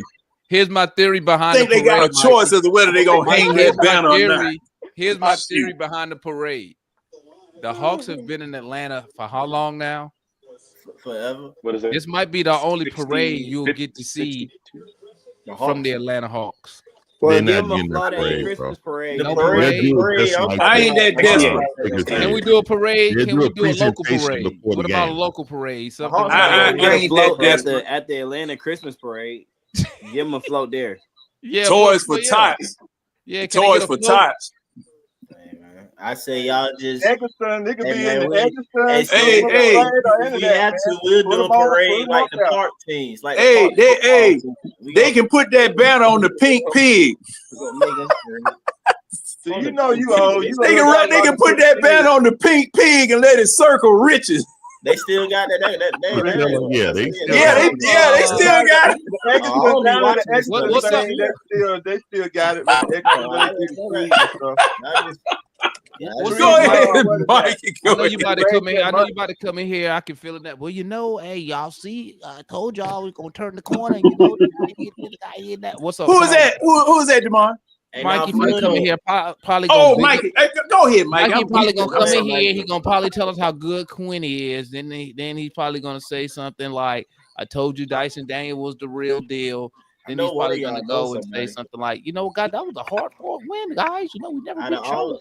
Out of all of us, somebody knows somebody in the city, man, who do music. Something. One of y'all connect to somebody. We're gonna have who do music? Parade.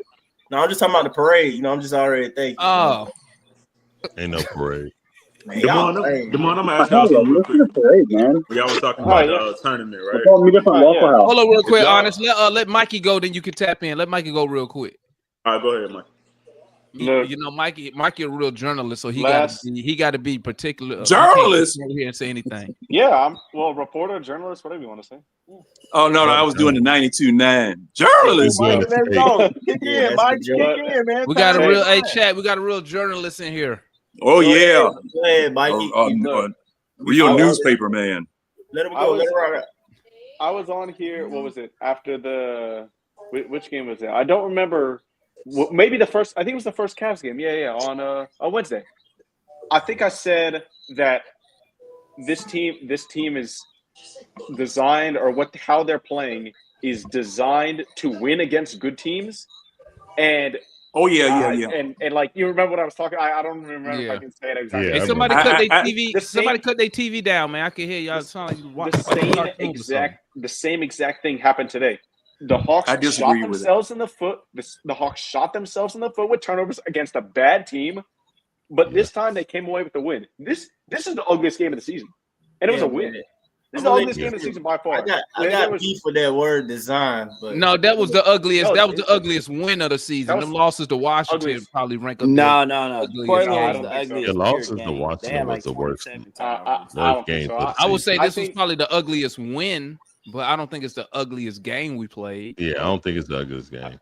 Portland was way. Here's something else, Mikey, because I want to ask you this too. Yeah, that remains in the future. What's up with the Hawks and this slow start in the first quarter? What, like, you know what I know? I know you started picking a lot of turnovers early too. That's the reason. There you go. What was the reason? I missed that. Turnovers. Early turnovers. Atlanta disease. The Falcons started off slow. In the first everybody started off slow. Georgia started off slow. It's the Atlanta two of them was off passes though. One was an alley-oop he tried to throw, and the other one he tried to throw it to Jaylen. He tried to lead Jaylen, but Jaylen stopped running. That was another. Yeah, I remember that. That was his first two turnovers. But look, like, there was this game. This is a game they probably lose by 15 points last year. because they didn't have the defense to survive. The Hornets, what was this? 106? 104. The Hornets scored 104 points. There was a stretch in this game where the Hawks went scoreless for 4.5 minutes. But guess what? The Hornets also went scoreless for 3.5 minutes in that same stretch. That was in the beginning of fourth second quarter. That was in the fourth That quarter. was, They were trading bricks. second quarter. Third Second quarter. and They fourth were quarter. trading No, bricks. because we went scoreless in the fourth too, right? Because that's when they came back and tied the Yeah, game. we did, but it wasn't for. No, it was like 4.5 3 minutes. That My was a bad. field goalless stretch. It was a field goalless stretch. They had free throws, but it wasn't it wasn't a scoreless stretch. Right. But this is the type of game where they lose last season because they simply don't have the defense. Zachary Ricochet was great in this game. DeAndre Hunter again in the fourth quarter was really good, and we finally got a game. We finally got a game where we can appreciate both centers because Clint Capella had a hell of a first half, dude. This guy was covering up so many of the mistakes on defense in the perimeter in the first half. It was crazy. He was the best player on the floor in the first half. I think he was better. If you than take away that missed dunk, I don't care about the missed dunk. I don't care. I don't care about the missed dunk. I don't care. I about would the missed say dunk. that Zach was better than him. I would say care. Zach was better than him, offensive and defensively. Not in the first half, but Yeah, that overall, was the second half because I wasn't but watching that's, first half. That's beside the point. That's beside the point. Clint Capella was that in the first half. Then he was in the second. He came in the second half, wasn't as good. Onyeka completely destroyed in the second half against the guy he struggles with in Nick Richards. He went to work against him in the second half. You saw what like both of them, if they have two good halves, both the center guys can do. So that was something I like to see. Trey had a stinker, and the Hawks won. When can we ever say that too? And Trey had a bad game, and you can't say much about that. Yeah, the turnovers was bad. Before bro go after you or whatever though, but Mikey, man, like I said, I got beef with that one word, and I was trying to listen to see, to what word explanation and to follow design. Though. Yeah, man. They're not design. I did not. I did that. That's not the word. That's not the right word to say. That's why I said I got beef with that word. And I was trying to hear to see if you explain that you word. You should have beef with that word. If they're not designed to, but that's what they are doing. They're not designed to do it, but that's what they're doing. That's what. Yeah. Okay. All right. Cool. Yeah. And they're not basically designed what we always do, man. We play good against the better teams and play bad against bad teams. We play down to the level of our competition. Yeah. In a nutshell, I mean, yes, but in a certain specific way, because the Hawks are doing this. The Hawks are doing this by committing turnovers against bad teams. They're not doing this by shooting the ball 25% from the field, or not organizing their offensive sets, or not allowing free lines to the rim, possession after possession after possession. They're shooting themselves in the foot with turnovers against these bad teams. That is collectible. Playing sloppy, they're not taking care of the ball. I'd much rather the Hawks lose shooting themselves in the foot with turnovers, which is correctable, rather than every game you're giving up line drives to the rim like they were last season, or against the Charlotte Hornets going 6 minutes scoreless stretch for because their offense just can't figure out what they're doing. But they didn't lose though. They didn't lose though. They won. So that's the difference. And they won. Yeah, I'm just saying they lose this game. Let's say you got to get in line, Kool-Aid, because I'm just letting you know I got something. Last yeah, honest gotta go, man. It's gonna go after Mikey. Last thing I want to say is, look, I don't think the Hawks are not going to win a championship this season. I'm not here to say everything. They're turning the corner. They're going to get 45 wins. What you call the in-tournament thing? What you call that? What come at the end of that? It's an in-tournament what?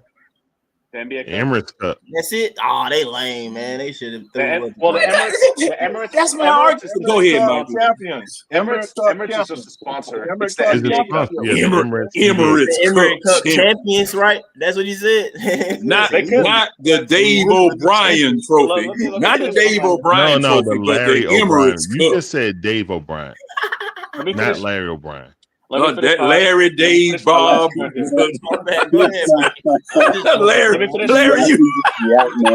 Let me finish my last point.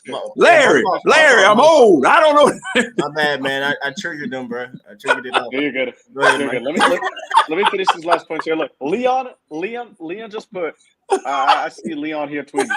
He just said the Hawks. I don't know if this is in defensive rating or points allowed. The Hawks have been a top 10 defense in the NBA over the last 2 weeks. That includes wins 2 against the Cavs.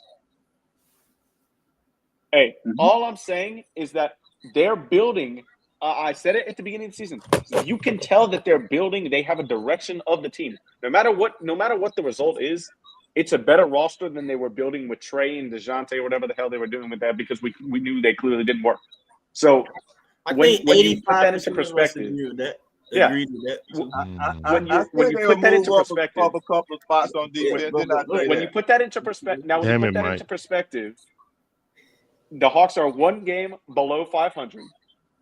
I'm not going to let Damon get away with this either, too, because a week and a half ago, this guy was in the chat complaining, "Oh, the Hawks are nosediving now." Bro, he just lost a bet. He just lost a bet, Mikey. He paid for it.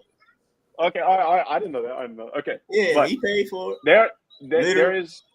There's a good stretch of wins here for the Hawks. So I think they got to keep it going. We've got to see more consistency out of a couple of guys. Dyson obviously really, really struggled tonight, but the bench has been key.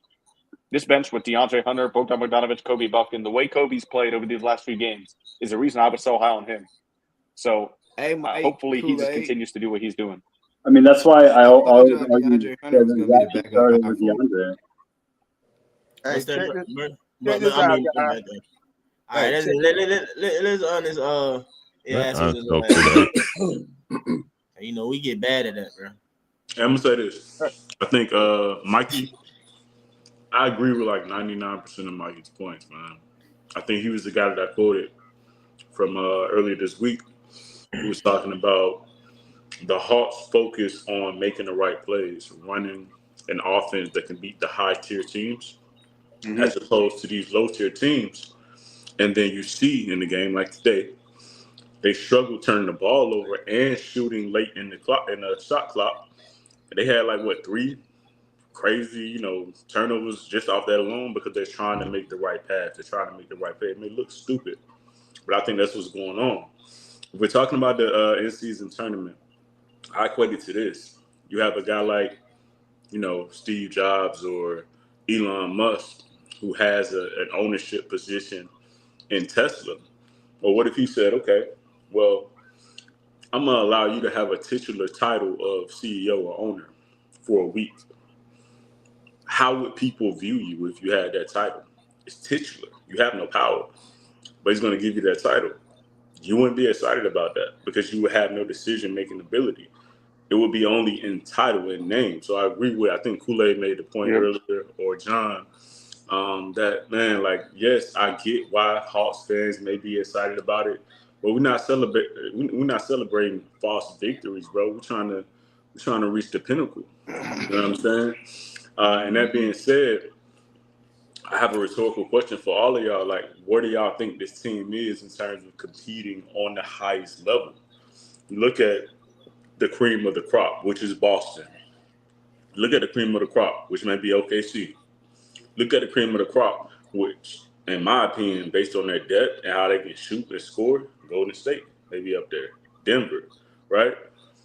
How does Atlanta compare to those teams? And if you're really being honest about it, I mean, can they make it to the playoffs and beat those teams in the 7-game series? What? No. Go ahead. You want to go around? Let's go around the horn. Let's go around the horn. We're going to start, Mike. Yeah, I'll go ahead and start off, man. I'll go after you, man. We'll go around the horn. Right. Yeah, but shout out to Jay Black, man, for the $5 donation. $5 holla. So support the channel. Y'all keep supporting the channel, man. Appreciate everybody, of course. In regards, from Damon, basically. But believe, man. You gotta believe. You gotta believe in my Young Jeezy voice. If anybody can, y'all know what I'm talking about, man. Y'all should. But anyway. But hey, look. My expectations, honest. I don't know how, my bad if I'm mistaken or anything like that. I don't know how long you might have been, follow along with us and some of us consistently around the thought process or whatever. I mean, so for me to start off, they'll tell you their thoughts, but everything this year is icing on the cake, bro. Like I ain't really tripping either type of way. You know what I'm saying? I mean, if we messing around and did something this year, I mean, shoot, it is what it is. That is great. But my realistic expectation basically is something in about 3 years from now. I mean, I laid out what I thought that we could probably compete, make the first finals appearance as the Atlanta Hawks franchise in about 3 years. I said the third year is Zachary Research, basically. You know So, what I'm saying? Art, let me ask you this: if your realistic expectation is 3 years from now, why are we not supporting what Mikey is talking about? Like he's saying, they're building, and this is why I say What this. you mean support what? I mean, I ain't necessarily finished. No, check this out. This is why I say this. I was probably going to address it. Golden State before 2015, 16, they were building to that point. Granted, Steph got hurt, so it allowed them to go get Clay and get Draymond, get the pieces to build that, right? But they were working on good basketball. They weren't there yet with Monte Ellis and David Lee and them boys. Correct. The Hawks are kind of doing the same thing. They have Richard Shea, they have JJ.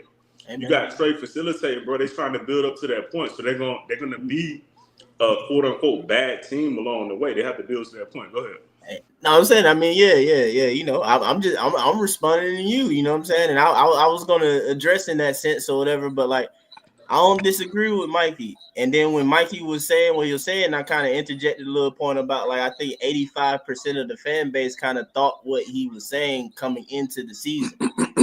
From what from the chat and people checking in, we talk Hawks. I'll put it like that. It's a small corner of the fan base, you know what I'm saying? Loud because of course, they be on here too. You feel me? But it's still, ultimately a small amount who kind of thought, you know what I mean, that, we ain't gonna do crap because you gotta show them, and I don't disagree with them because Hawks fans, I get it.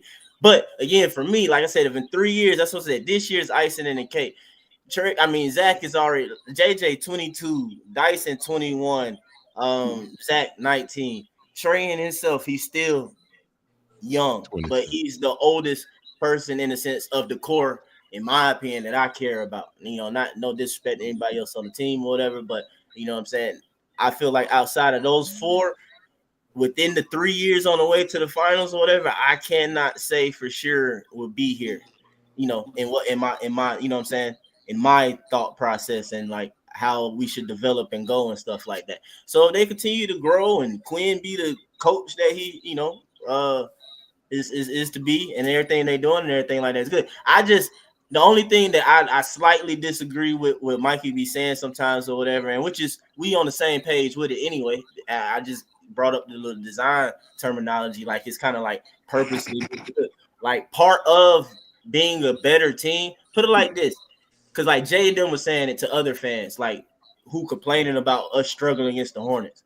Like it's the NBA, like it happens. I get that part. It's the NBA, it's happened, but great teams who not at 500 or who not hovering around 500 or a few games past 500, that don't happen as often.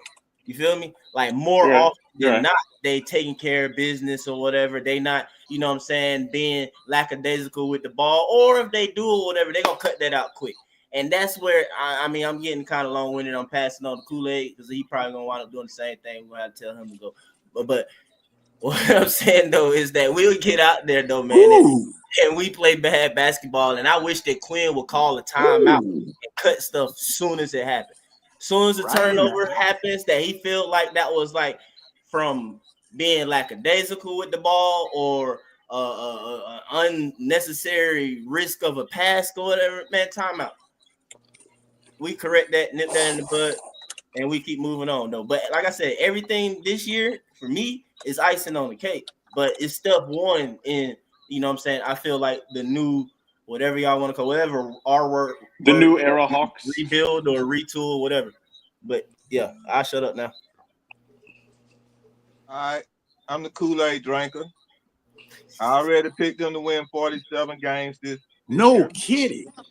Yeah, stand on that 47. The thing is that I'm with Mike.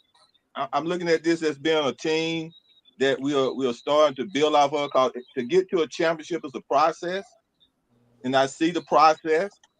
And like Mike said, it's gonna be some players that not gonna be here. It's gonna be some trades, and in between going into that 2027 December 15th, that could be a possible iconic player that might come over here to play with Trey that they're gonna catapult us into AKA that Anthony Edwards. Yeah. You see what I'm saying? So when you talking about that process and they trying to do that, you looking at Ricochet going from being that. I saw Bill Simmons, another prosecutor, journalist guy, Oh gosh. said he was wrong about Ricochet being that number one pick and that the Atlanta Hawks got it right. Majority of the time when a team get it right with a number one draft pick, that number one draft pick is the one that's going to be the power and the energy to lead you to that championship. And he's going to be the one that, and I say this, that Trey Young has made an agreement to be here through that point of helping us get to that championship. He already made that agreement. And I believe between Zach coming up and Jaylen Johnson turning into that triple-double guy, and with Dyson, and also Bill Simmons also spoke about Dyson also as being that number one defensive player of the year. And it ain't going to just stop here. These guys are young. And then you can see them turn into that Curry-type dynasty. See, because to build a dynasty, you have to start within the contracts of the player. You have to start with the young players. And you starting to see that process of the Hawks taking the right procedures and the right process to build that dynasty to where they might be where you can say, oh, now they don't lose to these guys. You know, when Curry them got to the point where they only lost like 12 games when they really built the dynasty. They didn't win. They didn't lose. No, they went on a 25-game run and it was hard to beat. So I mean, I see the Hawks like playing, and I'm looking for 2027 for our first championship. That's why I disagree with Foot about making a Trey Young trade, because you don't trade an all NBA player. And let me tell you, when they wrote Trey Young up, they called him a superstar. When I see sometimes I be reading in these writings, we might call him an all-star, but every now and then that superstar thing slips out. And when you got a superstar and a number one draft pick and another guy that should and a defensive player of the year, you are putting together a team that's going to be a problem. And I said this, and I'm going to shut up. They laughed at me. I said the Atlanta Hawks is building a team to beat the Celtics. And if you're going to beat the man, that's what you got to do. And right now, the Celtics is the man. They always have been the man. And who you got to beat to get to the championship? You got to go through the Celtics. 14 wins, they organization, and the Lakers. 13 wins, 13 championships. So they are building this team to beat those guys. And I think we on the right path. Just like you said, this season, just icing on the cake. You get me 47 wins, I'm happy. Hey, bro, is the you remember the Detroit Pistons with the Billups and Wallace and all them guys? Yeah. How many championships they won? One. I think they won one. I think they went to two. I think they won. Did they won one or two? One, and I think They won one. right? They Would won y'all be satisfied with that being the Hawks doing us again? Because I feel the same way. I'm from Atlanta, Grady baby. You know what I'm saying? And I feel like if they can do something like that over the next decade or two, that would be good enough. I equate this team to that because the last time a point guard, because we can say Chauncey actually was a leader of that team, and even with Rip Hamilton and all them, he led them to that championship, man. That's what Trey can be for these guys. I also compare Richard Shea and JJ, not in talent, but in team makeup, to two teams. The Celtics and how they built around Jason Tatum and kept Brown in there when everybody was saying, oh, they should let Jaylen Brown go. And also MJ and Pimpin. Because when you look at JJ's skill set, man, I think he may be a better scorer than Pimpin. Obviously, Pimpin is better on defense.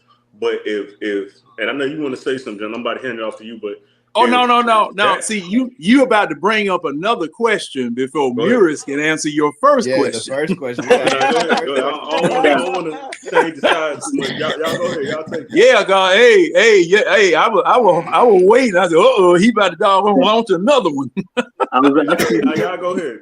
I was actually going to say, no disrespect to Kool-Aid. What was the question? Because Kool-Aid kind of went all over the place. What was the original question? Basically, the potential, like how How do they stack up against? How do we stack up against the best? And your expectation, I guess, right? Expectation for this team. Yeah. What is your expectation for the team? Was what he was really asking. No, he said how do we stack up against the best team now? No, what is our expectation? It was both. It was both. What we expected. We already know what your expectation is, Kool-Aid. My expectation is that within at least the next 2 to 3 years, we will be competing, hopefully, for a title. I'm not the biggest fan of Landry Fields, but I can see that he has a vision for what he wants for the team. He did a great job. Like when he traded DeJounte Murray, he brought in depth, he brought in length, he brought in defense, and that's what Trey Young needed to build around him. So clearly, there's a vision now for what this roster wants and what we need from said roster. Are we going to get more shooters? We absolutely are. Are we going to get better defense? We still will. Are we going to get our center for the future? We're going to get that. I mean, I think Brad mentioned it. I think Lauren Williams mentioned it. I think a bunch of other people mentioned it. But the center of our future is not on the team yet. We will get that center eventually. So we have a vision for what the roster is going to be. Our future is bright. In the next 2-3 years, I hope we will compete. The way our roster currently stands, I think we match up to New York quite well, mainly because Dyson can hound Jaylen Brunson, and Trey's been hounded his whole career, so he has a better chance of dealing with all these big guys, more so than Jaylen Brunson, or Trey rather. But against Boston, like, to compare us to Boston is really hard. Boston, they can just it's a flip of a coin, man. Like if it lands on heads, they're gonna make 25 3-pointers, and they're gonna bomb any team. Seriously, they're gonna bomb any team out the arena. Like every single other one. Yep. Yeah, it doesn't matter at that point. It's like, oh, cool, we're just gonna make 23 pointers. You lose. Whoops. So it's kind of hard with Boston because you don't know which Boston you're gonna get. Like if they make the 3-pointers, like, oh well, you kind of shit out of luck. I like our roster. I like where we're going. So I'm pretty positive. I tend to always try to think positive, especially for this team. But generally speaking, I'm pretty okay with where we are and where we're going. The steps that we have going alongside us. I agree with everything Mike said as well. Our core 4 is Trey, Dyson, Zach, and JJ. That's absolute fact. I hope those 4 stay for the next 5 years at least-ish, and we can add more pieces alongside them. But yeah, I hope that answers your question. So, can I say something right quick before you go to the next one? Yeah, man, Jay, man. 2021, where were we? Were we at this spot in 2021 when we were 10 games on the 500? That was a question before you go into that. we not 10 games on the 500 now. They're only one game. Right, I'm saying in 2021 we were 10 games on the 500 before we went on the run to go to the Eastern Conference Final. Okay. As of right now, the Hawks are the 7th seed. Anything can happen, man. Okay, that's what I'm saying. Jay look like he on the phone. 7th. We'll let John half game out of a playoff spot. Half game out right now. Oh, wait a minute. Jay ready yet? Nah, you can go, John. Oh, 1 second. Let me cut this water off. Let Larry go. Let me go then. Okay. Yeah, let Larry go ahead. Expectations of the team. Oh, go ahead, Larry. I never thought we was a championship team. Never that. I said 41-41 coming into the season. This team is basically about learning what we got on the roster. I thought that coming into the season, the Hawks actually confirmed it by pretty much roundabout saying that. You know what I'm saying? I think they told Trey, look, we tried it your way. Let me try it my way. Give me a chance before my contract out that I can actually try to fix this, build a better mousetrap. Do I feel like Landry Fields had the should have gotten Touchdown. Gotten a chance to rewrite the wrongs? No, I don't. But we're at where we're at. So hopefully everything pulls together. I do see what he's trying to do. It looked like he's trying to do a better version of what Travis Slink did, or was trying to do with Dre and Cam Reddish, with Dyson and Zachary Richard. I feel like those two guys could Kevin possibly Hurt, be a better Larry. version. And Kevin Hurt. I like Kevin, but I think a lot of Hawks fans still overrate him. I like him though. No. Larry, no, you're gonna keep going. You're gonna keep going. But to your point, I think that, like, say for like this, Mikey, what Grady Dick is what Kevin Hurt was supposed to be. Supposed to be, yeah. Supposed to be, yeah, but I didn't. Well, okay, I don't want to go sidetrack here, but Grady. Mikey, I'm not disagreeing with any of the other stuff. Look, man, Kevin Huerter is who he is. Like, part of what he's 6'7" and played 6'3". Say it again, Larry. Say it again. But anyway, I don't want to get back on Kevin Huerter. I'm just saying, like, what we're doing right now. I feel like if the rumors are true that they wouldn't have did the trade for DeJounte if Dyson wasn't in there, then obviously he wasn't just a throw-in. Yeah. But more so to the fact that he's making a better version of what Travis Slink failed on. And if Dyson is going to be the defender that we hoped and prayed that Cam Reddish never turned into, you know what I'm saying, then that's a good thing. I know people believed in his shot. I never did. So regardless, man, if we can get a lockdown defender at point of attack, that's pretty much the best thing that can happen. If Zach can be, you know what I'm saying, a better version of what DeAndre Hunter was supposed to be, defensively and offensively. You know what I'm saying? It's not really Klay Thompson, more so a hybrid of, you know what I'm saying, just a better DeAndre Hunter, to be honest. I mean, a guy that could play flat out defense while also, you know what I'm saying, could just pop up and get you 18 to 20 at any time. If that guy exists, and definitely if his shot becomes more consistent, which I think it will, he's only 19 years old, then yeah, I see the plan. That's going to be your best outcome to try to build around Trey. But this is the building year. You don't have to lose to be a building year. You feel me? But my expectation was not a championship, nowhere near it. That's why I'm saying, like, the NBA Cup thing is invaluable, like, type of games that we can get early in the season. I don't know where we're going to land, you know, throughout the season. I don't think 41-41 is going to get you into the 6th seed. So we definitely going to have to be better than that if you want to be a playoff team, you know. But this team being a playoff team and winning the first round, like, would be a huge step.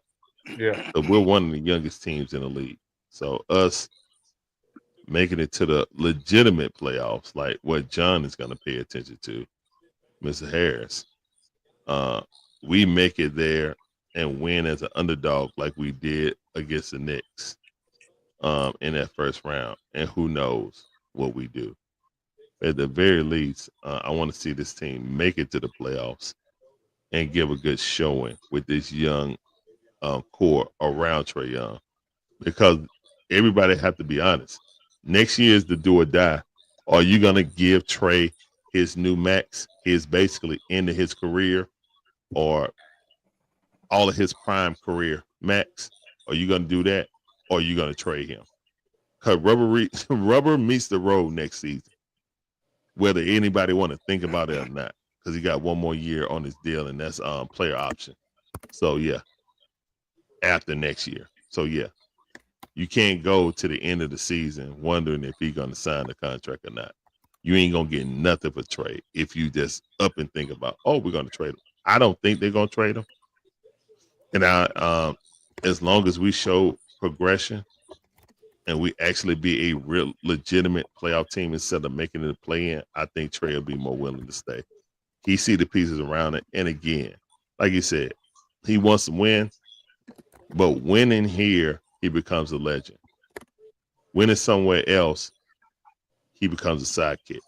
So that's where you got to think about it. Like, yeah, he wins here, he becomes a legend. He gets his stature up before he retires, unlike Dominique. He gets one erected while he's playing. So, that's it. So it goes back to me. Yeah, it goes back. Yeah, Jay, go ahead. Okay, so the common theme here is the Hawks are retooling.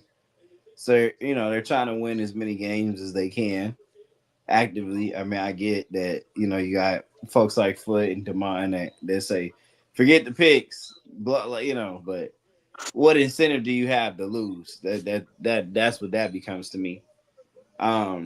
Real simple. Where the Hawks fare versus the top of the Eastern Conference, that remains to be seen. If you're asking me, I think realistically the Hawks, I'm Mr. 47 wins. I was the originator of that. But they're the gateway to the 6th seed. If you are better than the Hawks, you are definitively top 6. And if you are worse than the Hawks, you are a playing team or out of the playoffs entirely. It's too early to tell right now where they'll ultimately land, because there's going to be teams that blow it up. And when teams blow it up, some teams get worse and decide to punt, and then other teams around you could potentially get better, because now they get to beat up on those teams. So you never truly know until the All-Star break or until the trade deadline. But I think, at this point, just like last week when the Hawks played the Warriors, I think Larry was on here, Mike was on here, and Foot was on here. I said, hey, if the Hawks won 36 games, the exact same number of games that they won last year, it would mean more, because they're doing it with largely young players. So if they win 40 plus games, it's even better, because this is just to see what you got. They're investing in guys that actually have real upside instead of guys that are coming into the league that don't really have that high potential. Like Kevin Huerter was a prime example of that. Like, he didn't really, at best, he was always going to be a role player. But these guys can actually be something in the league. And we have to, it's a wait and see. It's a wait and see game. We lost to the Warriors last week. I said we were 7-9. We were our record at 7-9. And the Warriors at that point were number one in the West for a reason. So that was a measuring stick game. You could beat the Bulls and in the Mavericks. I went to the Bulls game. We didn't win that one. We looked like trash. We didn't win versus the Mavericks either. But like I said last Wednesday, the next measuring stick was going to come against Cleveland, and you won against Cleveland twice. So you're 10-11, which to me is about where they should be. And that's happened a lot for the Hawks, right? For example, one game out of the 4th spot. Right. For example, they lost to the Blazers, but they beat the Kings. Well, realistically, a split was the most likely scenario anyway. It's just funny how you got to that split. Like in a different world, you probably beat the Bulls and the Mavericks and lose to the Cavaliers twice. It just all balances itself out. It's just funny how you get there at the end of the year. I mean, that's just how it works. That's just the law of averages. Whatever you believe in, that's just how it goes. So if you're asking me where I think the Hawks will ultimately land, I don't really know. I don't think they'll get as high as 3, but I can see them finishing anywhere between 4 and 8. I think 7 or 6 is the most likely, because again, I think they are the gateway to the 6th seed. If you are better than them, if you are definitively better than the Hawks, you are definitively a top 16. And if you are not, then you're not. I mean, and it remains to be seen how these teams above the Hawks right now. So I think who's above us is Cleveland, Boston, Orlando, New York, Milwaukee's above us, and I think the Knicks are above us. So those are the 6 teams. That wouldn't shock me if those are the top 6 seeds. I mean, that sounds like the 6 best teams, the first 6 in the Eastern Conference. And then you have 7, 8, 9, 10. And I think the Hawks are the best in that group. We'll see who decides to be sellers, because a team like Chicago could still ride this thing out. They could blow it up. a team like the Brooklyn Nets said everybody's available to reporters to trade. Sounds like they want to blow it up. It remains to be seen who they trade those pieces to. But as it stands today, the Hawks are 11-10. I think they're about that. When you are about 500, you literally can play and win or lose to anybody. That's what 500 teams do. That's just the nature of the beast. And we'll see. Like I said, the first set of 20, first quarter of the season, I just wanted to see them be about here, be about 500, especially with the injuries. The next set of 20, I said 15-5, but I'll take 13-7. And the second half of the year is way too early to predict what injuries and teams are going to look like anyway. So right now, I think they are 11-10.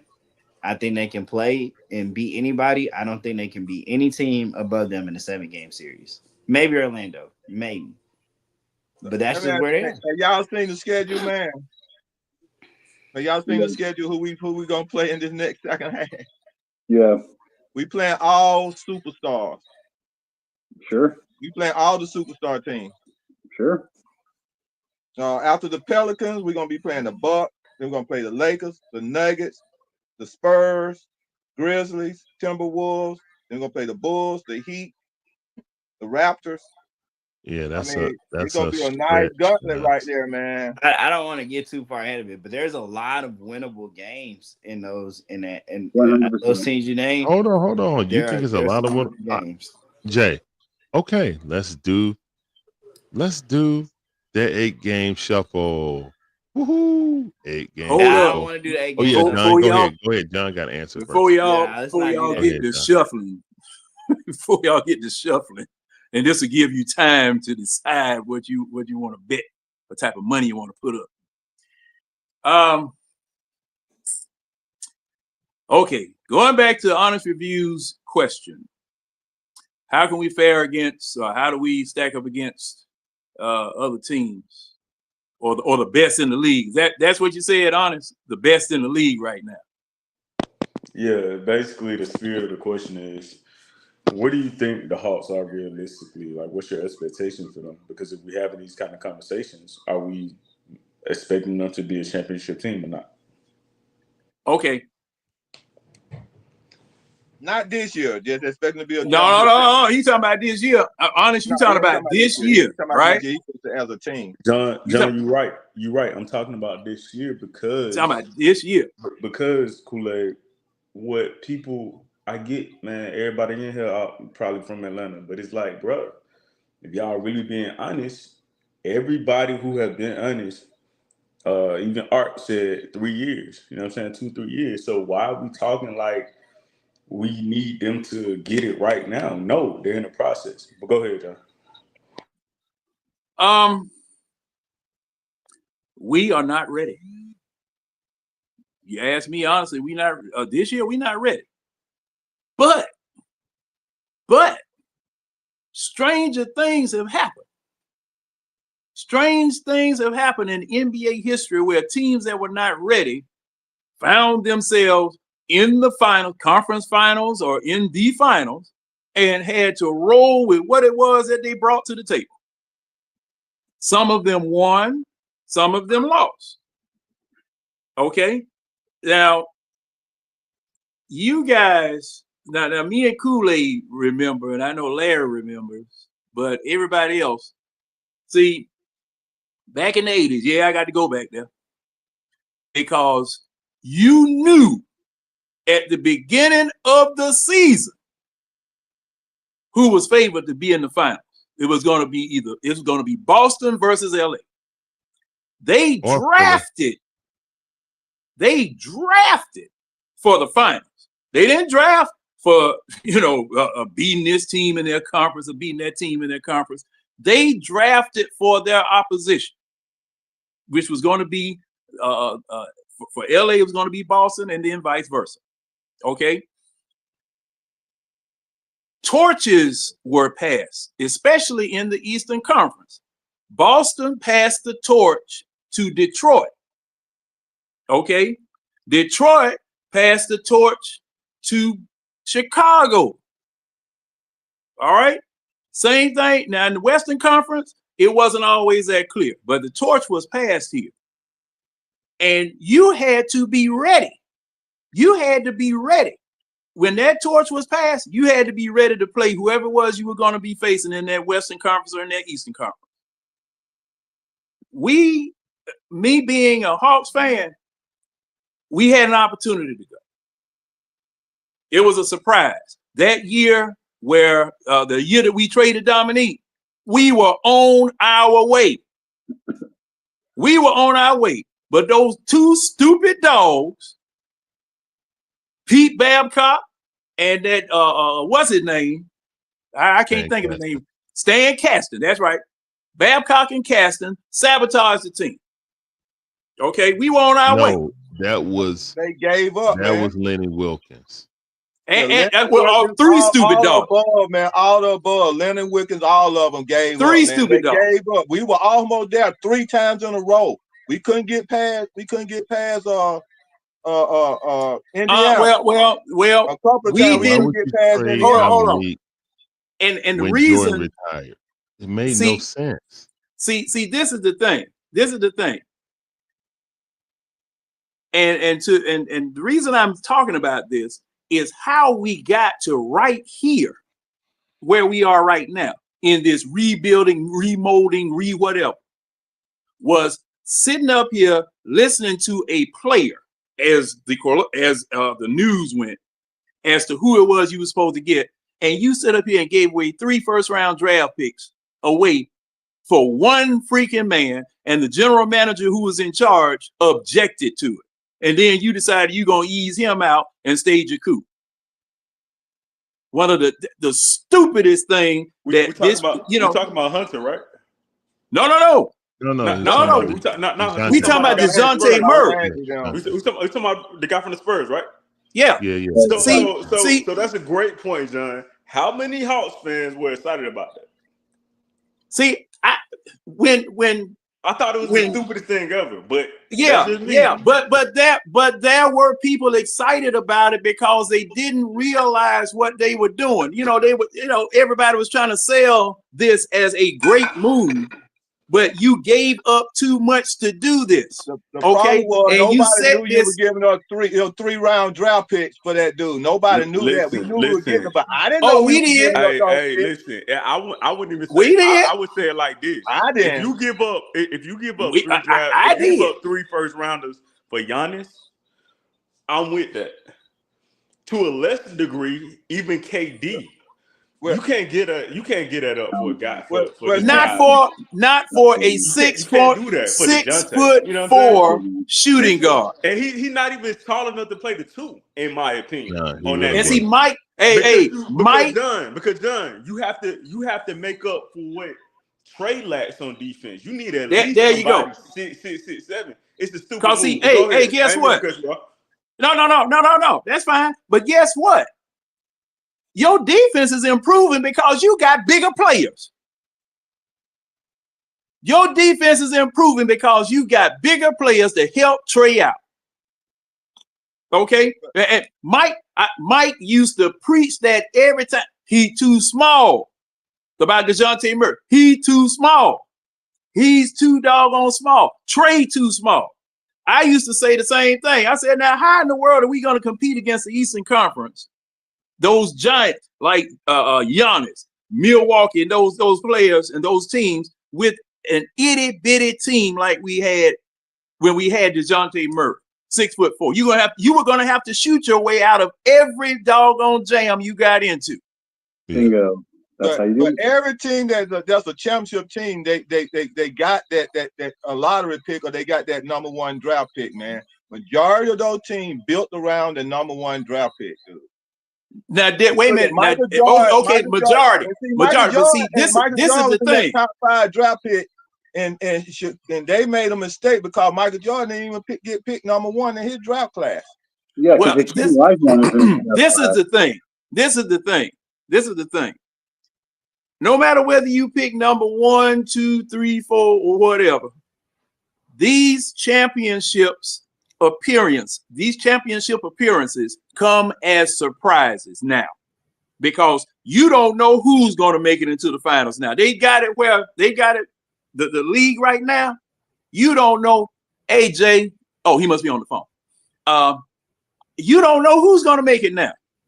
You got a good shot. I agree with that too, because I can guarantee you none of y'all had the Mavericks making it last year. The Mavericks to me were not a championship level team with Kyrie Irving. Yeah, but you had two X-Men on the team, man. But that did not guarantee that they were going to be in the finals. Because truth be told, but you know for a fact Kyrie Irving and Luka Doncic last year, how they started, the middle of the season, the end, bro. Nobody thought that them two was about to make it to no finals, bro. I thought they were going to lose it. Let's just stay in that class right there, right? Who went number one in Trey Young and Luka Doncic class? DeAndre Ayton. Okay, where did they end up at? Where did that team end up at? Went to the finals. They went to the finals. There's a lot of context missing with that. Okay, Trey Young. It's just a matter of time when those guys who are drafted like that, man, get to those places. If you take Trey, take Trey, right? When we rebuild, Marvin Bagley was drafted Marvin second. Bagley was 2, right? Trey Young was Trey Young was 3 or 5, or however you want to switch back and forth with Luka Doncic. What Trey Young did, what Trey Young came and did, one step on the referee foot away from going to the final. So when I'm talking about when an organization go and start building, and you fall in that lottery pit, you better have the mindset in the class to find that X-Man. You better we don't have that X-Man, because let me tell you something. Kool-Aid, we don't have that. Was an X-Man. Tell me Larry Bird was no X-Man. Tell me Magic Johnson was no X-Man. We don't do that. That's generational. And I agree with Kool-Aid. You got to go find that guy. But here's the thing. You know why Chicago didn't get back? Because that X-Man got hurt. He busted his knee up. You know who I'm talking about, right? The little point guard. He was not. I can't think his name, but he would have been there. But he busted his knee up before they got there. You look at LeBron. Look, check this out. LeBron was drafted. He was an X-Man. Look what LeBron did. Look at all the teams that win championship. Hey, but listen, Kool-Aid. I completely agree with you, right? But this kind of feeds into the point that I thought John was getting to. And John, I think he's going to get to this point. I was going to get there. The Hawks brass have been making bad decisions for years, right?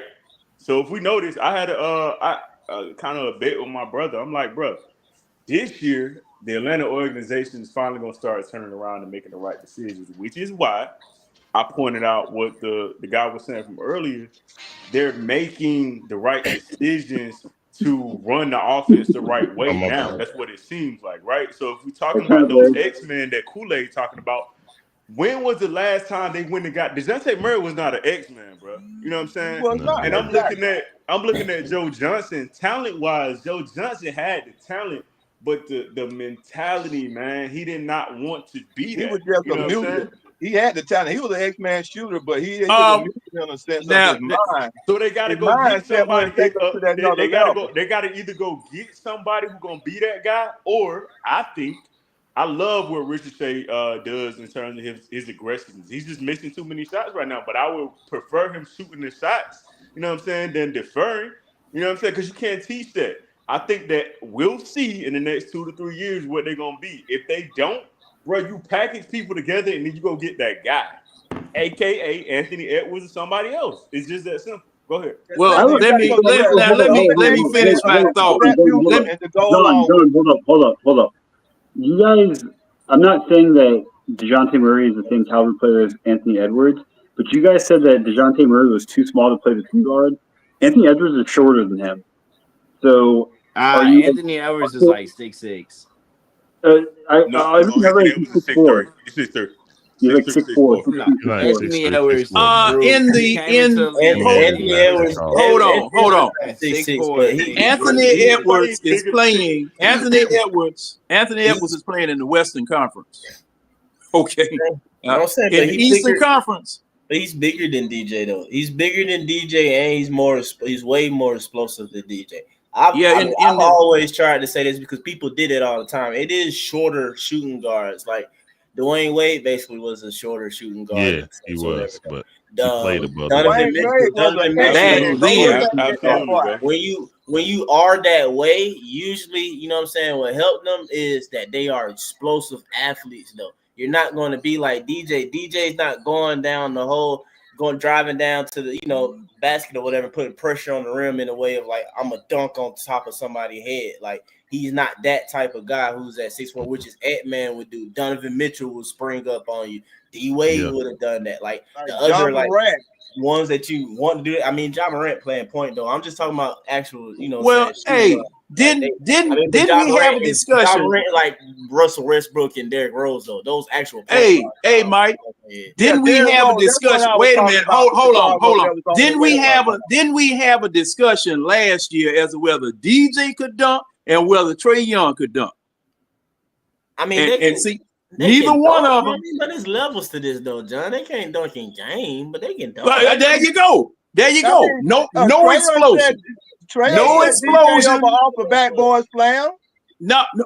When in practice. Oh, I'm talking about he did it in the game. Go look at the game. He'll say. And you gonna have to find. Hey, Kool-Aid. You gonna have to find the game. It's not a normal occurrence. In the game. It's not a normal occurrence. Trey set him up for a slam. I'm telling you. You're going to have to find that one game that took place in. It's not anything that anybody is afraid of. It's nothing that has happened before that anybody's afraid of. Now, back to what I was saying. Let me get back to what I was saying, and I'm going to wrap up. I'm going to get back to what I was saying. I'm going to wrap up. Do it. My bad. Go ahead. But see, thing is, to honest question, look, this franchise is 2 years behind schedule. It's 2 years behind schedule because you sit up here and wasted 2 years of Trey Young's career by listening to what Trey Young wanted instead of what was best for the team. Say only 2 years now.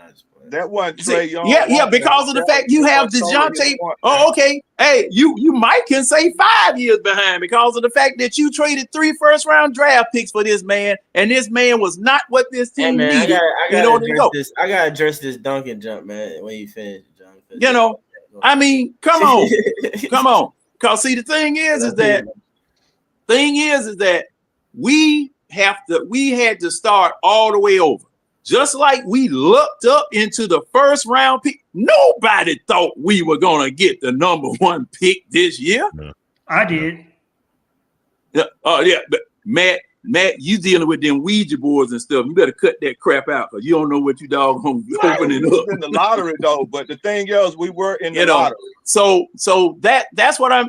And to Honest Review's question, it's a lot of stuff that I don't trust about this ownership group. I don't trust about the front office. I don't trust about the head coach because sometimes he does some things that we've all chronicled here that just has your head spinning. You just like, what the hell? It's just too many unknowns, too many points of contention, just too much for me to say, hey, we can compete with all these other folks because see, we're not ready. I'm just gonna say we're not ready. And I'm gonna shut it down. Who expected us to be ready at this stage? The question. That was a question asked. Hold on, Matt. If you saying we're 47 wins, you expected that. You don't think you win a championship? You can not a championship. You can win 47 games to still develop.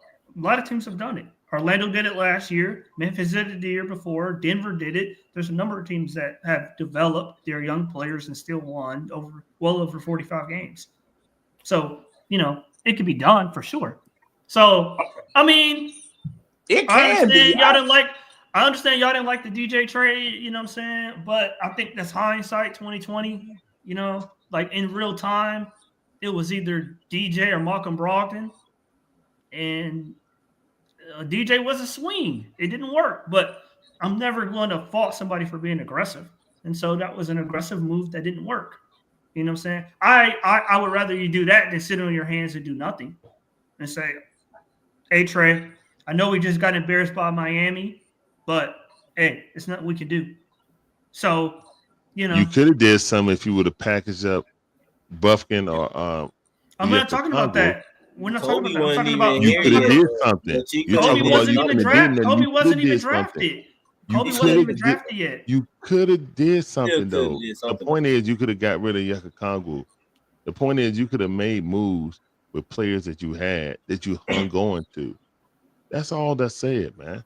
Don't say there was nothing to be done because there was. No, I'm talking about Larry. I'm talking about after because y'all keep lamenting the DJ trade. I'm talking about after the Miami series. I know. We know what you're talking about. It's moves that we're not going to go down that path though. But it's moves that could have been done, bro. Like you saying that as if we ain't salary dumped 2 starters, bro, from that series and situation. Why do we have to salary dump Kevin? I mean, sorry, we had to salary dump. What's his name? John Collins because nobody wanted him. That's what we had to salary. Kevin Huerter salary dump. And then Kevin Huerter is never going to convey. It's going to be a second round pick. And might convey this year. But I'm saying the Kevin Huerter trade bundled the Kevin Huerter trade because we could have traded him the year before. I mean, sorry, at that deadline, but Travis chose not to trade him. So because he believed in him, because he drafted him.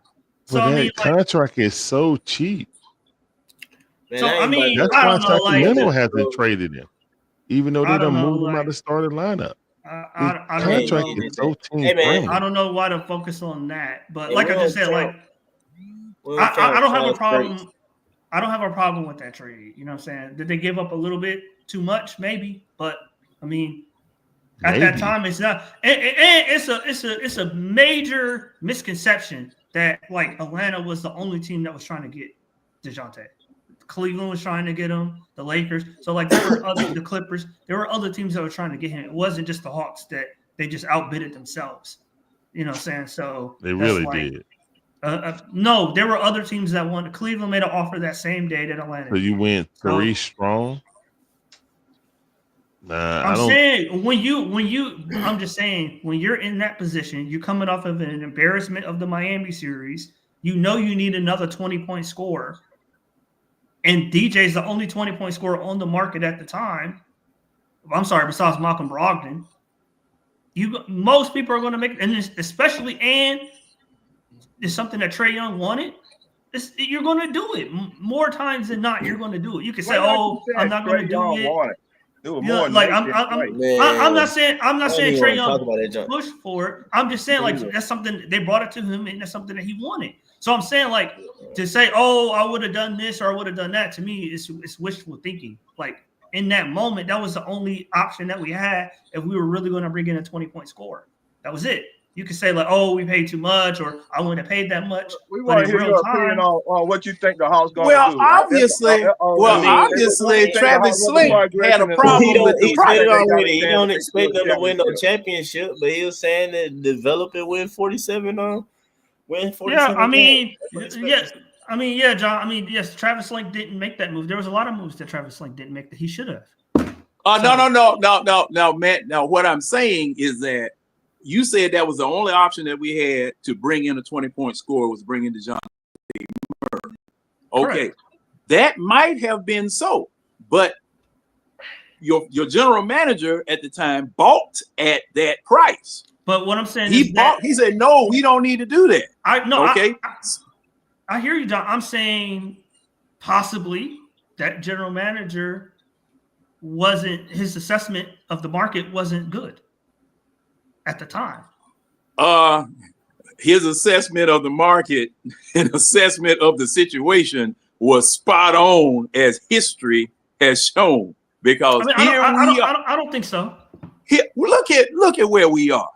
You described it, Matt. You described it as building an airplane while you're flying. Yeah, but John. So okay, you can't do that. So, but John, we gave up two first-round picks and an expiring contract we were going to waive a week later anyway. Okay, I thought we gave up 3. I mean, the second one didn't convey. I'm sorry, the third one didn't convey. The third one never conveyed, so it was 2 second-round picks. Okay, the Spurs didn't even get value from that pick. Let's do this gauntlet thing on the next. Let's do that. Set it up, Dick. Oh, you talking about the we got some boys. We finna get ready to play, boy. This is gonna be everybody on the panel. Everybody on the panel. All right. Next 8 games. What is our record gonna be? First game, go around. Start with Mike. New Orleans at home. DeJounte Murray's return. DeJounte versus Dyson. He better be checking him. What say you, Mike? I say we win that game. What say you, Matt? Win. What say you, Kool-Aid? I say win. What say you, John? Pelicans, Hawks win in Atlanta. DeJounte Murray return. What say you? Win or loss? Wishful thinking win. Murris, what you got? Especially with Bogdan Bogdanovic being rested tonight, we should absolutely win. Honest. I think it's a win. All right, I agree. Win. That's one win. All right, so that's a 4-game winning streak, guys. 4-game winning streak. At Milwaukee.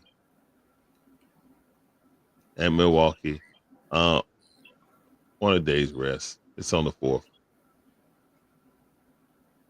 What say you, Mike? 5-game winning streak? Yeah. All right, 5-game winning streak. Matt, what do you say? I agree. Kool-Aid. I know you drinking the Kool-Aid. I agree. He drowning, man. I agree. Swimming in the Kool-Aid. Chair flavor. John. That's an L, John? Okay, so John saying it's an L. So we got 2 and O's on the top row. 1 and 1 right there. What do you say, Murs? They have a mutant over there, like Kool-Aid says, but I think we should win. Okay. Yeah. Honest. I think that's a loss. In Milwaukee. It's in Milwaukee too, guys. Yeah. All right, so John and Honest are 1 and 1. Everybody else is 2 and 2. I'm saying we win. We won game 1 of the Eastern Conference Finals up there. Nobody cares. We just beat them. We just beat them last year in Milwaukee. Last year. The Milwaukee. It ain't worse to me. Hey, how long would that winning streak be if we won in Milwaukee? 5. That would be 6. No, See, 5. That would be 5. Okay, that's what scared me. That's what got me saying. We already won 3. I'm saying no. That winning streak. Hey, John. The pressure of the winning streak. Quinn Snyder has big months. John, he has big. Say what? Quinn Snyder has big months, big win months. All right. Maybe this is going to be that. This ain't going to be it. Los Angeles Lakers coming in for their road home game in Atlanta, 7:30 on a Friday, December the 6th. You said who? That nationally televised, Larry? No, it's not. Nah. It's not? No, it's not. Who you said? The Lakers? Yeah, the Lakers are the next game at home. So we really don't matter at all, dude. You want me to answer? Yeah, go ahead, Mike. Yeah, that's a loss. That's a scheduled loss. That's what they say, right? Y'all be talking about some scheduled stuff, whatever. Yeah. Like a mandatory timeout. Like a mandatory timeout. I'm gonna say we're gonna win. All right, so Matt is 3-0 on this run right now. I hope so. Kool-Aid. Is it grape flavor or cherry? Hey man, I'm gonna go for a reach, man. A home game, man. I'm gonna say we're gonna win this one. All right. Another posterization of Austin Reeves on his forehead. Yeah, I mean we got. Hey, I was there when we beat the Lakers last year, and he said, "Yeah, this Trey Young got to be an all-star." Cause Trey Young put up 35 and 10 on them boys, and we beat them boys, and your boy DJ took Reeves. I said, "Take him, DJ," and DJ took him. So I'm gonna say we can get him again. Okay, John, what say you? That's back-to-back L's for you. Yeah. All right. Murris. I think that team has 2 mutants, like Kool-Aid says, and I think they have a really good shooter off the bench. But I think ultimately they're a really terrible defense. and they give up way too many points, and I think we should be able to beat them at home. Honest. That's an L, bro. Like, All right. it's an L. All right. So I'm gonna say telling you that's an L. LeBron is Thanos. He ain't a normal mutant. So They yeah, just I don't think he's They lost. just gave up 140. Matt, you ain't a When real they play Hawks. here, You talking unfortunately, about two different universes. when they play here, talking about DC versus Marvel, but no, I'm just yeah, when I'm just they playing with play you. I'm here, playing with you. We talk, so look, he is Thanos, man, but I don't even think LeBron is gonna be the guy that really AD? do it. I think it's gonna be lately. Anthony Davis. I think it's gonna be Anthony Davis because Anthony Davis, you know, when he locks in, he's unstoppable, man. And I think that the Hawks don't really have an answer for that kind of stuff right now. That is true. That is I true. They think don't they have an do answer it for because LeBron in James. LA, If Clint comes with some good knees and he got the bounce in his step, man, it's gonna be on like popcorn. If I hope we win, but It's all about y'all gotta remember we're gonna win that game just because they sitting over there. bro, We're you gonna playing take it to them. Denver. You playing the Lakers and the lead that night though, bro. It's still All right. like I don't know, man. Anyway, That's why I was asking whether it was a nationally televised game or not. what's the next game? The fourth game on this list are the Denver Nuggets at the Ooh, crib. oh, We got Lord, the Lakers have and mercy. Denver Nuggets. We got Nuggets at home though.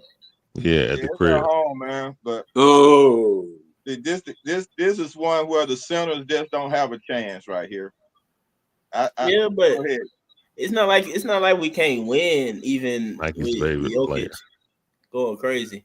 My favorite Oh player. yeah, in chat. Make sure you guys put it in the chat also. We want to see what you guys think. Also. Southside, I think, going undefeated still.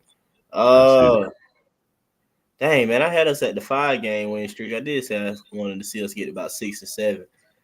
Lose to the Lakers, man. Denver. Oh man, I want to say we beat Denver. So Mike Art, has you know what's us on a messing you up, bro? 4-game winning You streak doing right now. wishful thinking. You're not thinking straight. You Who, wishful me? thinking. Yes. I Art. mean, it might be Art. wishful heck. I mean, I ain't thinking straight cheering for these things anyway. But look, I'm just saying, but no. Hey, but no, my logic is what y'all was trying to tell me is that they play up to the better teams, right? Or whatever. Yeah, they do. Unquote, something like that. You know what I'm saying? We got them at home. If we coming off a loss to the Lakers, I mean, I don't put it past the team. You know what I'm saying? Even with Jokic having a good team, I mean, a good game, something we still, you know, I mean, I can make it make sense or whatever still, but you know, it's a little wishful in there. Heck, I mean, all these, I feel like this. Never mind. But anyway, I guess they're gonna all depend on how far we go into the Emirates Cup because there's gonna be a lot of games played in the Emirates Cups.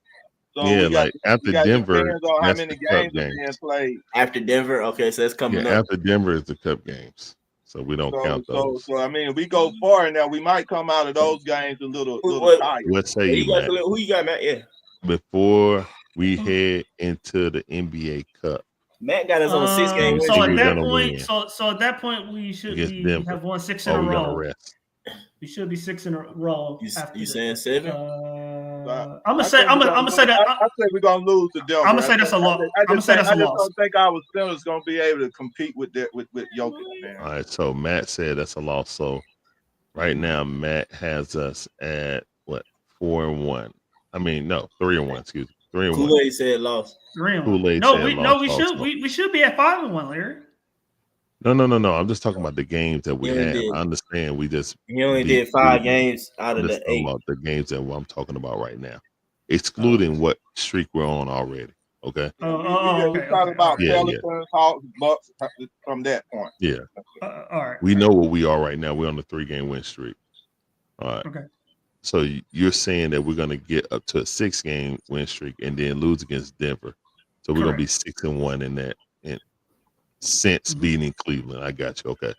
Yeah. Kool-Aid also agrees. So y'all about the same. John, what say you?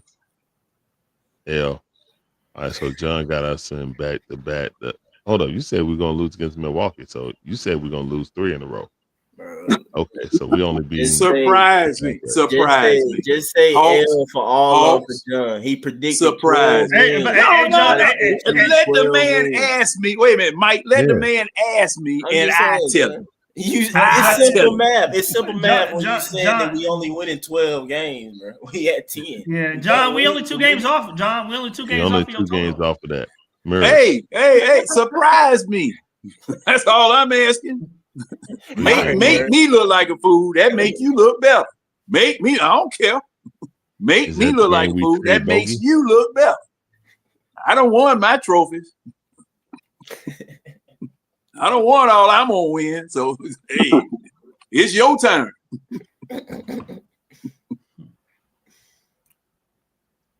Mirror. Oh, my turn. Oh, yeah. Before I answer, I just want to quickly mention to the conversation Mike and Honest Review had when he said that Mike wasn't thinking straight. Thinking straight says the New York Knicks beat us, but that didn't happen. Thinking straight says the Boston Celtics beat us, but that didn't happen. Thinking straight says that the Cavaliers beat us not once but twice, but that did not happen 2 times in a row. So sometimes wishful thinking is very reasonable. So I agree with Mike. I actually think we're going to beat Denver. They're down Aaron Gordon. He's injured. And I think that is a huge component to that team. So I believe in us beating Denver. I'm gonna respond to that real quick, John. You need to head on out of Vegas right now. Thinking straight. Actually, I had them beat Boston. I had them beating Cleveland first time. I didn't have them beating Cleveland last night, right? And then I had them beating the Knicks. The thing about these teams is Cleveland's riding on the hot. I think at that point they were like 16-1. Yeah. So at some point they have to lose, bro. Then you talk about Boston. We all know Boston is the cream of the crop. We're not gonna lie to ourselves. So it's a similar situation. I don't think New York is a really good team. I don't think they figured it out yet. They have the offensive pieces, but Karl Anthony Towns is soft.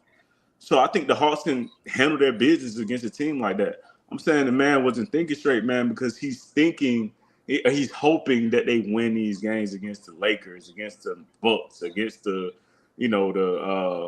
Pelicans, stuff like that. I think they're gonna win against the Pelicans. I had a loss against the Lakers, and but I mean, maybe it's different thinking at times, but same result because you know what I'm saying. Boston, in my thought process before going through everything from watching the Hawks, we beat Boston. You feel me? So no, it's not far fetched for us to beat Boston. So I mean, we did it last year 2 times or whatever. We won surprising games in the playoff with Trey when DJ went out. Hey, go back to even way back to Joe Johnson and Josh Smith in the AFC. They weren't supposed to go 7 games against Boston. We do stuff like that. So part of me would think that, and then with the Cavs though, also the same thing too. That's some Hawks jump, bro. I'm like, man, I'm thinking the fact, like, man, they 17-1 or even undefeated. Man, the Hawks would give them their first loss. It just mixes all into. But I feel I can, if you want me to, I can give a better analytical response. But I just be being a Hawks fan sometimes. So, but what you saying, Matt, or next team, Larry, whichever one. But no. And we got a long break in between that. Did Honest say if he got the double win or not, though? After that, you got a break because it's the Emirates Cup playoffs or knockout rounds and stuff like that. So you got between the 8th and the 19th. So I think they did it a little bit better this time because why what? Well, Honest had those teams like ahead of the Hawks automatically. You said ahead of the Hawks? I don't know if he necessarily. Yeah, like he was like it's like outside the box for Atlanta to beat them. I just want to know why. He had us beating them. He said the Lakers in Denver. I thought you were talking about previously. I'm just confused. I'm confused because he said that he felt that we were going to beat Cleveland and Boston, yet he doesn't think we can beat LA, who's strictly worse defensively than both those teams. That's what I'm thinking. The Lakers aren't that good. But I understand Anthony Davis. I also got the loss. I mean, if I want to break it down, stuff like that, yeah, Anthony Davis and some other factors or whatever, though. But I would say that could be a loss or whatever. But I didn't hear what he said for his Denver goal, so I don't know if he hears or not, though. But what's on Denver, Honest? Honest, what you said about Denver, bro? I think they're gonna lose to Denver, man. All right. Why? Oh, Matt won. I think Denver, honestly, to me, I think the matchups, Jokic is, in my opinion, probably the best player in the NBA. Best All right, I'll offensive give you player. that. Yeah, best offensive player. And I Okay. think just thinking the game through, man, the plays that he makes, the plays that he generates for his teammates alone is gonna put the Hawks in a weird position, man. So I'm gonna take Denver. I'm gonna ride with Denver. I would say this, man, to go back to the earlier point with Art. I would say I would take back my decision with the Lakers or even Milwaukee before I take it back with Denver. I think they're gonna lose with Denver. You know what I'm saying? But who's to say they can't be 2-2 from this 4-game stretch? You know what I'm saying? Because I'm hoping too they win, but here's what it is. I mean, I don't know. I've seen Denver get blown out like 3 times in the last 5 games or 6 games. So I mean, you know, sometimes they play, sometimes they don't.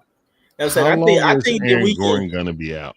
I think we can make them have to long enough right. for us to get to them. You know what I'm saying?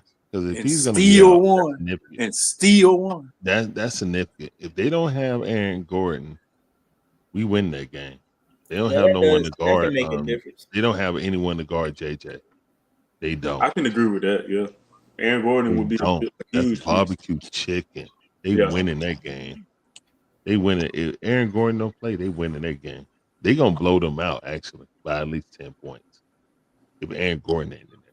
If you don't have someone that's gonna body up and if you don't have anyone that's gonna be physical enough to deter JJ from bullying them, as I know a lot of people said Trey had a bad game. He did not have a bad. To me, it feels like Trey is trying to force JJ to turn into something, to metamorphosize into the butterfly he's supposed to be, bro. Like, I hope so. That's not Trey Young, bro. You could say injury, this, that, and the third. He is literally like, yo, I'm gonna dish this off. Y'all, we're either gonna sink and swim. Why and this y'all? how we gonna roll. What's the problem with that, though? Hold on, time I don't out. see a problem with it. I don't see a problem with it. You say what, Larry? No, I don't see a problem with it because it helps Trey Young force himself to trust players more instead of thinking I got to do this by myself all the time. Yeah. Another reason, while it's good, is that it's gonna force players to get in their own bag. You know, to see like, hey, I am good enough to help carry us in spots. You know what I'm saying? So DeAndre Hunter, off the bench, being a star in his role. Zachary Shea coming around. Players and teammates learning how to offensively and defensively work with each other. Trey is spending more energy on defense. Yep. DeAndre Hunter not having to spend so much energy on defense, chasing around the best player, has unlocked this offense. You know what I'm saying? Helped him out because now he's not in running them ragged knees, those 45, 50-year-old knees he got into the ground. Now that we got another point of attack defender. All these things are going hand in hand with each other, and I think what? Random videos, man. Oh, bad. I think that Tell Mike to come. that this Hawks team, while they're not on schedule to win any kind of championship or something like that, In-season championship. That's what I said earlier, but hey, you know. The in-season tournament, Emirates Cup, NBA Cup is a good confidence booster. Are we going to have a parade? Heck no. I mean, we are going to hang a banner. Can we learn how to play in pressurized moments? Heck yes. All right, so we're not going to talk about the Emirates Cup. After we win the Emirates Cup, that means that we have won, what, 10 in a row? And we should be in the 4th spot. If we win the Emirates We Cup, in you the know what that row. would put us in the Yeah. standings. Because look, That would put us in the the 4th spot. If we championship don't win the count. Emirates Cup, we would be in the 4th spot coming out of the The Emirates Cup. championship don't count. Don't they take away games or something like that if you play it? I'm saying, how is it 10 in a row? Well, unless you had us winning all the games that you just went through. No. Well, I'm just saying, like, nobody had 10 in a row. My bad. Everybody had at least a 1 loss. My bad. All right. But yeah, I said we're gonna win Denver, so I said we're gonna lose at Los Angeles. So Hey, Group, see, I got. I'm with 4-1, man, because you made that point or 6-1, basically. about the tournament. I was right? 6-1. I think the tournament. definitely I agree feel with like if we go into New York and villain trade pop up, I think the NBA gonna be put on notice, and I really think like it's gonna be like a stepping stone for JJ and Ricochet to get really on the national spotlight. And I DeAndre. don't even think Trey. and I don't even think Trey doing that is what it's about. I think to your earlier point, man, like you said, it creates that momentum for the younger players, Ricochet and JJ, right? So I love that point that you make, man. Because when you said this earlier too, when you look at the Pacers last year, they really got the ball rolling. They really got sparked when that happened. And the only reason, I don't know if y'all remember this series from last year, only reason why the Pacers got, rattled, frazzled, whatever y'all want to say it, because the refs was calling some bad calls for the Knicks, in my opinion. You know what I'm saying? When I saw that. And I thought that it was just some craziness that happened in the playoffs once it got to that level. But I think Halliburton, Siakam, the guy, the big guy who shoots threes, I can't remember his name right now. Turner. Man, they really got in the rhythm doing that, man. So all of the jokes aside about like having a parade and obviously the banner and stuff like that is gonna happen. But I think that the spirit of what it means for the tournament, that pressure, that playoff atmosphere, it's definitely gonna be helpful for Atlanta if they can take that by the horns and take advantage of it. Like I said, man, if we go in here and win that, we will come out in the 4th spot. We'll be if we win that tournament, we will be in the 4th or 5th spot in the standing. To bounce off the point from Larry and Honest Reviews, not only did the Indiana run in the NBA Cup help to mature them, but I think their run also helped them to pull the trigger on Siakam at the trade deadline because they felt that they really had a good nucleus.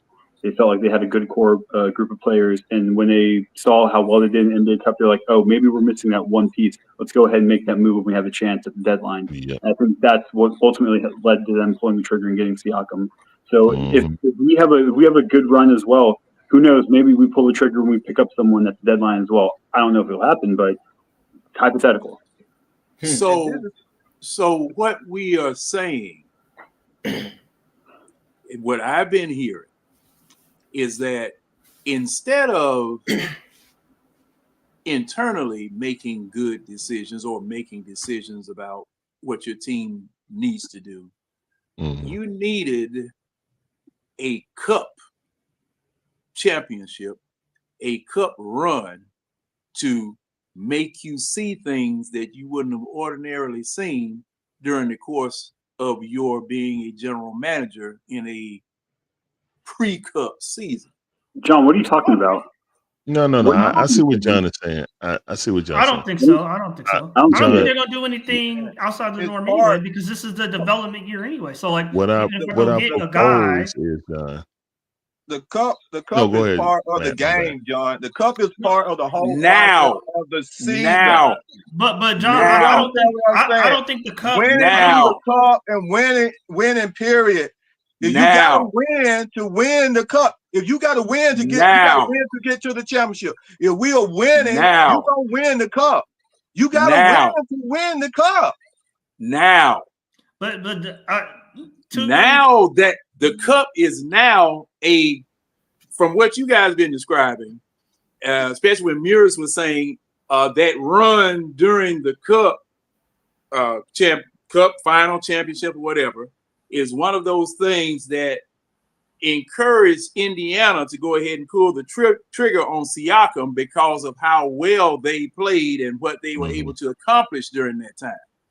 Now, prior to the cup, what would have made them pull the trigger on a Siakam? See, it was the cup. It was.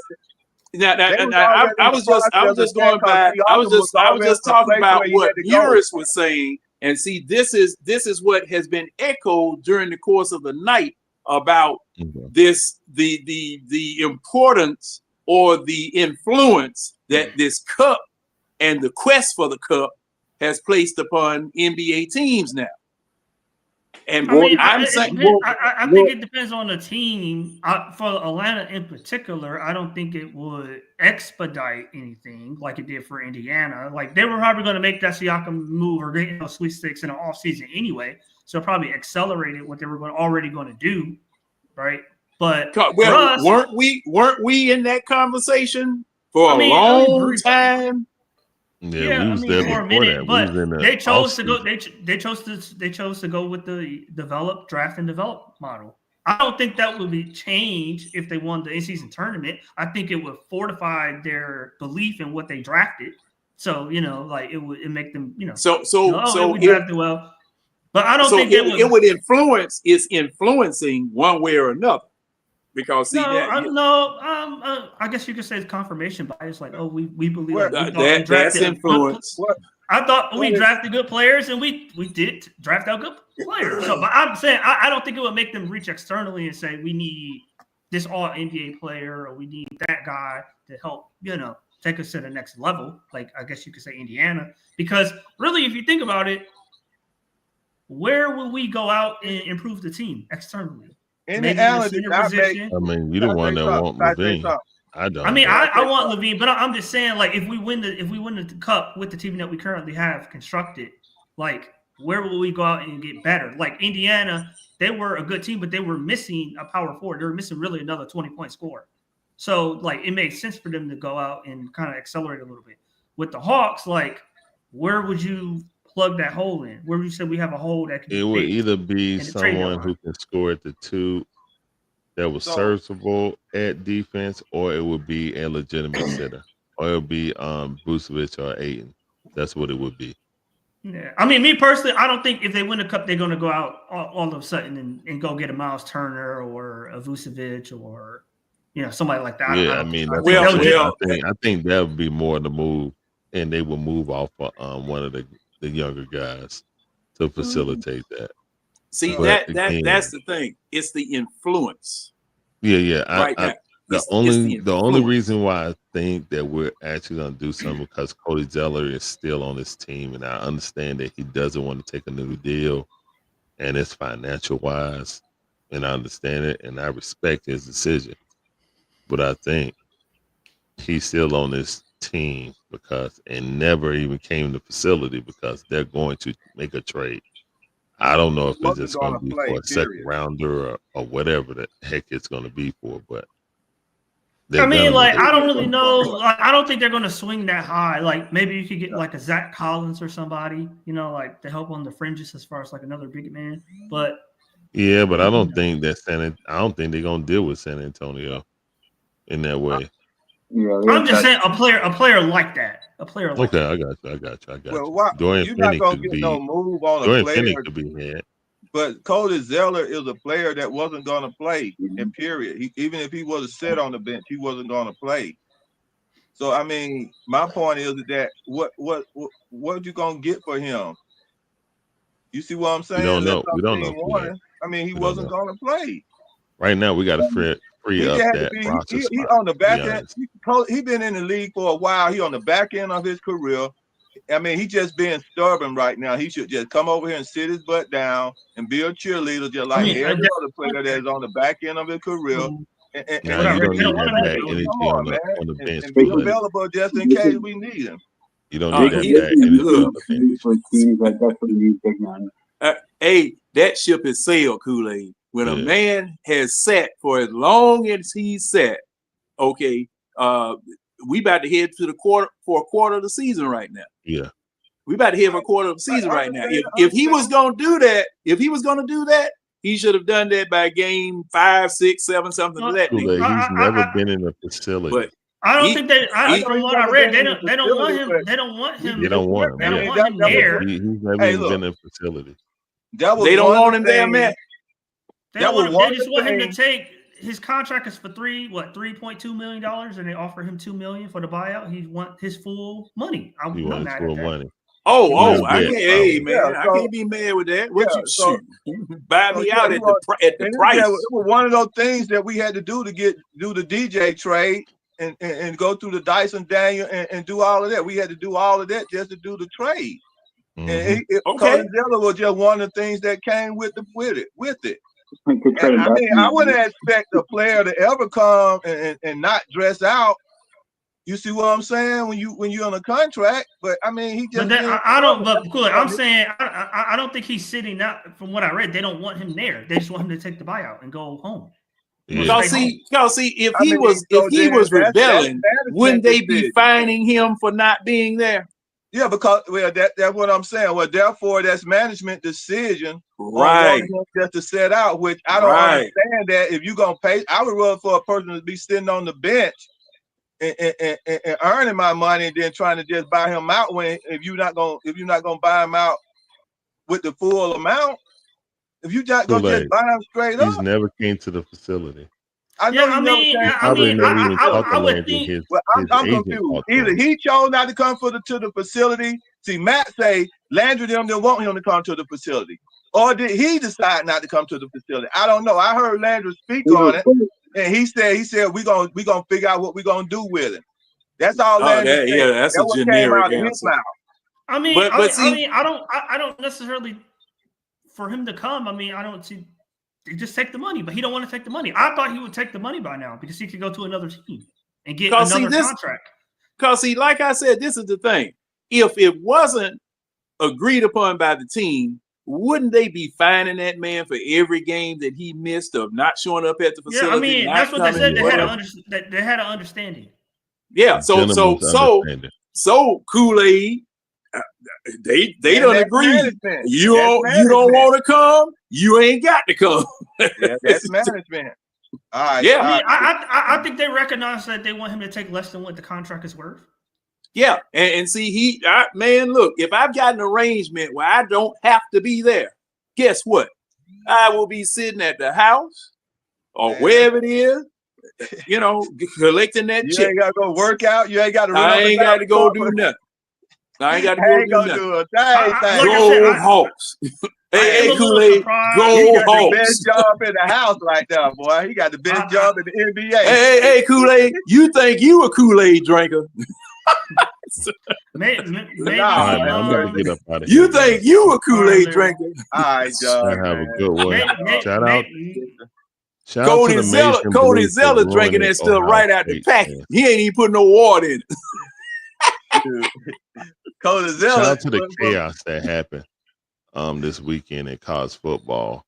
Yeah, and everybody talking trash about Georgia, but then their favorite team losing, and they ain't saying nothing. What Oregon look like? I gotta look up Oregon, man. Oregon winning. Okay. Not only Arizona State Michigan won, took care of business on the field and off the field. You saw that, Mike? They're grabbing ski masks. What happened? Y'all players get beat up. Oh yeah, man, what the hell y'all doing out there? Y'all won the game. Hey. Ohio State won the fight. I told Mike we about it up there. Man, they ripped both flags out of y'all. Don't play no games. Y'all going hard. They ripped that flag out of y'all hands and then stomped on it. Both of them. And y'all just walked back. They got taken care of. It was several bloody Ohio State members that got. Do y'all think it was overkill that they got pepper sprayed? I think it was a little overkill.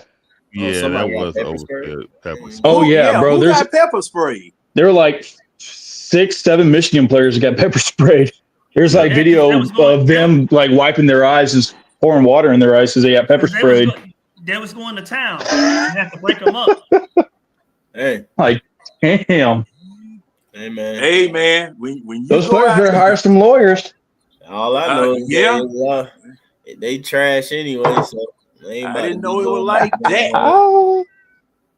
I didn't know it was like that. Hey, Michigan take care of business on and off the field.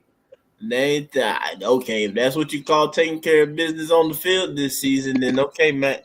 Hey. They Watch us was next sorry year this when we season, get man. Underwood in there. Did that show how sorry the Big Ten was? Matt, Y'all stay out of best Cleveland, team Matt. Don't y'all go to best Cleveland. team got beat by somebody who was basically not even Vanderbilt. We don't have a quarterback, Larry. Next year, we got Mr. I know Underwood y'all got coming the in dude. there. Y'all got the Under dude. Tom Brady's tutelage, he gonna ball But out. that's my whole point. That's why I've been saying about the Big Ten all season. It's just like Big Ten ain't it. Y'all trying to prop up Indiana. Man, I would take my wife Gators over Indiana on a neutral field. Come on. And I hate the Come on, Gators. dude. Come on. I mean, Indiana. I mean, they're a good team, good defense, run the ball Huh? well. Did you not do it when I'm streaming? Stop it. Whoa, what going on, RT? You need some help over No, my cat got in front of the camera. Shout out to Oh. Levi.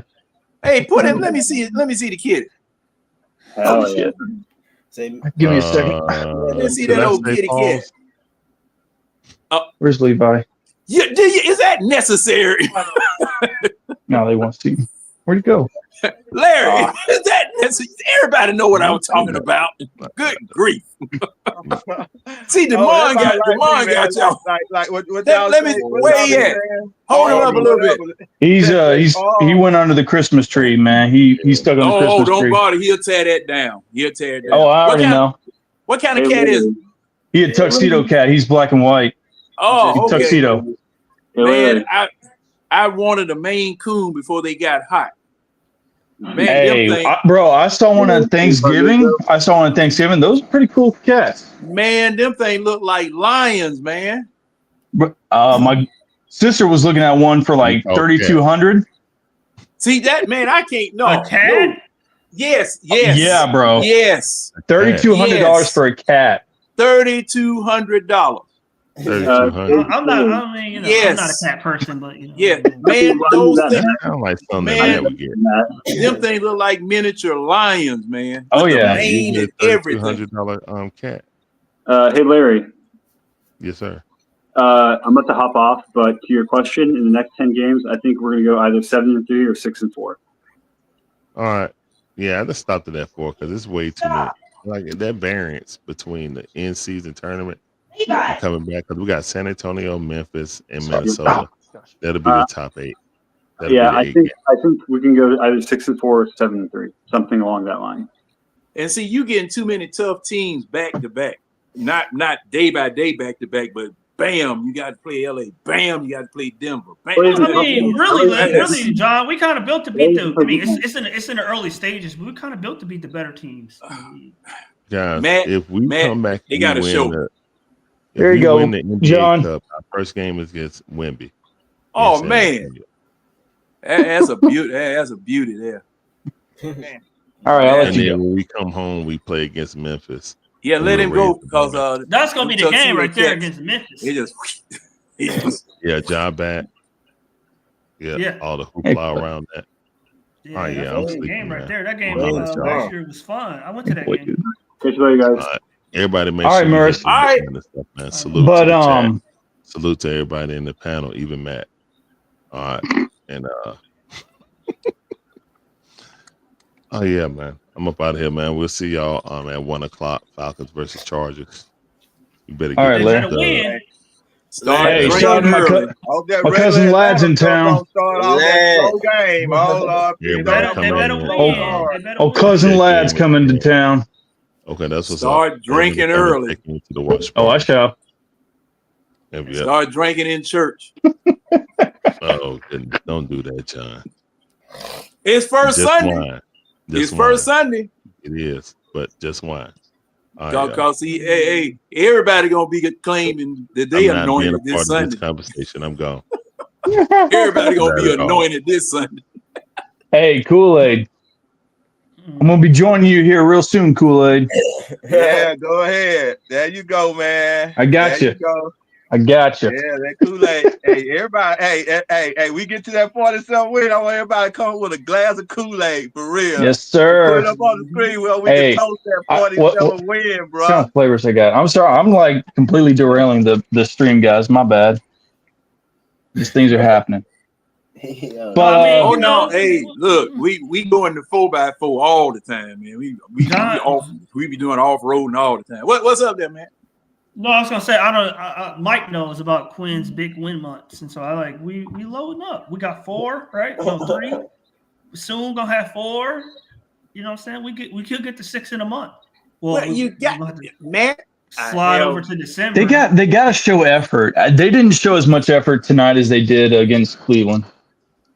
Yeah, I thought they Like, got. they just didn't. They didn't put effort into it. Like, it felt like they could win.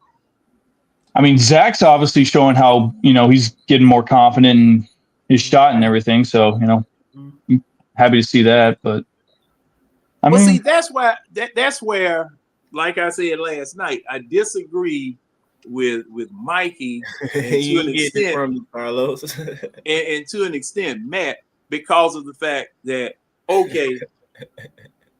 you are supposed to be trying to win every game. You're supposed to be bringing maximum effort. The game plan that you use for top tier teams, you use it for bottom tier teams. Because, I mean, it's supposed to be the same thing with minor adjustments during the game. Shoot. Yeah. Popovich, if the starter, and I give a good example. Popovich, if the starters ain't got it, Popovich will pull all of them off the doggone floor and put the doggone subs in. Y'all playing like crap. Okay. He put the whole. And this is with prime Tim, prime Tony, and prime Manu. Let me say something before you say that, RJ. But see, Popovich know how to tank to go get mutant and X-Men. He'll tank in a minute. He wasn't winning with the first X-Men, then he tanked to go and get another X-Men to come win a dang championship. Well, he didn't have no team in him. I'm talking about the championship year. I'm talking about the championship year. He wasn't tanking then. He tanked to go get Duncan to play with the general. Well, after he got Duncan, and they won some championships, there would be nights that he would pull those 6. He would pull those 5 players. Hey, look, answer this question. All stars and all off the floor because they weren't playing worth crap. Answer the question. Was not the Admiral or X-Man? Yeah. He took the Navy. He took Navy to a Finals 4. X-Man. When had the Navy ever been to another Final 4 since this X-Man? I'm not debating that issue. Okay, so then I'm not debating that. He tanked to get the number 1 pick, and he got the Admiral.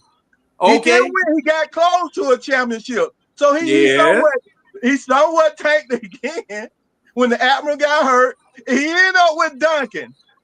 And then when he partnered Duncan with Admiral, Admiral won their first championship game as the Twin Towers. 2 mutants. All right. Now, my point is,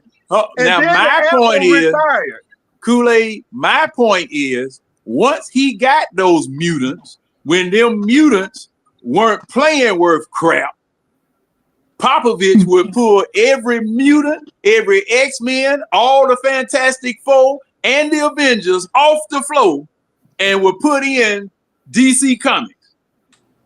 Yes, for a little while. He put in DC Comics. Yeah, I was a San Antonio fan. He didn't do that a lot. Yeah, because they got the message. They got the message. They separately came. We talked everything. And 4 mutants on the floor. Tell me, Kawhi Leonard wasn't a darn X-Man. What were you saying, man? Tell me, Kawhi Leonard wasn't a drafted X-Man.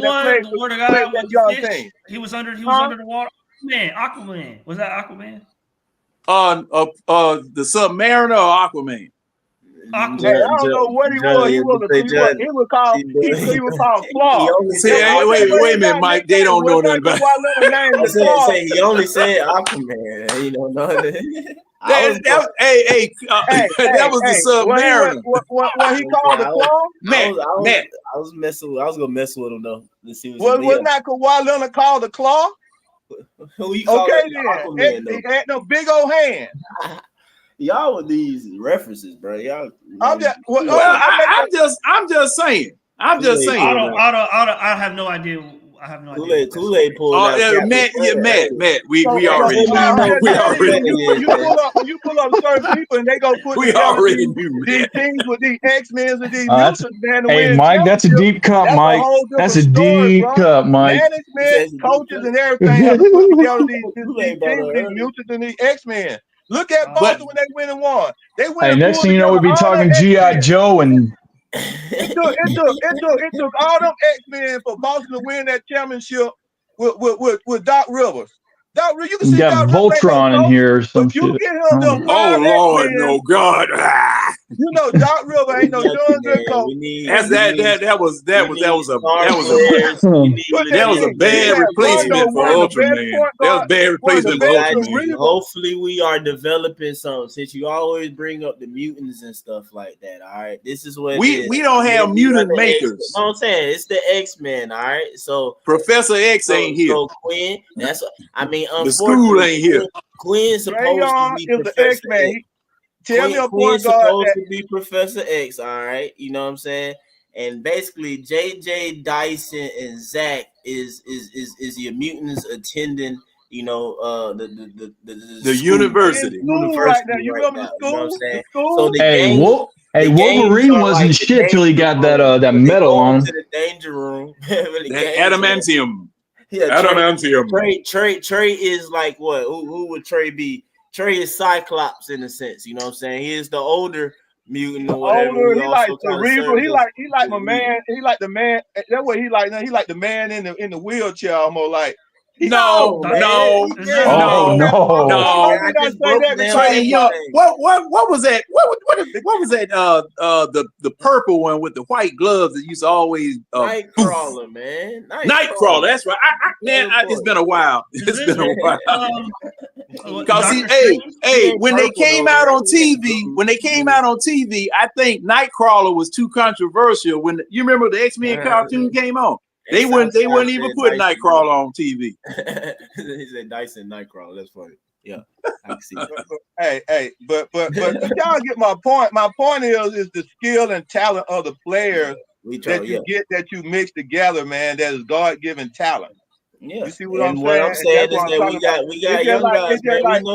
We know we don't get the free agents and stuff like that, and then we ain't necessarily the team to make that type of swing type of move of a trade. I've always said this, and I'm saying that coming into this or whatever, your Joe Johnson, your Paul Millsaps and stuff like that. You get guys like that, man, who become perennial all-stars in the sense they with the Hawks. They weren't before they came here, and they kind of grow into that thing. I mean, we doing even better too as well, because like I told y'all as well though, like the Hawks, we suck historically drafting wise, but like in this last decade window, it looked like we might have gotten 3 out of the draft close enough to each other, you know what I'm saying, to kind of be together within a career span or whatever, to do something together. Again, that's why we talk about the process. 4, I don't know who the fourth one you talking about, man. It better not be 00 or some crap, bro, or whatever. Who you talking Better about? not be Notarian Prince or DeAndre Bembry. Nah, they long No, gone. I mean, I would assume you're talking about about Trey, JJ, and Zach, right? Those are the 3 you're those talking 3. about. Yeah. Okay. You got Kobe. I think I went too far. I went further than a decade. My bad. You got throwing Dyson the clamp, man. I should know your second, but we didn't draft Dyson. I'm talking about our draft history. We drafted Kobe. We drafted Onyeka. We drafted, Let's not forget about good old Omari Spellman. Yeah, we did, and they here for now. Like I was saying earlier, when Honest was bringing up about the expectations, I told you this before, like 2027, basically. My bad, Matt. Periods in Hawks history. I can't say for sure 100% without a doubt that like outside of those 4 guys, well, those 3 guys with Dyson won't like would be here a part of the team. I mean, I can rank like or say like how strong I feel that about like certain players. Like Clint, I could probably say for sure, no, gone. Kobe, I'm not gonna be like for sure gone or whatever. I'm like, nah, it's a good possibility. For sure here. But I'm not gonna say for sure here. I understand you saying that, but I'm not gonna say that. There's definite tiers. There's tiers. There's like 3 tiers based on some things or whatever though. But anyway, you know what I'm saying? How the Hawks are or whatever. I feel like we got those things that Kool-Aid keep bringing up, man. Yeah. JJ is developing his mutant powers and stuff like that. Like mutants, they level up, man. They walk into it. They don't just come out. You know what I'm saying? They spend a lot. They actually spend their adolescence. You know what I'm saying? Without any powers. You know what I'm saying? Right. They in their school right now, man. They in their school. Kool-Aid, yeah, I'm trying, you know, I'm trying to stay with you, man. You know what I'm saying? Trey, we went over his mutant power is his passing ability, and he's doing it, and he's growing into it, and understanding how he can set his teammates and stuff up. We see Zach mutant ability might be a little stretching type jump because he seemed to play good defense and block shots just by simply standing down and putting his arms up. It's just like, hey man, did y'all see that block in the Cleveland game? That boy died from the side of the block and stuck that boy, man. That boy, I'm talking about he was flying when he made that block. Tall, lefty player, man. Definitely a lefty player. So I think we got the pieces, man. We just got to continue to work them out in the danger room, man. Get them right. Like the Ninja Turtles. Nah, just playing. Nah, we rock with Ninja Turtles. Hey, Matt, it's cold. That's all I know. That's all I know. That's all I can think of. Matt, it's cold enough now for you to try one of these B-52s. Hey, Kahlua, Grand Gala, or Grand Marnier, and some Baileys.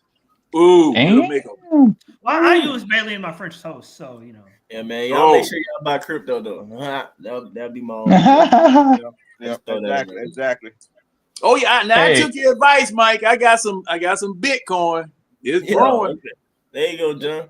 You and them, man. Growing. Long term, man. You know what we think, man. Oh yeah, well, you know, I just got $100 worth of it. I'm gonna see what happens. Hey, man. Hey, that's more than a lot of people have. Exposure, man. Yes, better than nothing. Asset. But anyway, y'all don't get me started on that. Hey, man. We win 47 games. The Mongols. So before we do get up out of here, man, because you know y'all know how we'll go forever though. Let's move into discussing this next matchup, this next game. Solely just that. Who do New Orleans have available? Are they still extremely hurt and only got DJ back, or what? I think they got BI back too. Brandon Ingram's back as well. DJ, BI. Is Herb Jones back? I don't think so. Murphy back though. Murphy back. Trey Murphy back. Okay. Well, we've been doing better on the 3-point line, but that's somebody who can go crazy from 3 on us. I don't think maybe Alvarado's back too. They got another kid that jacked them shots up too, though, don't they? Oh, Hawkins. I think Hawkins is out though.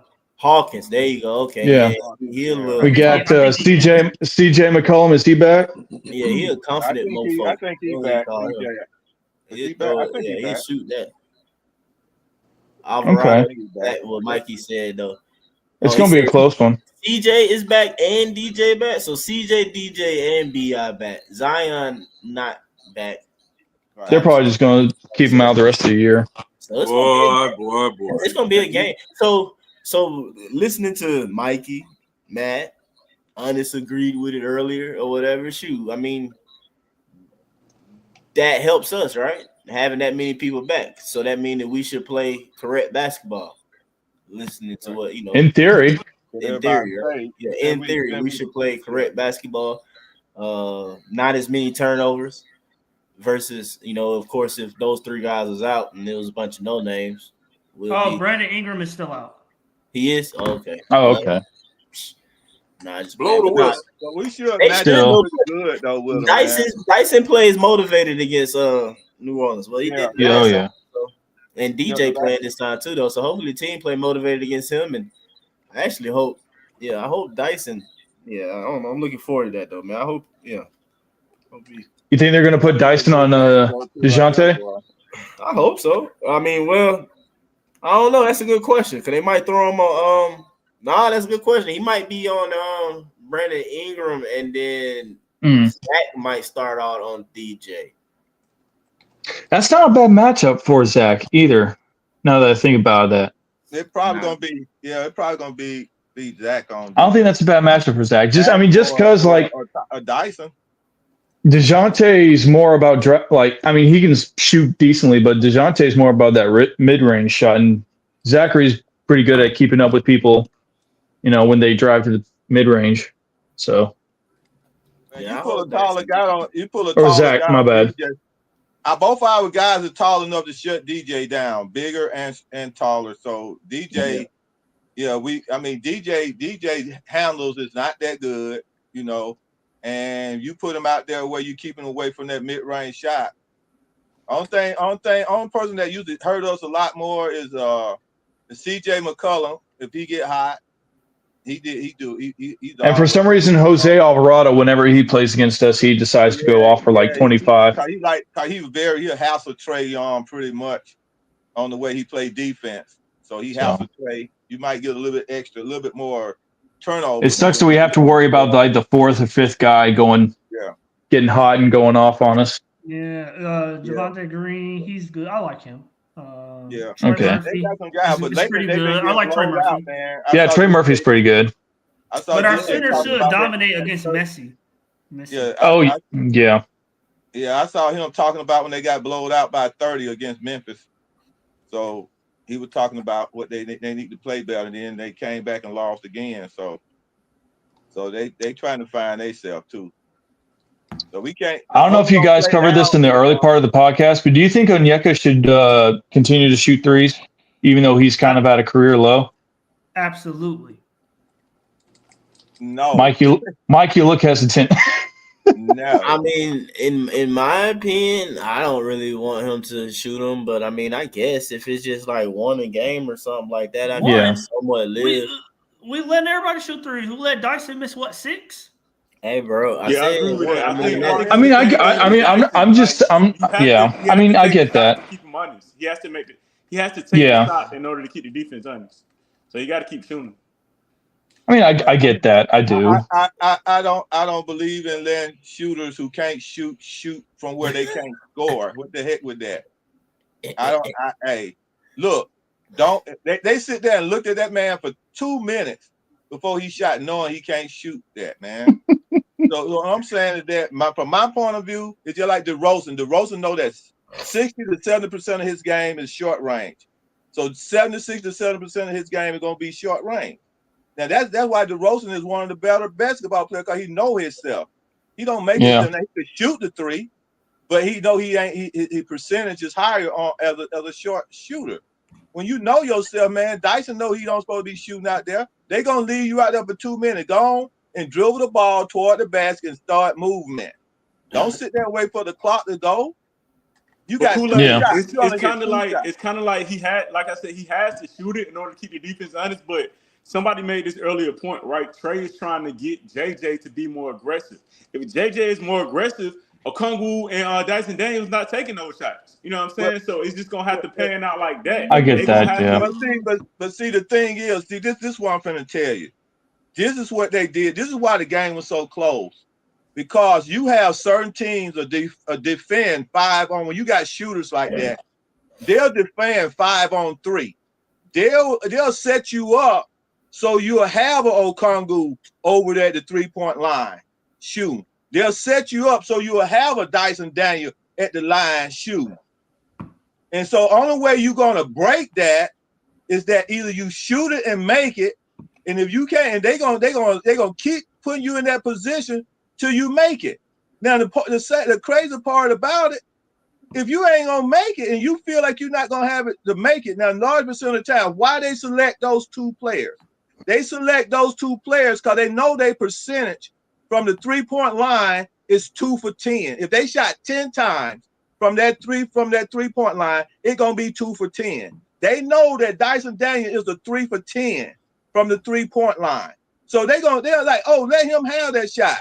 But if you're a smart player and you know you're not getting that shot, you're not feeling that shot, and they're gonna leave the floor open for you, the best thing you could do is put the ball on the floor and start the movement and move into your range and see how far they let you come into your range or hitting your shot. You just don't stay out there and just shoot that because they know you don't have that shot. That's how they defended us today. They defended us against ourselves with those 2 players. I get that. That's how they did it. And sometimes they'll do it with Zach. When they see Zach not shooting, they'll leave Zach out there. And once Zach start hitting that shot, the whole game changed. The whole defense changed. Now they know Zach hit that shot. It's just like with Garrison. Like I used to say that with Garrison Matthews when they used to put Garrison Matthews. I say, well, why they put Cardio Gold on the floor? I said to stretch the floor. But one thing about the players in the league knew about Garrison Matthews was that he can shoot that three. He can catch and shoot. So the fear of leaving him out there, they gonna go contest that. So you cannot, so you cannot be caught in a position where they're gonna beat us with a player that can't shoot the three. That's my point. You can't do that. You know, your boy, when he found out he couldn't shoot the three no more, the one who we traded, that we had got from Detroit, he started attacking the basket. He got smart. Now, he was little, and he got hurt going to the basket, but his game was a whole lot better instead of out there shooting that three and missing it. So, no, I don't want him shooting the three. He's not a three-point shooter, nor do I want Congo shooting it. They shouldn't be putting him over in the corner in the first place. I mean, well, you gotta spread the floor. You gotta spread the floor because we're seeing during this win streak that our 5 out is helping us. Throw it to him and let him start the movement toward the in the corner. Our 5 out is helping us. Like every team is mentioning how that's really stressing out their defense, and they don't have the vertical guys to get sideline to sideline. So I don't have a problem with him shooting it, and he shot well last year. So from the corners. So, I mean, you know, he'll come back. He's just in a, slump. Man, he hit one shot, man. That's it. I see him shoot 1 or 2 times, 3 times out of the game. They leave him out. I mean, last year he shot a pretty good percentage. Yeah, I always tell people stop talking about percentage when a man go 1 for 2 from the line, from the 3-point line. 1 for 3. That's not 1 for 2. That's 50%. Right. You're gonna tell me you only shot 1-2 times. I mean, but you're not gonna get percentage. But you can't say that's a good percentage. Let him shoot 5 or 6 times. Let's see. But Kool-Aid, you're not asking him to shoot 5. You're never gonna ask him to shoot 5 or 6. He's never gonna shoot that volume. Okay, you just want that to be on the mind of the defense that he might split a screen or he might go to the 3-point line. You just want the defense to think about it. Okay, what did the defense set him up to be out there 5 times by himself? I mean, I don't think that he will ever shoot that many in a game. I don't think they will ever want him to shoot that many. He's averaging like 1.4 attempts per game this year. You just want that to be an option for the defense to think about and game plan for. But he's shooting like 21%. He shot 33% last year. I understand exactly what I understand about stretching the floor. I understand that.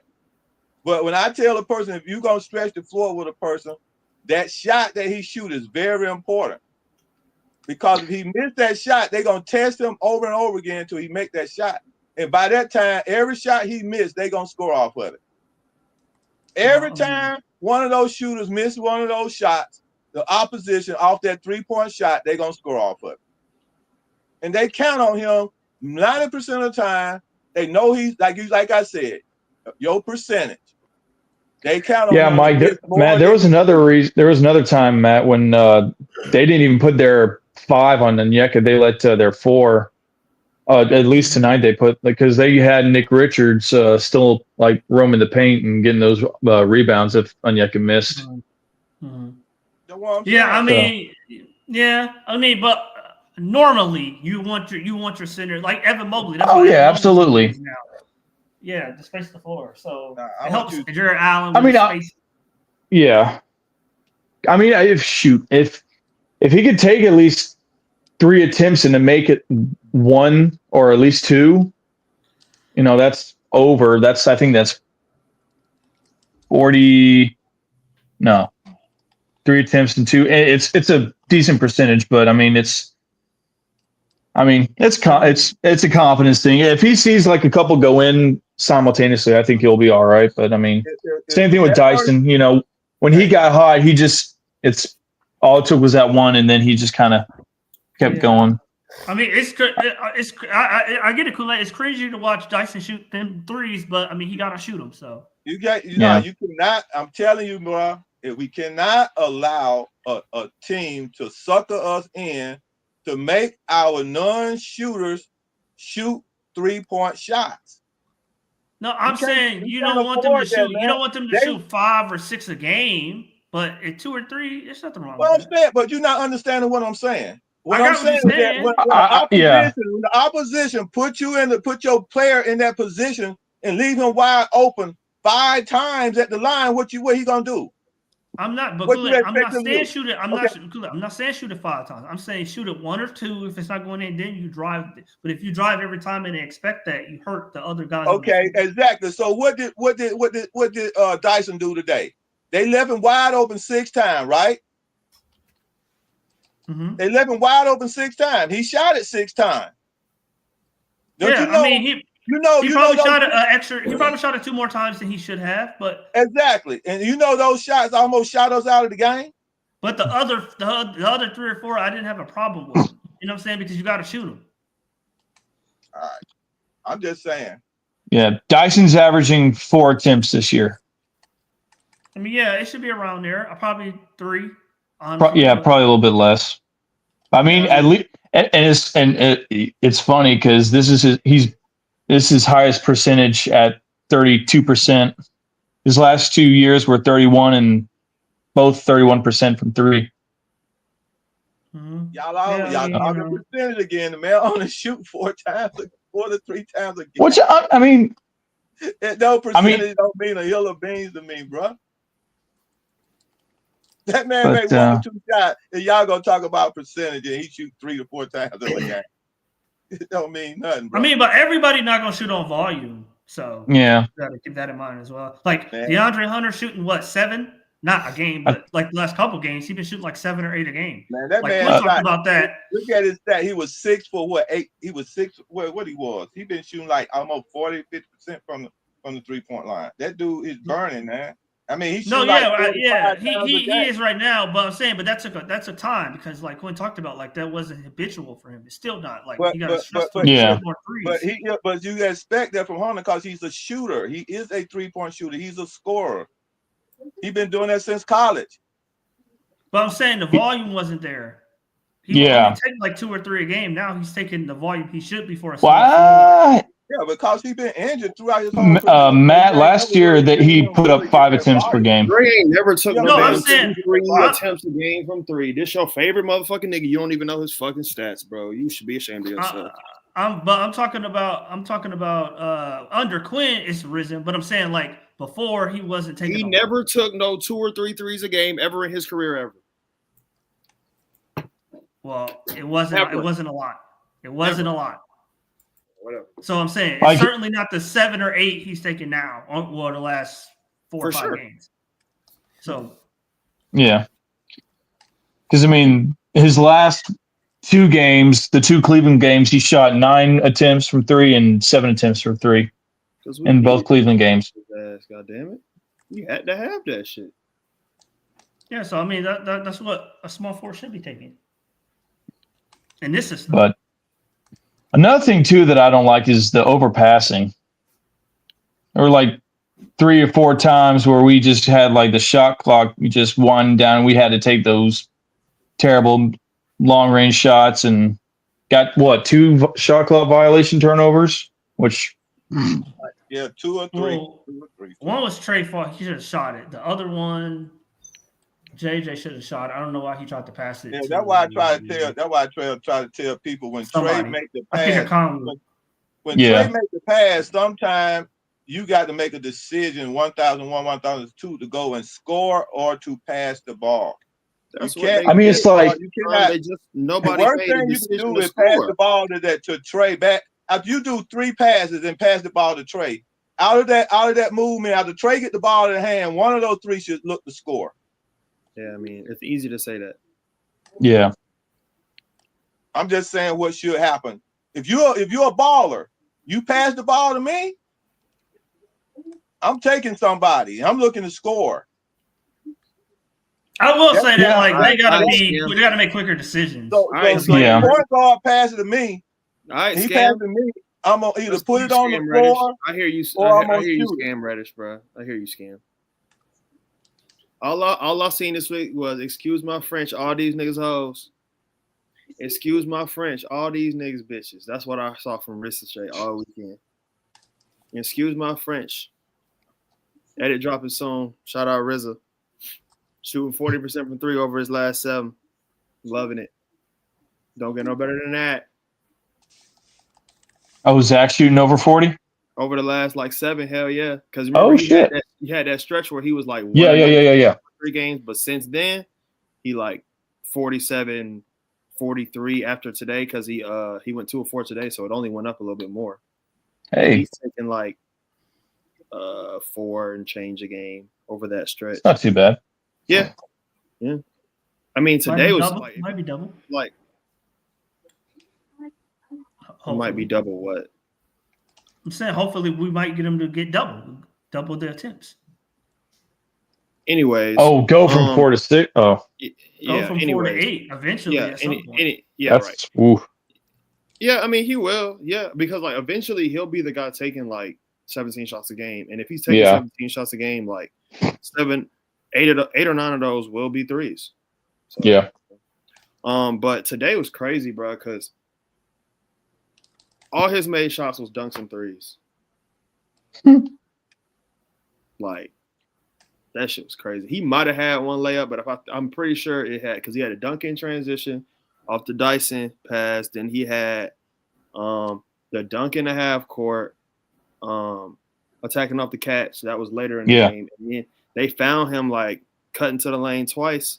That's 8 of his points. Then he hit 2 threes, and he ended up with what, 14, right? So I think so. That all dunks and threes, bro. I love that. I'm sure it seems like we've all cooled down or whatever, but you know, I guess I'll get my little thoughts on the game. We won. Yeah. And a win is a win around these parts, man. Just gotta keep it going. What we've seen, I ain't trying to give y'all too much because you got to check out the Hard Knock Hawks podcast. But yeah, the Hawks are in a really good spot right now. The Hawks are in a really good spot right now. The last couple of years they have not won games like this. They have not won games like the SAC game. They haven't won games like those. If it's, you know, it's one of those things where the lower the score is, the less it favors the Hawks because they can't win unless they're really good on defense. And the truth is, when we're really good on offense, we win this year, period. Like, we have not lost a game. We have not lost a good offensive game this year yet. Now, some people will say that means we need to lean into our offense more, but what I get from that is that our defense is good enough that when our defense is consistently decent enough that when our offense performs as a top 10 offense, we win. Yeah. Right. And there's a distinction there. Right. So I'm just happy with especially for a team that's quote unquote retooling for this year. Retooling, rebuilding, whatever. I mean, I didn't have no playoff hopes this year. Okay. I mean, yeah, we did. But I think that when your offseason on paper is sell all-star for picks and role players, number 1 pick, it to the naked eye, it's rebuild. And that's why I don't care like when people say that. Because, like, they don't know what the fuck going on with the Hawks for real. You know, and you know what the rival fans have said. Hey, y'all need to go ahead, trade Trey, man. Trade Jaylen, trade all these niggas. Get all these niggas off the team, man. Y'all need to go ahead and rebuild. Do like OKC. That's why I say we already built, man. When you see what we got, we definitely built. We're definitely. Y'all don't know. Trey Young, Trey Dyson, the core of the team is the foundation. We are already built. We are a P-shaped bitch right now. We are a P-shaped bitch right now. We already built. These 4 guys right here is the foundation of the team. We need a BBL real bad. This team needs a BBL. What 4 guys are you talking about? And I'm gonna tell you something. If Kobe could continue, If Kobe could continue to get better coming off the bench and maintaining those leads, man, that's another piece right there that we already drafted. He already I mean, he solidified, so I mean, he don't have to keep. So like I say, he needs to keep doing that so we can keep fucking winning, man. Like I say, it's only a few people that gonna be moved. People don't understand when I be saying that Bogey and ain't gonna lie. Hey, Matt, he ain't gonna cap you down, bro. And Clint Capella and Hunter about to brick himself in, but Hunter got to stay healthy. That's all gonna keep Hunter here. Hey, if he can't stay healthy. But Kool-Aid, if they keep playing him, if they could keep playing him under 30 minutes a night, right, and just let him be impactful for 25 minutes, so he don't have to, you know what I'm saying, like actually managing him. Right. And he could be that number 4 pick that we got in the first round, that we got from Virginia, that we've been waiting on since we got him. The number 4 pick is such an interesting spot. Like when you look at like the last like 10, because you got Scotty Barnes's and you got Patrick Williams. You know what I mean? So it's just an interesting spot when you think about it. I mean, I think we're, and this is me personally, I think we're like a piece or two away from truly competing. Yeah. But I mean, that's with like I think we need a bigger center. No offense to Clint or Onyeka. Yeah. But I mean, if we get like a 7-footer anywhere, then. And I'm telling you, man, hey, I see that the Soviet guy coming up. We still got some young pieces, man. What are you talking about? I'm talking about the what's his name? The one who just came at. Is he Soviet? What's the dude? Where he from?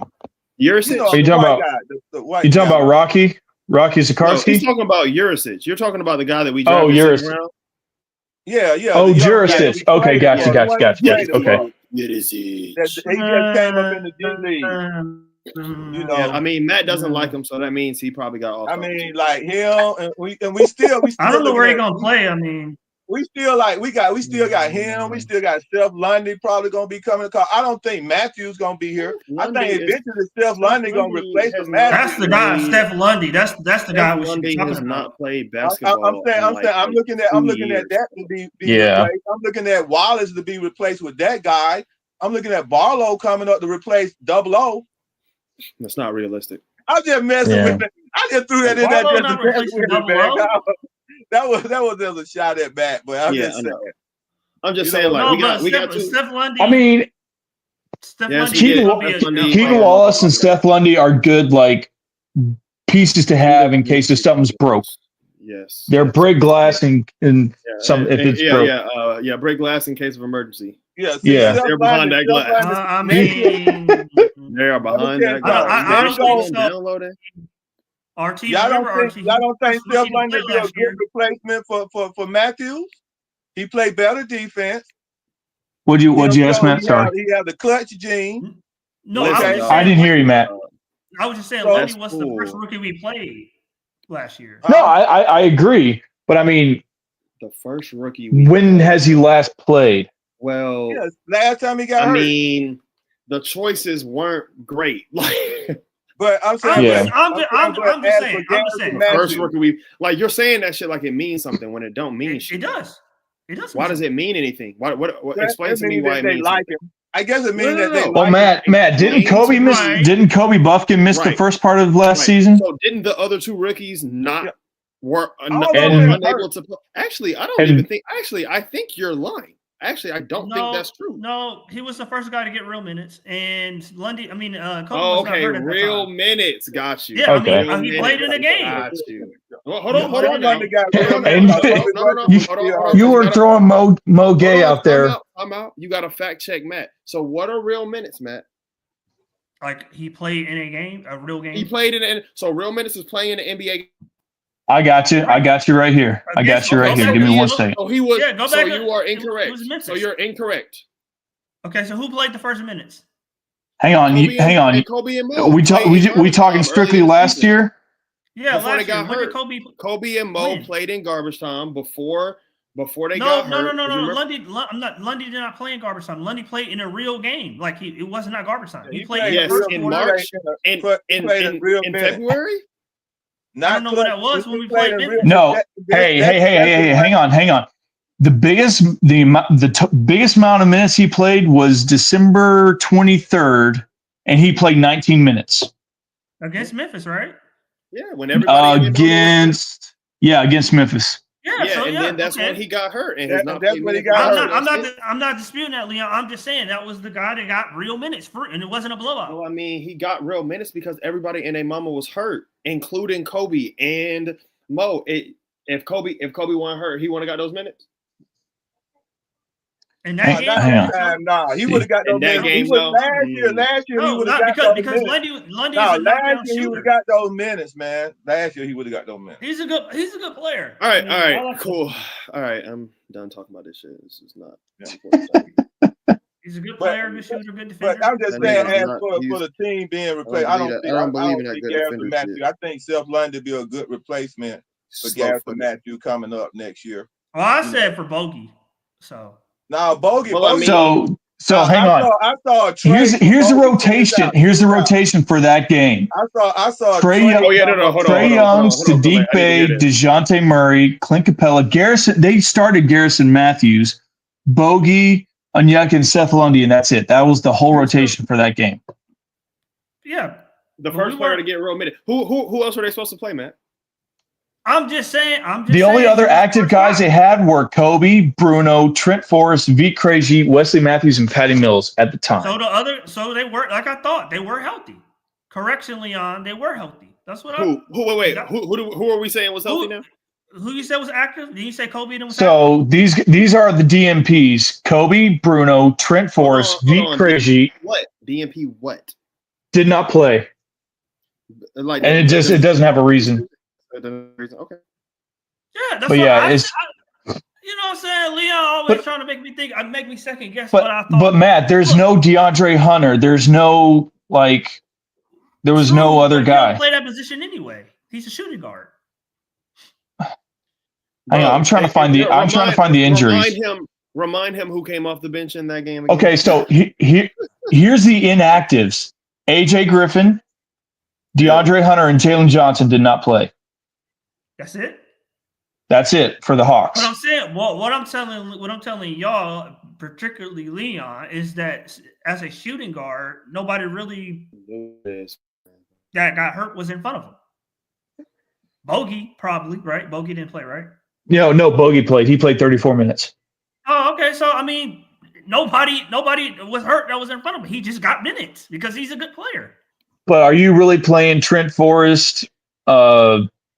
I'm saying Bruno. Nobody at his position group. That's what I'm saying, RT. Nobody in his position group was hurt. So that's what Leon was trying to say. Like he only played because there was injuries, but nobody at his position group was hurt. Like Dre don't play his position group, so like it wouldn't have influenced whether he played. Well, I saw a potential trade that Bogey was talked about was trading straight up with the Nuggets for Michael Jr. I mean, I wouldn't do that. I wouldn't. I like Michael Porter Jr., but I wouldn't want. Michael Porter's a good player, but no. Not for what we need at the moment. I would do that. I'm gonna tell you why. Because Trey and Michael Porter Jr. have rapport together. They have been having rapport for a long time. But where would he wouldn't? It'll be a lot better. But where? He wouldn't have anywhere to play. Yeah, he wouldn't have anywhere to play. Kool-Aid. And then Michael Porter Jr. was a potential #1 draft pick before he hurt his back. No, I like Michael Porter. No, we agree with that. We have no space for. But I mean, we have Zach and we have DeAndre Hunter. Where is he getting his minutes? Unless he plays the 4. He's gonna take Bogey's spot. He's gonna take. He's not coming off the bench. He's not coming off the bench. He's gonna take Bogey's spot. But he's not a bench. He's not gonna win a championship as a starter. Yeah. It's good in theory, Kool-Aid, but it doesn't fit. He's not gonna come off the bench. He's a max player. I'm just telling you what the trade is. Oh yeah, I mean, I think that don't make any sense. I mean, if we trade for Michael Porter Jr., DeAndre Hunter has to go because that's not the only way we could possibly match salaries. But no, you talking about Bogey? I'm just telling you, I would take Porter coming off the bench. He's not coming off the bench, Kool-Aid. He's not coming off. What makes you think he's not gonna come off the bench? Well, that and Denver loves him too much. If you got a chance to win a championship, what makes you think he won't come off the bench? His ego. He's already won the not his ego. I mean, just his ability. He's not a bench player. He's already won a championship as a starter. What makes you think he won't come off the bench just to come play with Trey? because. But he would want to play with Trey. Yeah, like he wouldn't here come off the bench. Like he was a starter on a championship team. You don't take a starter from one team and put him on the bench of the other. Why would he come to our team and come off? Why would Klay Thompson is CP3, all these top guys that end up going to play. He went to go play with Golden State and came off the bench. CP did. I mean, but that's so why and the older in his career, and that's a 1 year thing. That was a 1 year contract. Yeah, it's a decision, but it's a decision. Yeah, but well, I don't think Chris Paul really wanted. I think Chris Paul really wanted to start, but he realized, like, you know, if I'm not going to take it away from Steph and Klay, so he just he settled. Of course, he wasn't going to go there. He went over there. He's not 20. He's not 27. But he went over there hoping that he had a chance to help them coming off the bench to help them win a championship and get his first championship. Yeah, but that way it was his. Michael Porter already has a champion. Michael's already got a championship. So what I'm trying to tell you, him and Michael Porter is very good friends, and I'm telling you right now that he would probably come over here to play just to help Trey Young get a championship. I don't think so.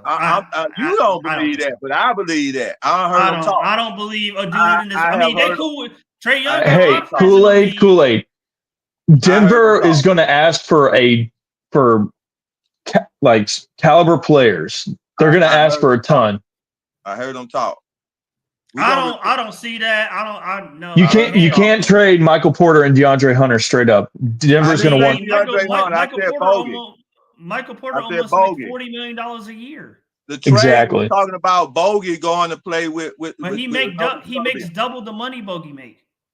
I'm just telling you what the trade said. I don't know what they're gonna do. I'm just telling you what the trade said. That's all. Yeah, I don't ever see that happening. I wouldn't trust that because Denver's going to want a ton for their third best player. I would take quote unquote third best player. I would take Michael Porter Jr. over Bogey. Period. Maybe, but he'll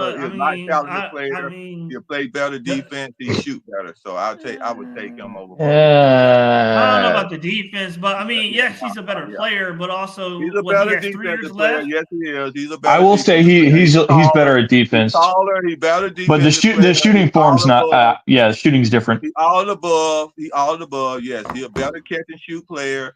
Yes, he already got great rapport with Trey Young. They won 2 championships together. They won championship when they was coming up in their league, and then they won that fella, that little young rookie Philip Eli, whatever you call it, championship together. Coming into the NBA. Yeah, I know about that. I know about that whole thing, but I don't think that's enough to bring him here. Certainly not. Hell no. Because he's making $35 million this year. He's making $38 next year, and he's making $40 his final year. Yeah, $40 million. No way that guy comes off the bench. I mean, yeah. How you gonna say why not? I mean, to win a championship, man. They help Trey Young win a championship. But it's not just about Trey Young. It's not just about. It's about everything. It's what we're gonna give up too, Kool-Aid. It's what we're going to give up. We're not going to have a $40 million player come off the bench. That's the only way. That's all. Hey, when you build a whole bunch of stars, man, and you got players that come out there, tell me something. Is the All-NBA star, the All-NBA defensive player over there at Memphis, is he starting or he coming off the bench? He starts. Jaren Jackson? He starts. You know who I'm talking about, who played with the Celtics. Oh, Smart starts sometimes. Sometimes he come off the bench. But Marcus Smart's making significantly less money. And Marcus Smart significantly we ain't talking about it. We're talking about a player that should have some what you call. I mean, I understand every player, like certain players have pedigree, but at the same time, like, you know, money is money, and he's in his prime. I don't see a dude in his prime making $40 million a year coming here to come off the bench just because he plays. Yeah, they are friends. I'll give you that. They are. No, yeah, they're close. Yeah, but I mean, I don't think that's enough. Because I understand. Friends with a lot of guys. I'm just saying what I read, man. So No, I'm not discrediting what you read. I'm just I take it back. I'm not discrediting that you read it. I am discrediting what you read. Yeah, the trade that you read, that's what we're talking about. I read, about a lot of little Yeah, I potential. know you saw. I saw it online, but I didn't pay it any mind because like the logistics of it just don't make any sense. As far as where we are, where they are, where he is in his career. He already complained about getting the ball. If the dude will come over here and come off the bench and play with Trey, that'd be a plus, bro. But I mean, I don't know. You can't say it would be a plus. Tell me it wouldn't be a plus if he came. Regardless, forget about the money part. You can't tell me if Michael Porter Jr. came over here and played with Trey that it wouldn't be a plus. I mean, well, one, if he come off the bench, he's not really playing with them. And two, even off the bench, like where would he play if we trade him for Bogey? Because they don't play the same position. He's a shooting guard. He playing He's a 3-4. He's not totally playing. He can play the 2, 3, and 4. He played the 2 and 3. I ain't never seen him at the 2. I've only seen No, he's always been a small forward. I've only seen him at the 2, at the 3 and 4. So who would Maybe the 4, maybe on certain matchups. So you saying? So he can't play the 2 and 3. I'm not saying he couldn't, but I mean it's a stretch because I mean I'm not saying he's gonna do that. When CP3, when KP was over there, with him, KP was what, playing the what? The 2? Who? KP. KCP was there. KCP was the 2. Yeah, KCP was the 2. Yeah, he started. And Porter was the 3. Yes. Right. And Gordon was the 4. Joker was the and 5. Aaron Gordon was the 4. Jokic was the 5. Yeah. Yeah. Okay. So to say he gonna come over here and change positions and come off the bench, that's Hey, I'll tell you, man. All he gotta do is ain't no friendship in the world that's wrong. Yeah. Hey, you never know, bro. I mean, Trey Young friends with a lot of guys. Oh yeah. With Andre Drummond, I would have loved for him to get Andre Drummond to come over here 3 years ago. Yeah. 4 years. I mean, like, you never know, man. You never know. But I mean, I'm just like I say, we're gonna get some surprise. I'm just waiting for the trades, man. That's all I'm waiting for. I mean, I don't think it's gonna be me personally. I don't think it's gonna be a lot of trades. I don't think there's gonna be much happening for us. I don't think this year, but I'm saying going to last year, we're gonna get some trades. I just think it's gonna. I don't, because if you look at the team, there's only. If an organization want to win a championship, it's impossible for you to continue with with Clint Capella and Bogey and Garrison Matthews if you're serious about trying to win a championship. I mean, I think those guys can be moved. I don't think necessarily they're trying to win a championship this year or next year. And I know you love Double O, but it's impossible that the organization can believe that you're going to win a championship with a 6-8. I mean, but it's. I believe they're trying to do it incrementally. Kool-Aid. I don't think they're trying to go from 0 to 100. So, like, I know people talk about like an all NBA player. I don't, because it's almost from what Landry was talking about. I won't say like he was upset about the Eastern Conference Final run, but to an extent, he was like, that was never sustainable. Like. We never want to build a team like that where we get hot and go on a run and we don't know why we won. Because you saw what happened when we ran it back. So he talks about like I keep telling y'all didn't completely run it back, man. Y'all didn't completely run that team back. He detests that run and everything around that run because like it was hot air. It was the bench it was the bench players that got us to that conference final, man. The bench players. Do you not understand? Oh yeah. The sustainability of it. The sustainability of it isn't there. So I don't. Yeah, because Bogey was shooting almost 47% from 3. He got hot later off in the year, and Danilo Gallinari was shooting pretty good. He did not. Run that team. I don't think they're gonna. Like I said, this sounds very much like it's a slow roll. Like we're first round this year, second round the next year, possibly the third round the year after that, and then you're not gonna win. You're not gonna win a championship just off of just picks when you already So what got your picks, man? You already got your picks. Now you got to get the right free agents to go with your foundation now to win a championship, man. You cannot just Oh yeah. But Kool-Aid, I'm saying that the championship focus, I don't think it's going to be there for a couple more years. What I'm saying, you got to replace the 3 old guys or the 4 guys, man, with somebody, with some fresh free agent meat, man, that gonna add something to this foundation that we talking about. I'm not disagreeing with that. I'm just saying I don't think it's gonna be like an all NBA quality guys. I don't. I think they want that to be JJ and they want that to be Zach, and it makes sense if you look at the CBA, because you always want to make sure your best players are guys you drafted because you always own their rights.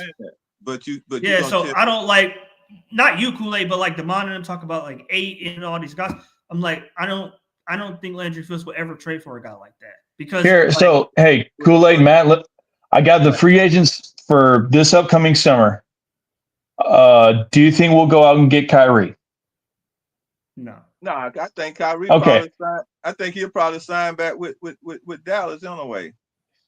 LeBron James probably retire. He always taking a contract 1 year at a time. He gonna probably play with the Lakers. Brandon Ingram. He ready to go.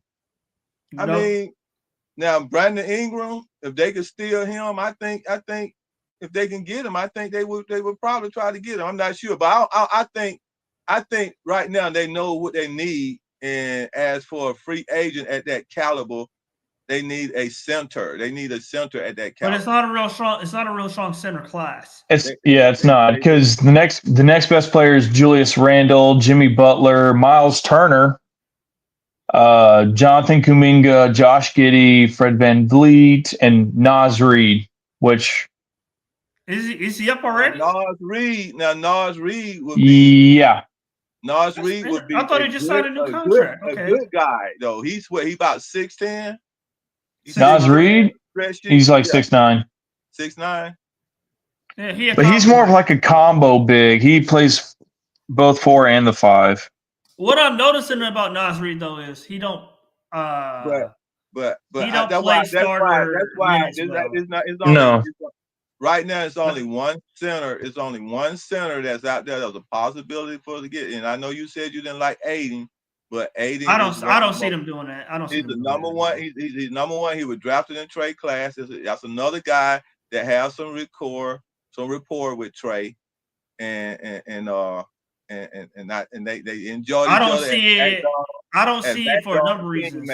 Playing down in the McDonald's together, and I don't see it for a number of reasons. First and foremost is the money. I don't think they're ever going to spend $30 million. Because he's making $30 million a year, and he's shooting 28% from the field. I don't see that ever happening. Well, 2, I don't think he's a system fit for how we want to play. The pace, nor the shooting is there. If we're talking about Clint Capella so much, DeAndre Ayton is Clint Capella. No, DeAndre Ayton is not Clint Capella, man. We don't play that way. DeAndre Ayton was drafted number 1 for specific reason with the Phoenix Suns to go with your boy over there. And it was supposed to be an in and out game, but but with him being drafted as the number 1 draft pick in Trey Young class, the Phoenix Suns end up in the finals. I mean, it wasn't really him. And DeAndre Ayton, even though everybody say his lack of play, he still was one of the reasons why they got to the finals. That was their choice. When they got that number 1 pick, that number 1 pick as a DeAndre Ayton was the reason they got him, for to help Booker get to the finals. And they added CP3, and then they had Big Frank the Tank as the backup center. And you're gonna tell me y'all said him be laughing at Big Frank the Tank, but he was the backup center, DeAndre Ayton, and they got to it. And with him being a backup center, DeAndre Ayton helped the Suns get to the final. I mean, I think if you want me personally, I think it was more of the wings. I ain't saying Giannis cooking. I thought it was more of Cam Thomas. I'm sorry, Cam. What's his name? Cam Johnson. I should know. It was Cam Johnson. Cam Johnson and Mikal Bridges. I thought they played a more integral role. Yes, than Ayton, in my opinion. They played their role. No, I think they played a more important role than Aiden played. Yes. In my opinion. Oh, they played Because Miles Bridges was your primary defender, primary on-ball You gotta defender. be kidding me. Come on, man. Y'all go back and look at that stuff, man. No, I remember that the team. season, They were man. they were very Come on, methodical. They were very Aiden very was the- systematic, Aiden- very methodical. They played a Hey, very let me particular tell you way. something. Aiden, that inside game, when they got that ball on the inside, Aiden was the reason. Now he was not really good on certain players, but he was the reason why they got to them finals. That's to me, you're giving him too much credit. Them played. I watched that team. I watched that team. Cam them played their role. All of them played their role very well. When they got to the finals, was that the 2020-2021 season? Yes, that was the 2021 season. So that season, Kool-Aid, DeAndre Ayton averaged 14 and 10. 14 and 10. Yeah, he played the role. I don't think he was more 14 important and than 10 the because wings to me. Who was the leading scorer? Booker was the leading scorer. He was the reason why he came to play with Booker. Booker was the number one option. You had Booker and Chris Paul. I think it was more Chris Paul. But no, got the team there. Paul was the catalyst because they needed a point guard. That's I just don't think he played. But more importantly than that, the focus on today, currently, the way we play the 5-out, like the pace and space with the 5-out, we don't play. He can't do it. We don't play a system how that would about utilize him. how tall is DeAndre Ayton? I don't know, 7 foot. He's 7 He's foot. 7 feet. Okay, then you can't coach 7 foot. Yeah, but he's 7 foot, man. You gotta get players. The You law gotta get to players that fit. Listen to me. A law in a pick and roll to a 7 foot guy is totally different than trying to do a law to a 6'8" center. But a pick and roll with a 6'8" center versus a pick and roll with a 7 foot guy is going to be totally different. It's going to be a lot easier to do a pick and roll with a 7 foot guy than it is with a 6'8" guy. But the way that he plays, we don't play that way. Like he don't really. If you Well, look at his how do shot we chart, he play? don't get a lot of out. He don't He score plays from like alley-oops a a lot. center. No, He but he posts don't. up. Yeah, but we don't do post ups. That's what I'm trying to tell you. We don't do low block post ups with centers in this scheme. Well, that's why we need him, because we could do. We did that with Collins. Collins was a post up player. Well, that was under Nate. That was under Nate. And look, and where's John? And where's John Collins now? DeAndre Ayton, so we can drop the ball down into a player. We're not going to play. We don't play that way, Kool-Aid. That's not what the system is. Yeah. We're not going to change the system for Ayton.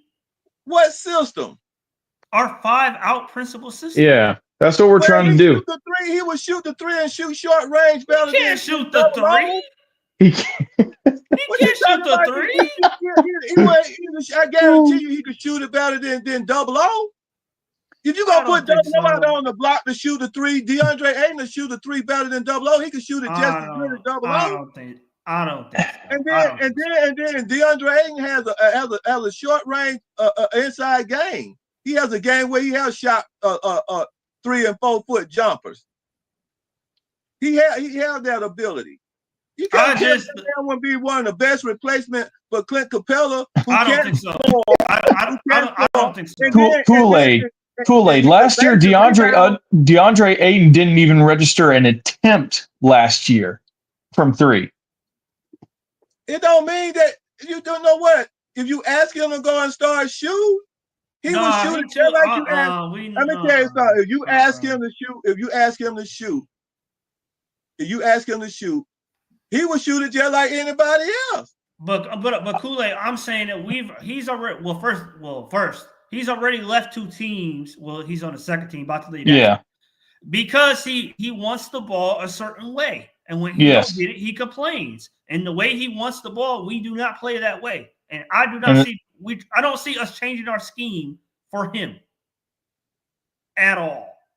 Yeah. All I'm just saying. Plus Kool-Aid, there's you can make a bigger argument for Miles Turner. That makes sense. But even then, the contract that he's on or the contract he's about to sign, I don't see them spending that type of money on a center. I just don't. They've showed you the wing is where it's premium. The wing is what they're spending. T-Scott, he's averaging 1 attempt this year. 1 attempt from 3 this year, T-Scott. I don't see it. And he's shooting 33% on one attempt. I just don't see it. I don't see it. I know y'all like Ayton, Kool-Aid, you and Devon. I know y'all like Ayton, but you know, the sound I know, go look at the game when Ayton came and played us and see how many points he put up. I mean, that's one game. That's one game, though. I'm talking about his points that he created. Go look and see how many, not no pick and roll, none of that. Go look at how many points he created off his own shot against us. How many points he scored? But Kool-Aid, I'm just telling you this. The system is not predicated on the center self-creating. That's not what we want the center to do. Because So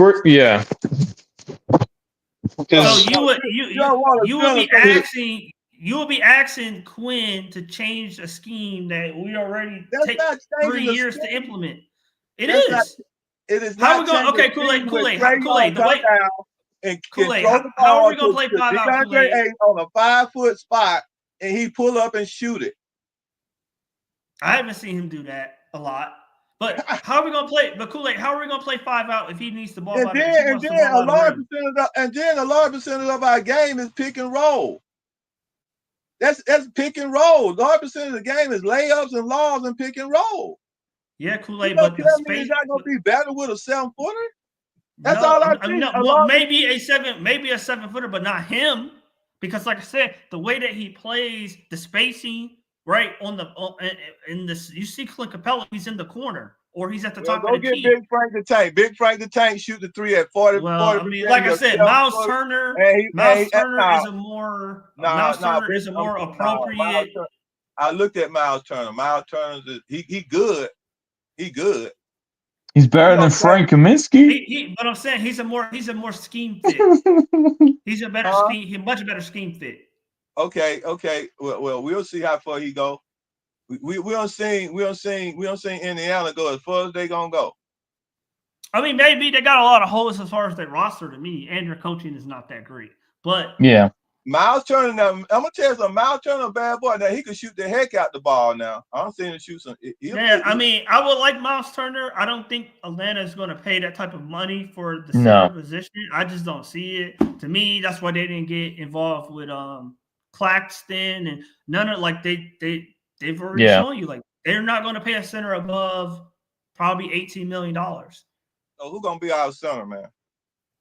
I think they're going to. We're going to draft. Personally, I think they're going to draft a guy. I think they're going to go with Okongwu and draft a guy. That's what I think today. It could change, but I think today they're going to swing with Okongwu and they're going to draft the center. So we're going to stay. So if you're going to draft a guy, you just got. I'm just saying we got to move off the centers that we got. That's all. No, I think you're going to move off of Capella, and we're gonna get rid of Capella. We're gonna get rid of Capella first, and then Okongwu. And I think you're gonna draft a center because I think Quinn wants a 7-footer, but I think the 7-footer has to fit what he's trying to do. We're not gonna develop a system and then get a 7-foot center who don't fit that system. Who can't do the system? Yeah, it would be inconsistent. So I just don't see that happening. Nor do I see them paying big money for a center either. So you don't think they pay big money for no superstar at all, no superstar center at all? No, I don't. Me personally, I don't see them spending a lot of money at the center position because they're spending some. They're telling you they value the wing position. That's where all the assets are going. Yeah, like Jaylen's contract. They drafted Zach. If they didn't draft Zach, they was going to draft the wing anyway. So they're to me, they're showing you they value the wing position more than the center position. They were looking really hard at Reed Shepherd. They're looking really hard at Reed. Oh yeah. But that was only if they was gonna move off of Trey. But true. I just like I said, they're already showing you where they put. You know what I'm saying? They're already showing you that they value the wing over other positions. That's why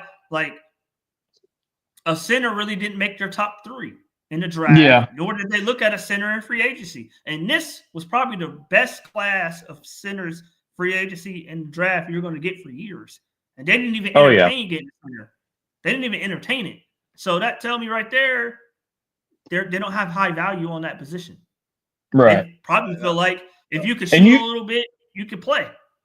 And there's good centers coming out in this upcoming draft. If you don't replace if Landry don't replace the center with a 7-foot center or what he drafted with the talent, the mutant with the talent. I mean, you got to draft the mutant or go get an Embiid or somebody that already got those skills as a free agent. I don't see that. I mean, like I said, I can see them drafting a center. I can see that. Yeah, build a team to win. Because you lacking right now. That's where you lacking at, man. You got to put the players in place that you need to win.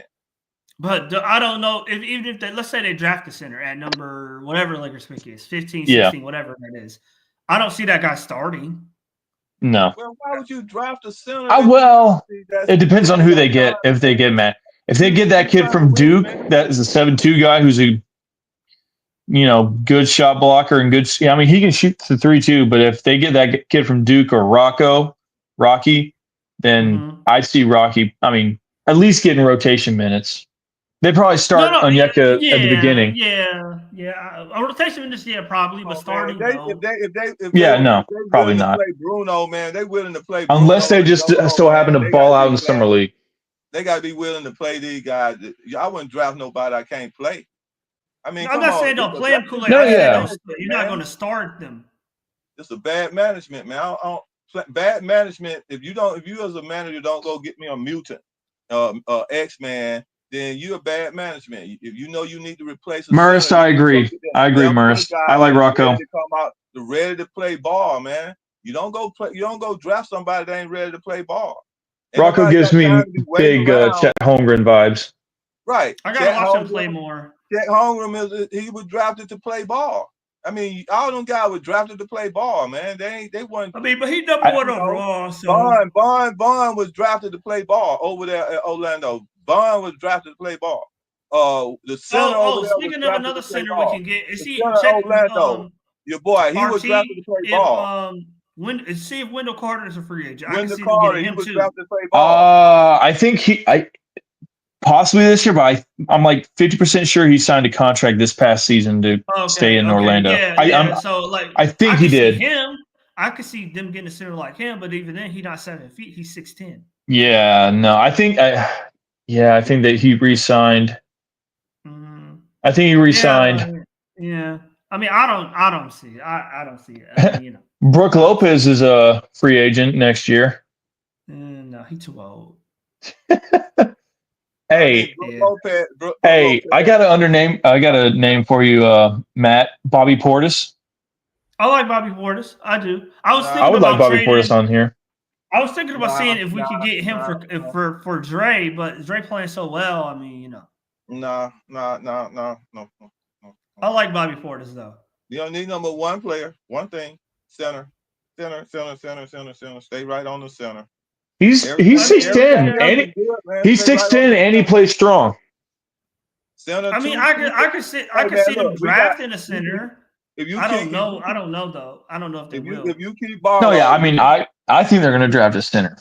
Look, you go ahead and draft your 7-foot center, and you could bring Barlow up to be a backup center. Hey man, I mean, Barlow the same height as Okongwu.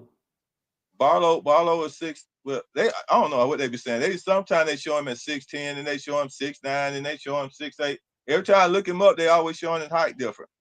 Well, I mean, I'm just saying he's the same height. I don't think Barlow's ready. So Barlow the same height as Okongwu.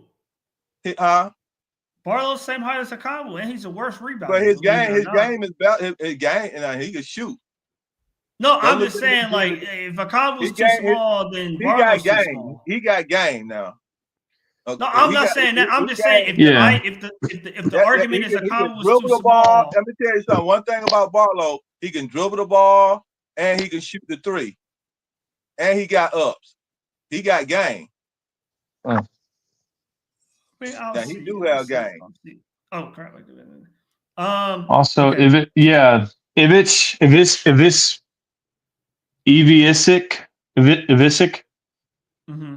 yeah, he's pretty good, but I mean, not a lot of people are looking at him, and he's projected to go second round. So if we pick him up late first round, I could see him being a steal because he's pro ready right now. Yeah. He kind of plays. I mean, not as good, but he kind of plays like Nurkic a little bit to me, Which which would fit in his prime. Oh yeah, yeah, absolutely. If I could get a Nurkic in his prime, that would be like gold for us. Oh yeah, for sure. Yeah, he don't shoot as good as Nurk, but no, because I mean, man in his prime, man. Oh yeah, they're comparing Rocco to young Andrew Bogut, like Milwaukee Andrew Bogut. That's what I was saying, man. Andrew. I like that. I like that. I gotta watch him more. I gotta watch it. He got a mohawk, right? The guy. I think so. Yeah, I got. But he's got long hair, gold hair. I gotta watch. But he's like 7'3", but he's in the NBL and they don't really play him that much. He only plays like 15, 20 minutes a night. Mm-hmm. Yeah, he's on that SAR and Jock Landale.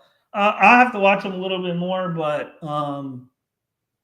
we'll see. I don't know. I mean, I have to research the centers in this class. I wasn't, at least preliminary research. I haven't been that impressed. Yeah. But and he's supposed to be like 18 when we come to draft time.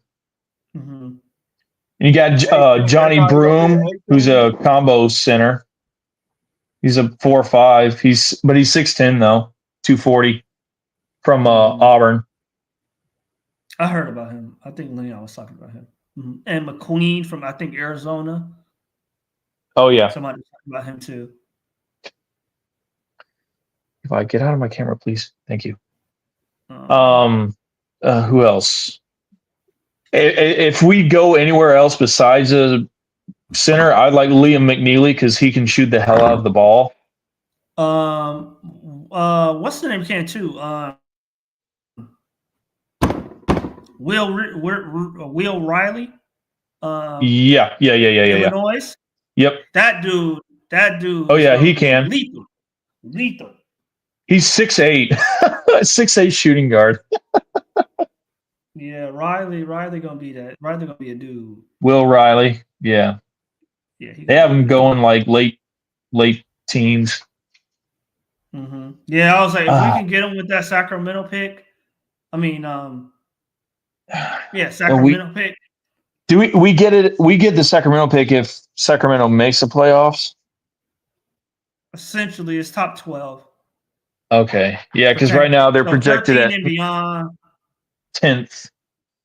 Yeah, we want to get it then. And a more positive note, our pick that's going to the Spurs is 16th, and they're getting Boogie Fland.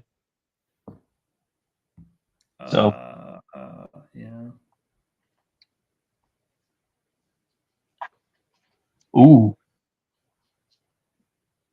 There's a oh wow, this kid just dropped 49 points. Ryan, his name is Ryan Kalkbrenner. He's 7'1", 252. Just dropped 49 points and 11 rebounds on 20 shots. Who do you play for? He plays for Creighton. Oh, yeah, that's a good school. That's a good school right there, man. Creighton is a good school. I saw him. He was a little stiff to me, though. From what I saw, he was a little stiff. Some big guys coming out, man. So it ain't like he got some big guys coming out. Yeah, I mean he's averaging college season he's averaging like 18 points, 8 rebounds, but he's averaging 3 blocks per game. So that's good. That's what you need right there. That's the kind of center you want. They're gonna put the fear in somebody coming in there, man. His defensive win shares are 11%. The team, Creighton has a 150 offensive rating with him on it. Yeah, he's a good player. Let me release Mike. Hold on, y'all. I have to let me end the stream for Mike. All right, man. Hey, look. That'll be a good one though, bro. Oh yeah. Yep, like Rocky, is it Murs? Okay. Yeah, hold on, wait. Let me end the stream and then. Yeah, Rocky's good. Y'all can go back. Appreciate everybody watching. Subscribe. Yeah, thank you, and hit the like button, please. Hit the likes, yeah. Share it to your friends. Share it to your friends, please. Always subscribe. Hit the thumbs up. We love accepting new people. Yeah.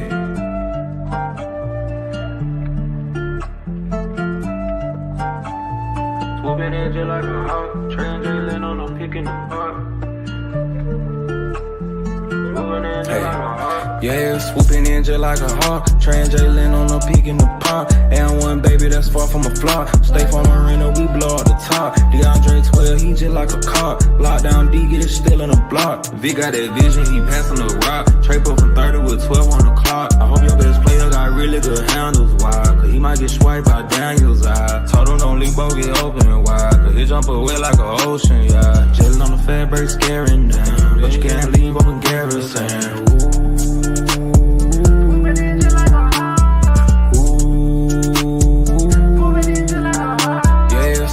Just like a hawk, Trey and Jaylen on the peak in the pop. And one baby that's far from a flop. Stay from Marina, we blow up the top. DeAndre 12, he just like a cop. Lockdown D, get it still in the block. Swooping in just like a hawk, Trey and Jaylen on the peak in the pop. Swooping in just like a hawk, Trey and Jaylen on the peak in the pop.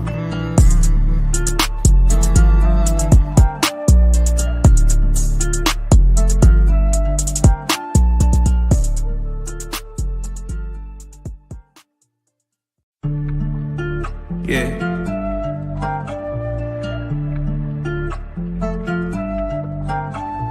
Swooping in just like a hawk. Trey and Jaylen on the pick in the park.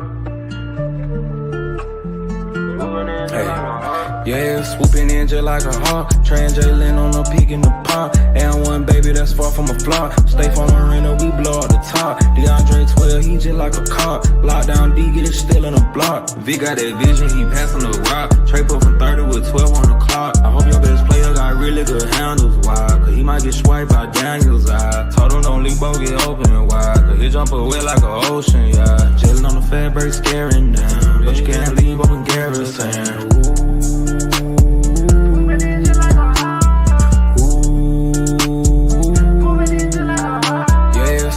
Just like a hawk, Trey and Jaylen on the peak in the pop. And one baby that's far from a flop. Stay from Marina, we blow up the top. DeAndre 12, he just like a cop. Lockdown D, get it still in the block. Swooping in just like a hawk, Trey and Jaylen on the peak in the pop. Swooping in just like a hawk, Trey and Jaylen on the peak in the pop.